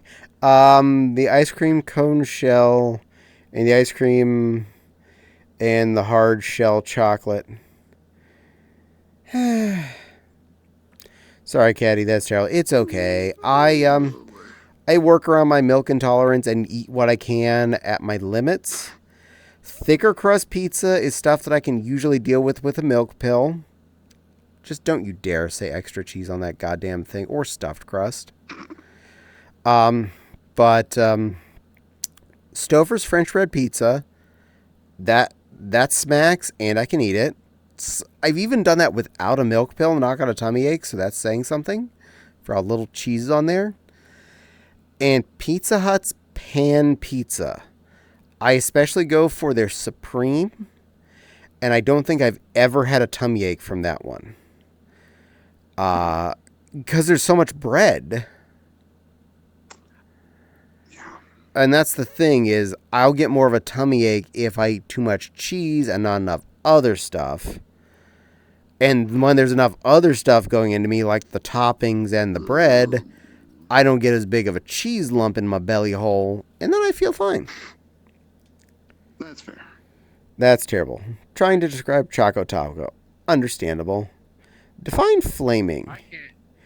I'm going to try. Oh, because I already have a beard gut. I don't need a beard cake. True dat. I'm going to try and sleep. The hand is getting worse and saying sleep time. Good night, Maggie. You rest well. Have a good evening. We'll see you next time. I'll probably be gaming tomorrow night. Extra cheese stuffed crust. No, Jack. I like to not have my belly in pain. Fun fact, mine usually involves crampy pain in the stomach area. I know a lot of people are like, it makes me compensated. I'm like, yeah, you're lucky. If that's your problem with milk, congratulations. I get painful stomach ache, like stabbing pain stomach ache. And depending on how bad it is, oh my God, it can be an experience that can last days. So I know when to say no to a thin crust pizza with extra cheese, no matter how good it smells. Caddie is a... And there's some that say, oh, all I get is a butt trumpet all the time. Good for them. I'd do that anyway. Is that cutie and a lovely... No. Nook, you're cute. I'm not cute. I'm not cute. That's not how this works.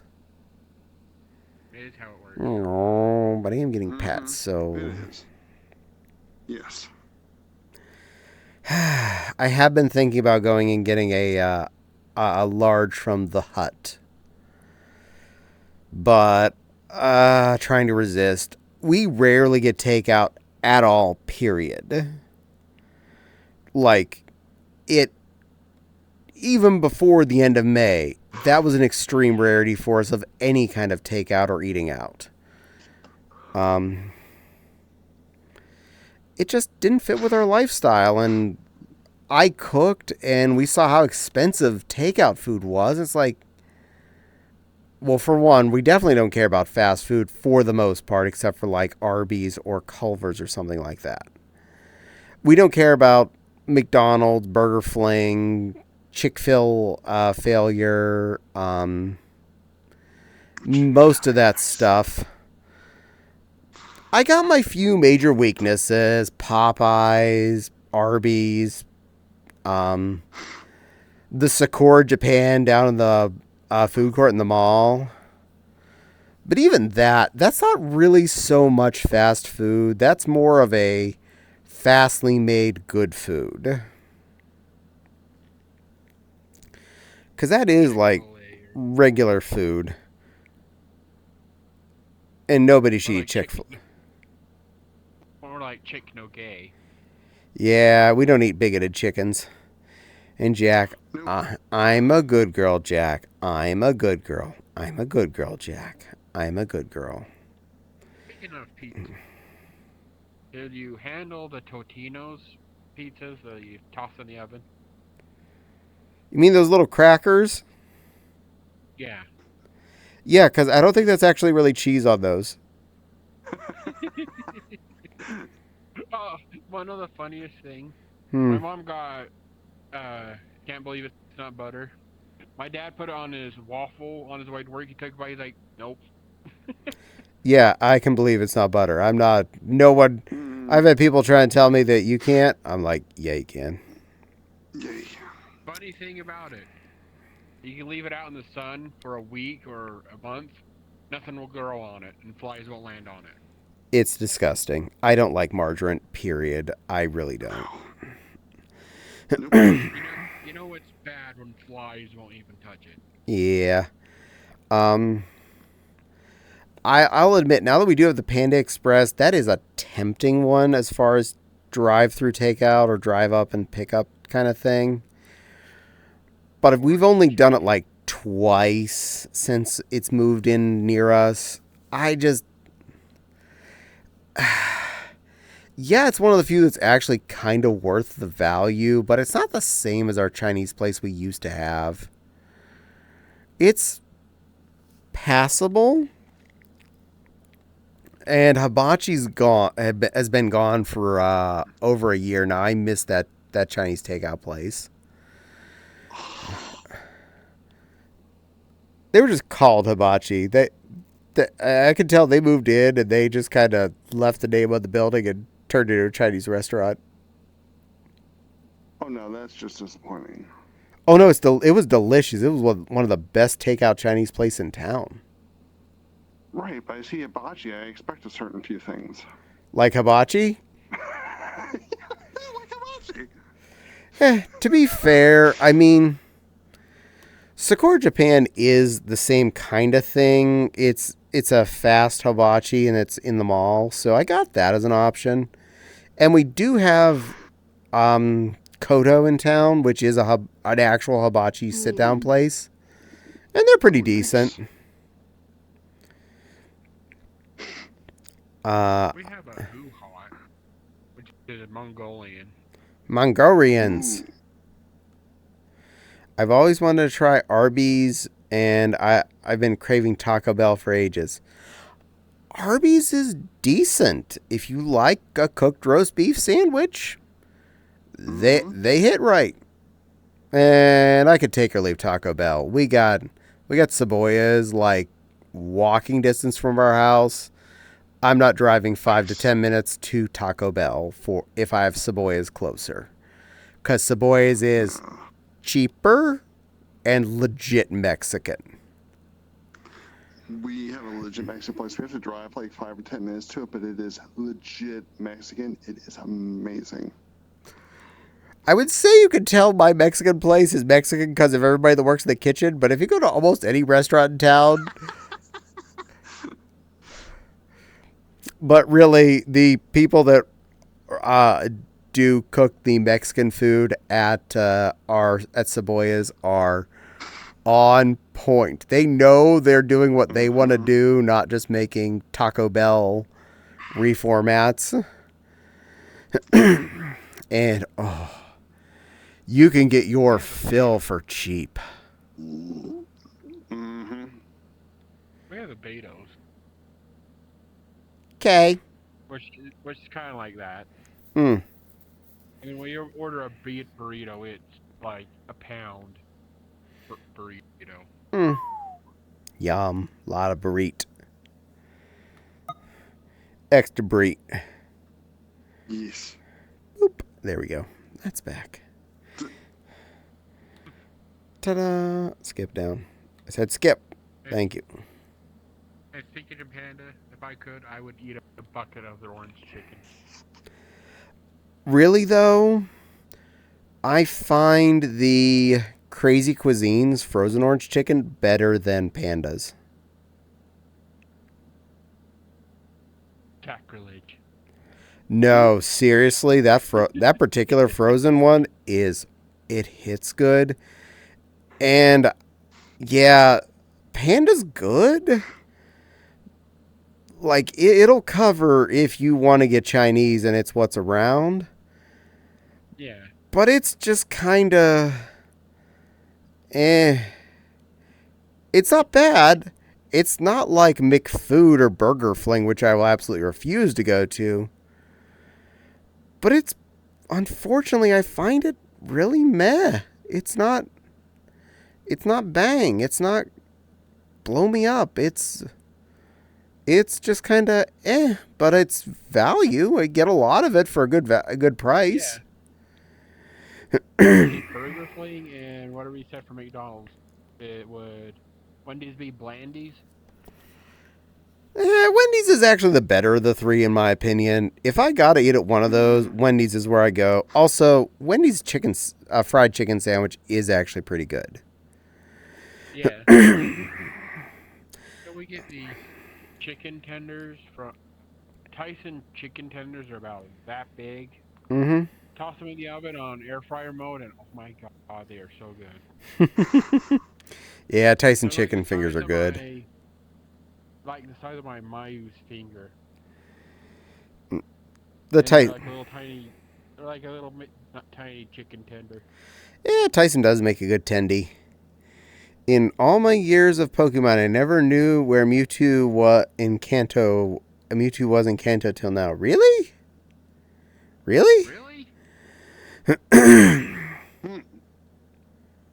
how old are you?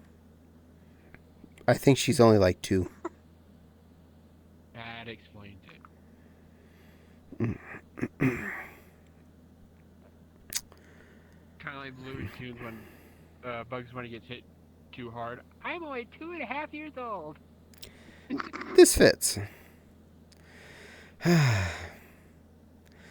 But honestly, I have very little craving to eat out.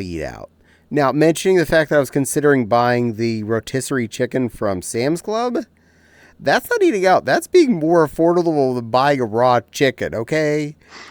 You can't buy a chicken straight up for less than $5. And you're getting a cooked chicken that's delicious for $5. That with only about $2 worth of add-ons. Wait, that's only $7 because 50 cents, 50 cents, and $1. Yeah, $7. That's 2 of the full meals for 2 of us for $7. Plus, we still have another meal worth of chicken left each after that usually. That is straight up value. That's not fast food. That's shopping smart. Would I consider... Now, would I consider buying Popeyes or a Supreme from the Hut? Yeah, but I'm probably not gonna. I'm probably just gonna talk about it and then not do that. And I'm okay with that. Whereas I think I legit am going to go to Sam's Club tomorrow and buy that goddamn chicken. And assuming they have one in the heater box when I get there, because me likey chicken. That's flat out good. That's delicious. I don't know what they put on it to make it so good, but they do that. Fun fact, one of the things I could probably steal from my mother is she got a rotisserie cooker from a reward at her job once. And I saw it sitting on the floor in the dining room when I was there last week. And I'm like, I could lay claim to that. And Mom would say nothing other than put it in your car and take it away. No one out pizzas the Hut. True dat. And Nook Nook says hi to Silver. Hi to Nook Nook. Silver's in my pocket. Well, she is a pocket monster. Yeah, I got a lot of stuff I do want to play on stream. And if I can get my sewing stuff by sewing dresses more efficient and be less on the wire as far as time frames goes, more machine, less hand items, I can more easily squeeze in different games on stream nights, random stream nights, like maybe Infamous or something else. that I legit would want to play, because that's just fun. I think people would enjoy it. Why didn't you? And Silva says, whoa, why didn't I which thing? Because my train of thought already had lost the choo-choo to whatever you asked. My train of thought drove off derailed and smashed into a brick wall.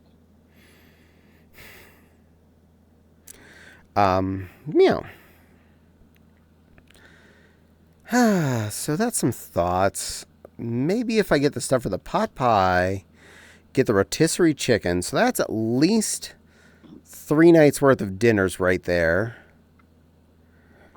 Yeah, that actually cover. I'm down with this. This is a plan. I have 2 important plans. Take the rotisserie cooker. Oh, because I was coming home from Anthrocon and the car was full. I didn't have space. Good news though, I'll be back in about a week. I was planning on making a road trip to them to drop off Nancy's crap, and I will see about getting the small pile of stuff they found of mine that they wanted to send home with me, including some of my G.I. Joe stuff. The bread maker, if they still know where it is, and I'll ask about the rotisserie cooker. Creamy Creation Rainbow Sherbet is so good, and for some reason, the only ice cream that gives me brain freeze. Sherbet is usually cooled to a slightly cooler degree than ice cream due to the nature of it being more water than it is milk product, so that'd probably be why it gives you brain freeze, because water can stay colder than ice cream can. Well, iced milk product can. Yeah. There is still milk product in sherbet, but sherbet is much more juice than moo. And it's also a little bit more lactose tolerant option, but I just don't like sherbet that much. I don't hate it, but it's like, if you gave me an option, have a couple scoops of sherbet or have a piece of apple pie, I'm gonna take the pie. Sherbet. Yeah, Sherbet's fine if you're giving it to me for freezies. If it's a thing, I'm like, yeah, I'll eat sherbet, but it's one of those things I never seek out. And even at that, at best, I'd aim for like orange sherbet over like rainbow. It's just got a flavor. Orange sherbet's so good. Yeah. You should have strapped it to the roof of your car. I could have. We do have a roof rack, but honestly, it's still going to be there when I get back. And Mom will probably let me have it. She's not going to cook in that again. 1, getting older. 2, hasn't been doing the cooking for quite a while now. And 3, fad item. She had it as a fad, and she got done with it.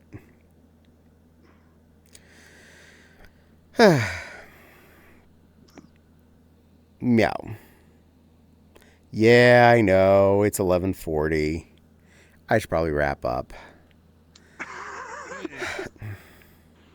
Fun fact, because of Final Destination, people of the 90s avoid logging trucks like the plague.